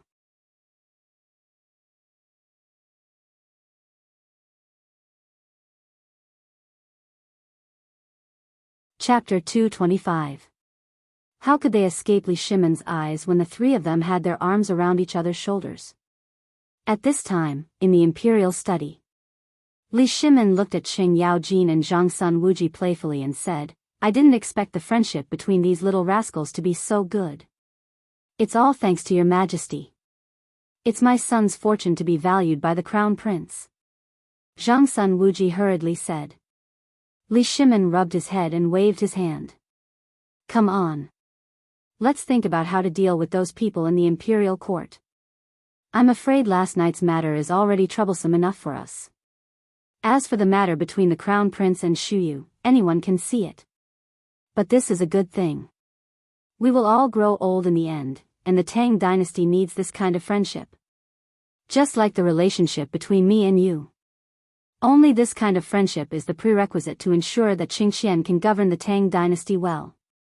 Li Shimon was very gratified. He had always been worried that the country they had conquered and the friendship they had built in this lifetime would end in their generation as they grew old, just like in history. But today, everyone went to take a look out of interest. They didn't expect the friendship between these little rascals to be even closer than blood brothers. Li Shimon couldn't help but feel very gratified. A true emperor was ruthless, but he also needed to govern with an iron fist. But the prerequisite was that he must have a group of people who really thought about him. In other words, they were loyal to him. And at this moment, he saw it. He saw the future of the Tang dynasty. Li Shimon smiled and said, Do you think they will go to the tavern? Qing Yaojin scratched his head and said, Do you want me to go and catch them? No. Let them go. Li Shimon shook his head. However, what I'm worried about is that those brats will expose this matter to me. Zhang Sun Wuji also frowned slightly. I don't think so. They also heard the rumors about brother Zhang Feng from our ears. We are all in disguise. If they really dare to do this, old man will personally hang them at the city gate and beat them up. There's no need for that. If Dugo were to go, then there shouldn't be any problems. He knows how to take care of himself. Li Shimon suddenly thought of Dugo. His eyes brightened as he beckoned to Xiao Gizi, You go to the Du residence immediately and inform Du Ruhui of our intentions. Yes. On the other side, Zhang Sun Chong, Li Qingxian, and Wei Shuyu, who were dressed like rich men, were walking on the streets of Chang'an city with their arms around each other's shoulders. They were like hooligans running around. But if anyone dared to say a word, Wei Shuyu would raise the Jin Wu guard's badge and stamp that person's face. Just like that, they strolled like ducks all the way to the Qing residence. Li Qingxian stepped forward and waved the crown prince's token in front of the guard's eyes. Then, he gestured for him to keep quiet.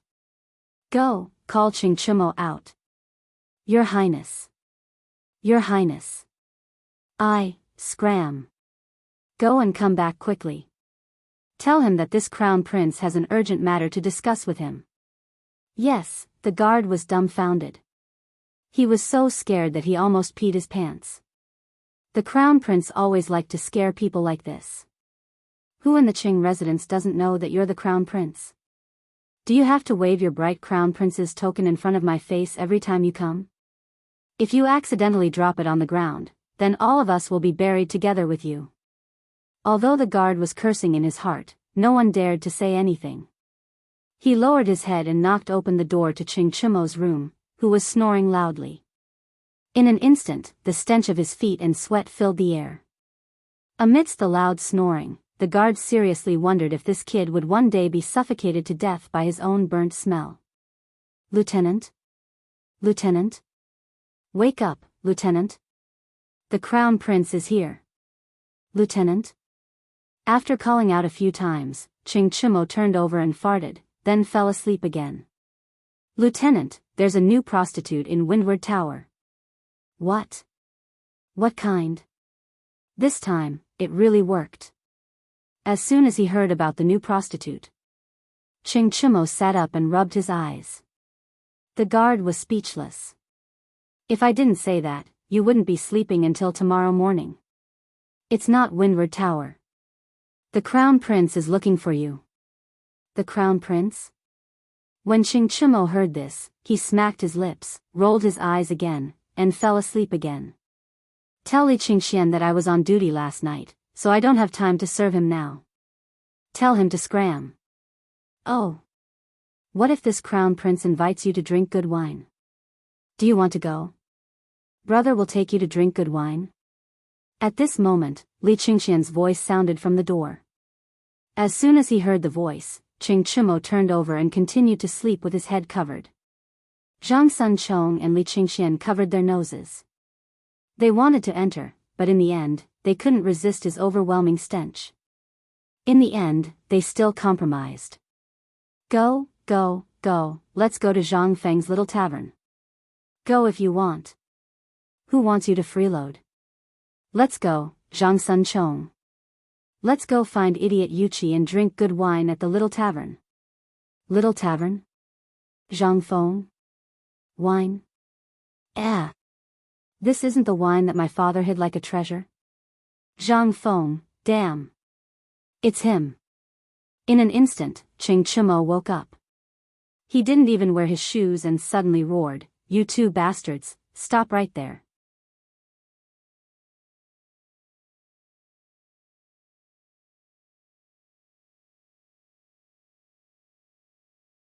Chapter 226.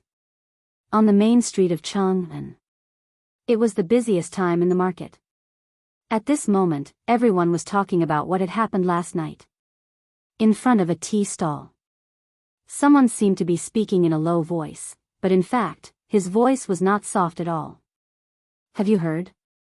Last night, a large number of Imperial Guards suddenly conducted a carpet search in the East Market." Hearing that, the businessmen who were drinking tea at the tea stall or enjoying the cool air in the shade, waiting for customers, were all attracted by the news. Who doesn't know about this? Last night, someone knocked on my door. Almost everyone in the East Market knows about it, but it's a little strange. This has never happened before. Who said it wasn't? They came at midnight to check. Check what? Hey. The man who spoke earlier, who looked a little wretched, touched his mustache and said, "You don't know about this, right? Do you know? Who doesn't know that you're a hoodlum? Did you go to that widow's house last night?" Someone could not help but tease. It caused a burst of laughter. Obviously, this man's reputation was not very good. Hearing that, the sallow-faced man glared and said with a red face, "You don't have to tell me about this, I do know about it." "Then why don't you tell me? What are you waiting for? Just spit it out. It's a hot day, don't disturb my nap." "Hey. Good, good, good. Today, I'll let you know how powerful Huang Daxian is." The man suddenly rolled up his shabby sleeves that were full of holes and said, "Last night, I pinched my fingers in that uninhabited house and saw that something big was going to happen, and then you were brought out? Finally, you were beaten by the officials? Sleeping in a private house at night, even if it's an uninhabited place, you'll still be beaten. Huang Daxian, did you really hear something last night? Get lost. A bunch of vulgar people. Old man is a disciple of Longhu Mountain. The old man was slaying demons last night." Everyone curled their lips when they heard that. This guy could use this trick to deceive foreign barbarians in Chang'an, but what about them? Hee. When Huang Daxian saw that everyone had lost interest, he became anxious and decided to stop pretending. I saw the Jin Wu guards last night. His words instantly attracted everyone's attention. Even Li Qingxian and the others, who were sitting at the stall and chatting with their heads lowered, were attracted to the scene. Everyone could not help but look at Wei Shuyu. Yesterday, don't ask me, go ask idiot Yuchi. That guy must have messed up the place again last night. Wei Shuyu curled her lips and said disdainfully. He threw out a few copper coins and roared, Huang Daxian air, come. Tell me what happened last night. Otherwise, Lao Tzu will break your eyes. Huang Daxian looked at the clanking copper coins on the table and instantly beamed with joy. Thank you, sir. He happily put the money into his pocket. At this time, Huang Daxian was even more confident. He looked disdainfully at the surrounding people who were faintly trying to run away. Look at him. Cough. Last night, I saw the Jin Wu guards and the Imperial guards on the street behind Anning Square. They caught a rat next to the small tavern opposite Lao He's stall. Everyone was used to calling the Turkic spies rats. At this time, Wei Shuyu finally understood why the Empress was so angry. So, this Motherf Ker, the Emperor got drunk right under the nose of the Tujua spies? When she thought of this, Wei Shuyu felt a chill run down her spine. What the hell, guess what happened next? Where did the soldiers find more than 30 Hu ladies? There were more than 10 women from the Tang dynasty. Their figures, their looks. Even the most famous courtesan in Chang'an city can't compare to them. Sigh. It's a pity that in the end, those soldiers took advantage of them. Huang Daxian was talking excitedly, but he didn't notice that when he said this sentence, the people who originally wanted to leave all ran away. Even the boss of the tea stall ran away. Huang Daxian took a sip of tea and was about to continue talking when he found this strange scene. He couldn't help but be stunned and turned his head slightly. At this time, he found that the young people who gave him the money were actually the tyrant of Chang'an city. Put Ong. Grandpa Cheng. I'm wrong. Cheng Chimo's name was resounding throughout the city. If he wore the armor, he would be the most handsome guard in Chang'an city. If he took off his skin, he would be one of the 4 stubborn bullies in Chang'an city, Qin Shaoye. How could Huang Daxian not know this? At this time, Huang Daxian's whole body was trembling. Cheng Chimo's face was as black as the bottom of a pot. Get out. Get out of Lao Tzu's face. Motherf Ker, if you let Lao Tzu see you lying in Chang'an city again, Lao Tzu will break your 3 legs. Thank you, Grandpa Chen. While talking, Huang Daxian ran away scared witless. After that, everyone couldn't help but burst into laughter. I didn't expect Chen Xiaoye's reputation to be as big as before. Get out. Wei Shuyu's reputation is good. And Chong Zi, you Motherf Ker, shut up Lao Tzu's mouth. Cheng Chimo was very depressed. He was one of the 4 stubborn tyrants, but why did everyone recognize him? It didn't make sense. If it wasn't for waiting for that stupid Dugo, who the hell would be willing to stay here and suffer such humiliation? Sigh. Lao Tzu's reputation. It's all because of you bastards that Lao Tzu lost it.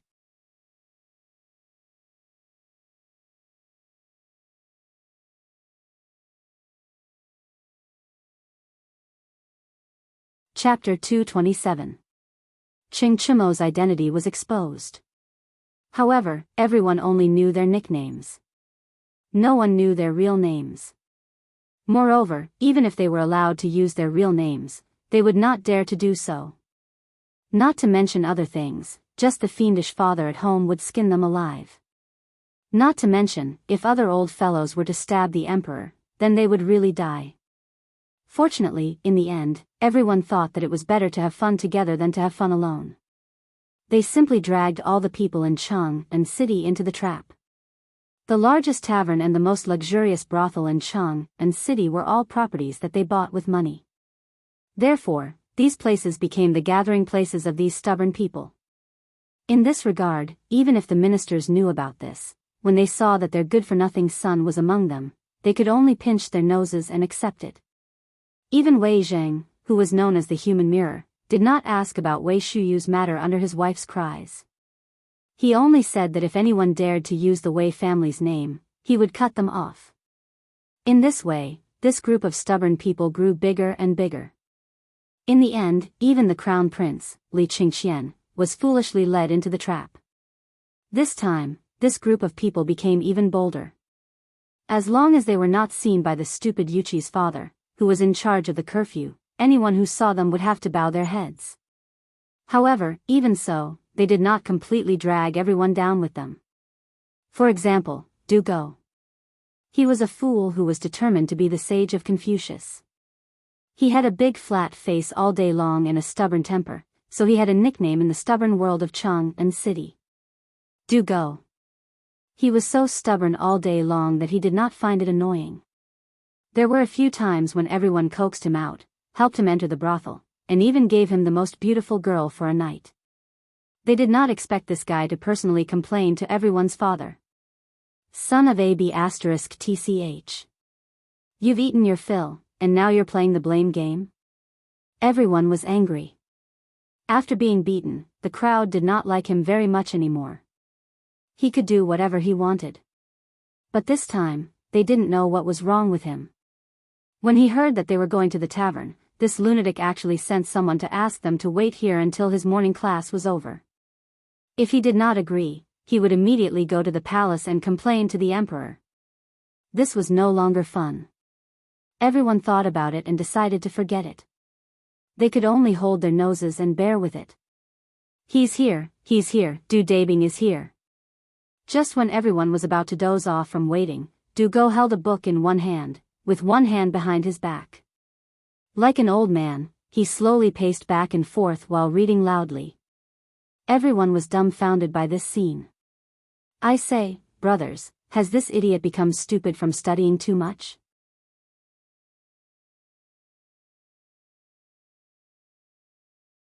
This was the main street. He can even read? Zhang Sun pursed his lips and said, I think this guy is very sneaky. Maybe this guy is just boasting. Damn it. Be on your guard. Yes. Wait, I'll make him drink the wine I didn't finish last night. Motherf *Ker, let him have a good night's sleep and shut up for Lao Tzu. Okay.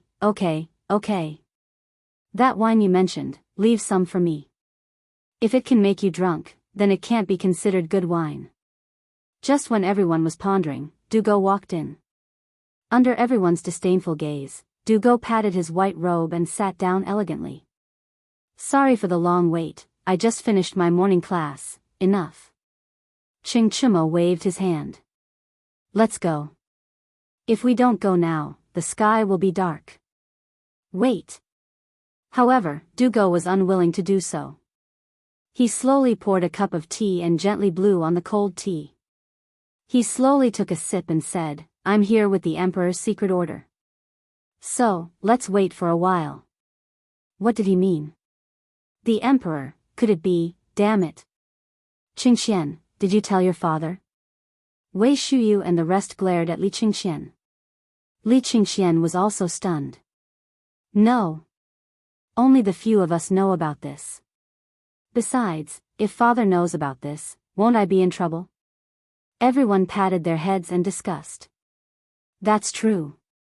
The crown prince leaving the palace incognito was a big taboo. Moreover, he went to a small tavern, a secret place where the emperor and everyone's fathers hid. If Li Qingxian said this, would the emperor agree? Only then did everyone sit down patiently and stare at Du Go, who was slowly drinking water. 15 minutes. He drank a bowl of cold water in 15 minutes. Everyone had the urge to beat someone up. Cough cough. Du Go put down the teacup and took out a handkerchief to wipe the corner of his mouth. Then, he folded the handkerchief and put it back into his pocket. Then, he sat up straight and said, the emperor knows about you coming out, but he didn't stop you. Obviously, the emperor acquiesced. However, the emperor specifically asked me to supervise you. Do you know why? Everyone rolled their eyes. Dugo continued, "This time, we must ensure that our identities and our father's identity will not be exposed. Then, we must do, after that," and everyone fainted. Everyone was seriously wondering if this guy had caused him to fall ill by chanting scriptures like he was chanting scriptures. Wei Shuyu even hugged her head and buried it on the table. Her entire body was trembling. This showed how scary Dugo's nagging was. In the end, everyone used various methods to automatically filter out Dugo. Don't listen, don't listen.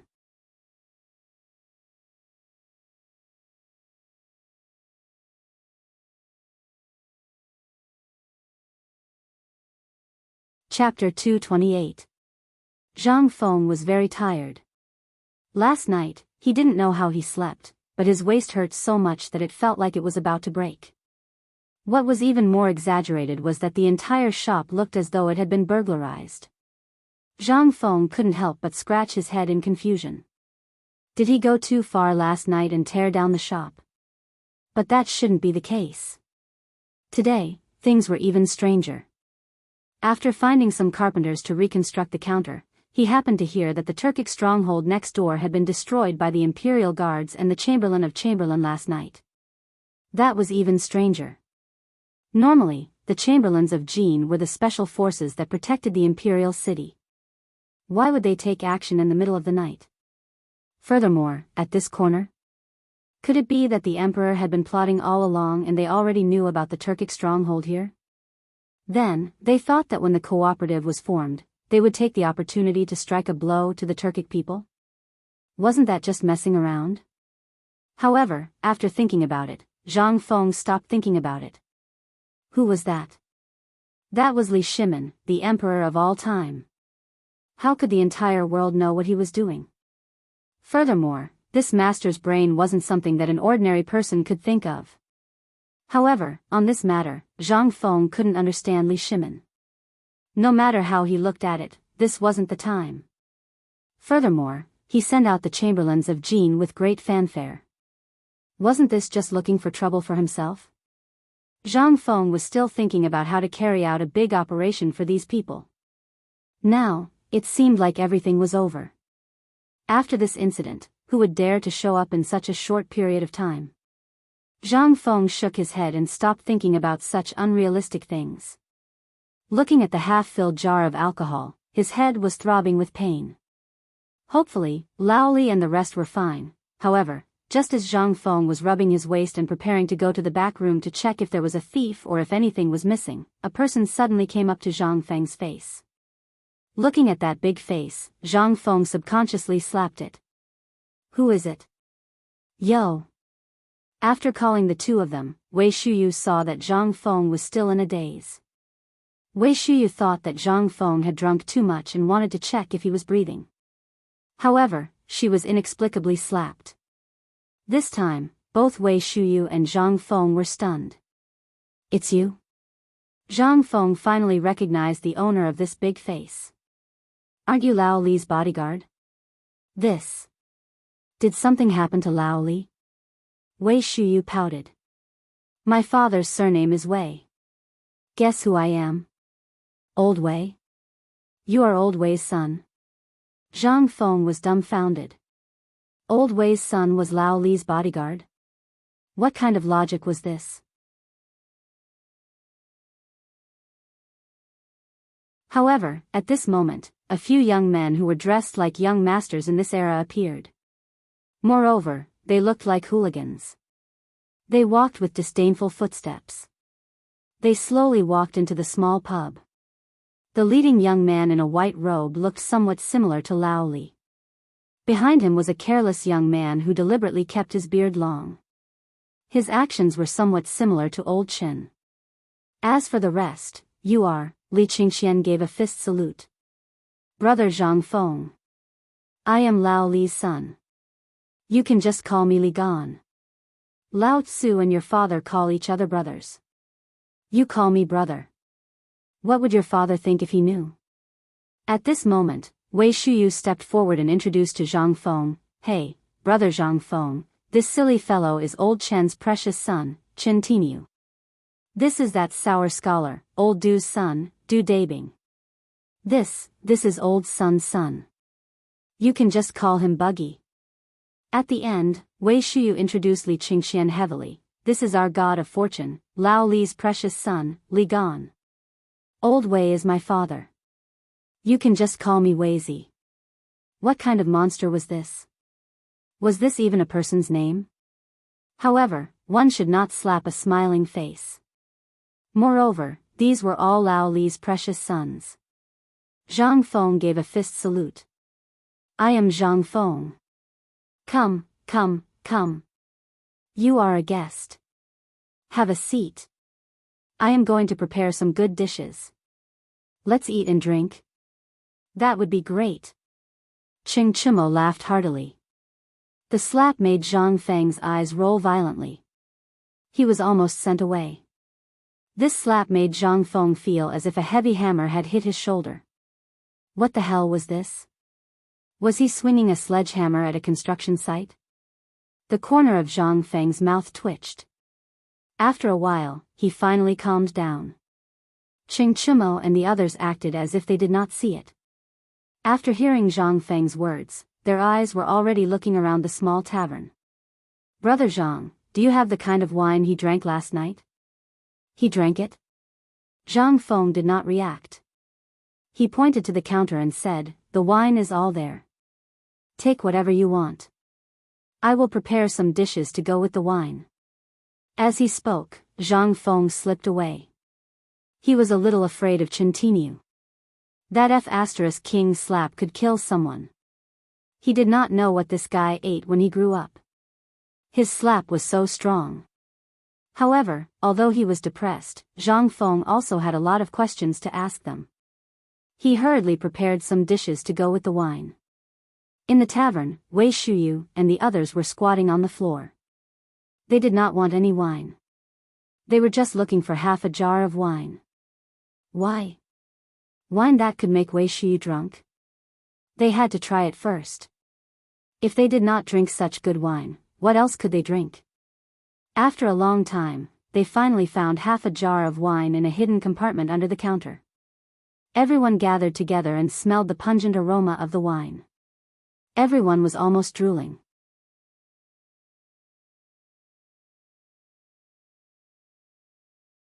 Even Du Go, who had a look of disdain on his face, was unable to sit still. He stretched his neck and looked at the jug of wine. Seeing that, Wei Shuyu hurriedly pulled out a bowl and filled it with wine.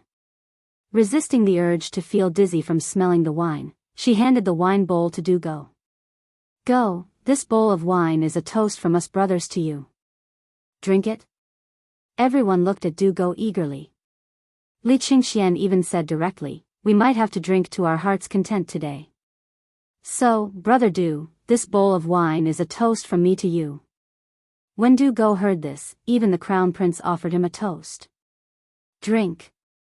He bowed to Li Qingxian and said, thank you for the wine, Brother Li. As he spoke, he raised his neck and downed the wine. That's alcohol.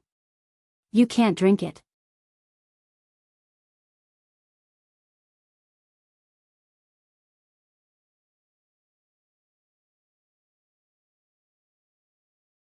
Chapter 229. Zhang Feng was carrying a large tray of meat.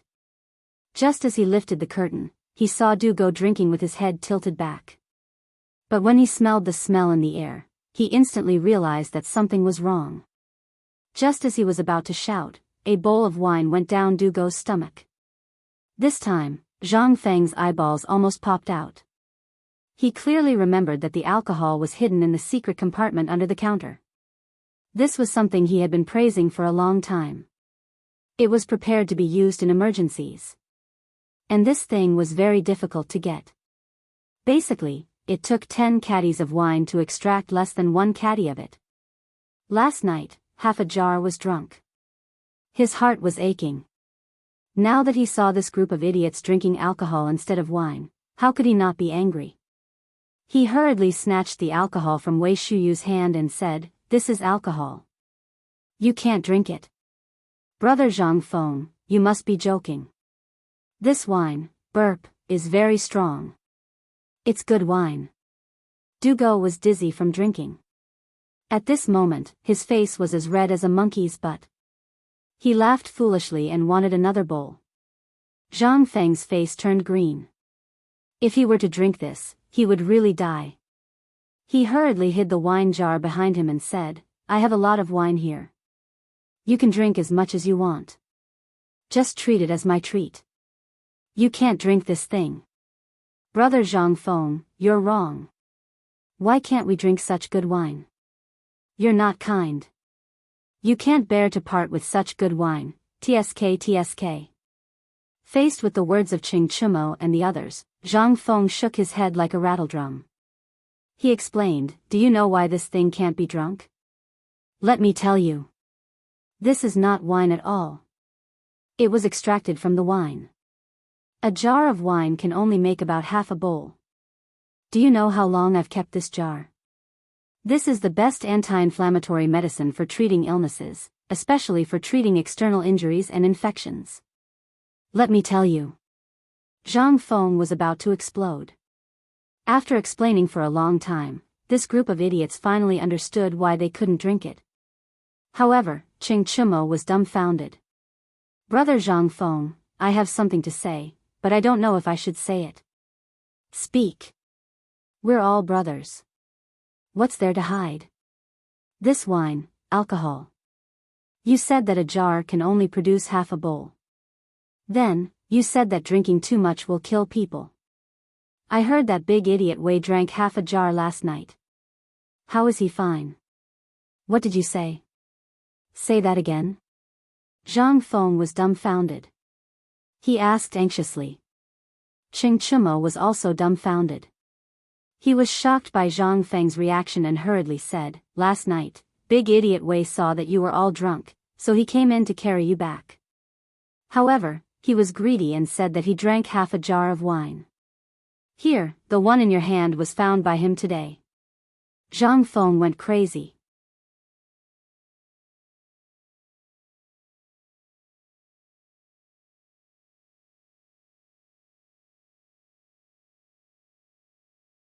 That means that the alcohol content of this wine is very low. As for this 65, it's the strongest wine here. Ching Chumo rubbed his chin and looked at the jars on the table. He said with some dissatisfaction, Brother Zhang Feng, this isn't right. What are we? We're brothers.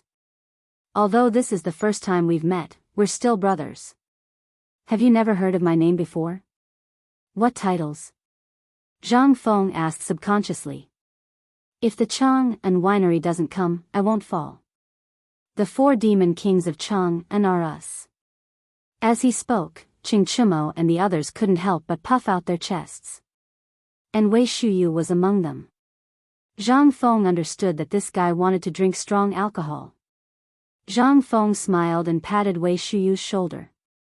Kid, I've been worried for the whole day. You're awesome. I thought that someone who drank half a jar of alcohol would probably die. But seeing how energetic you are today, fine. Awesome drinker, I'll treat you to the strongest alcohol.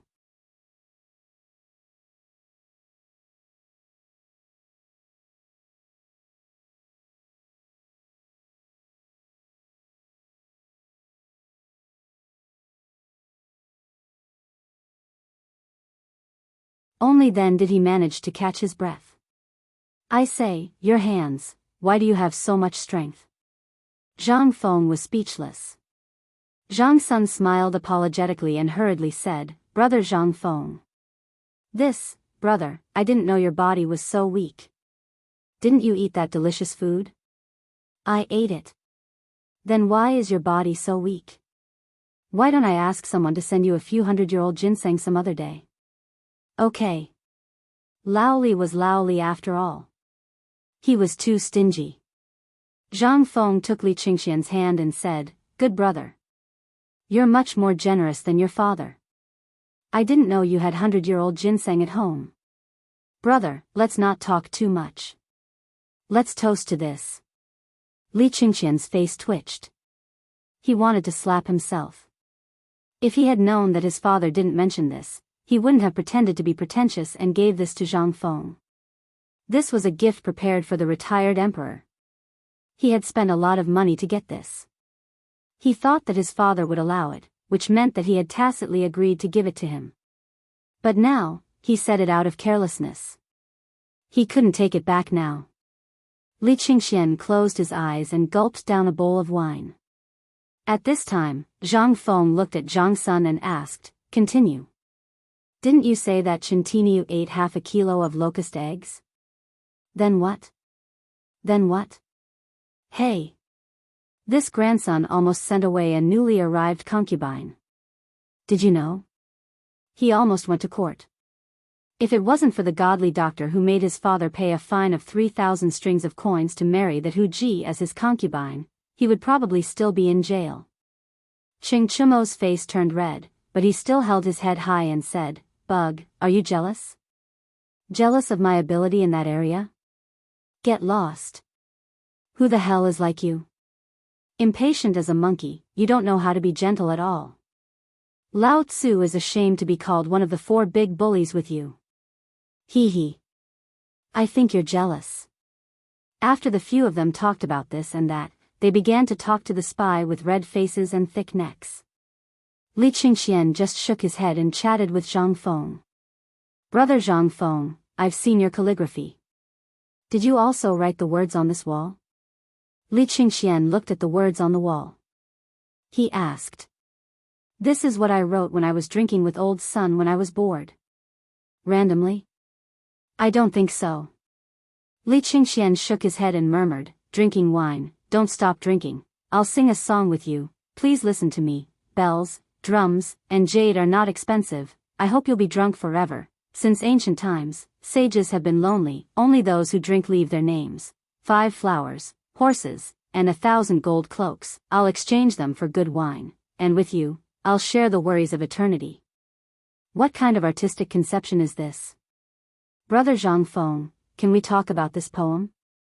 You're tuning into the Romantic Tales YouTube channel. Don't forget to subscribe and join us on this journey to catch the most captivating stories.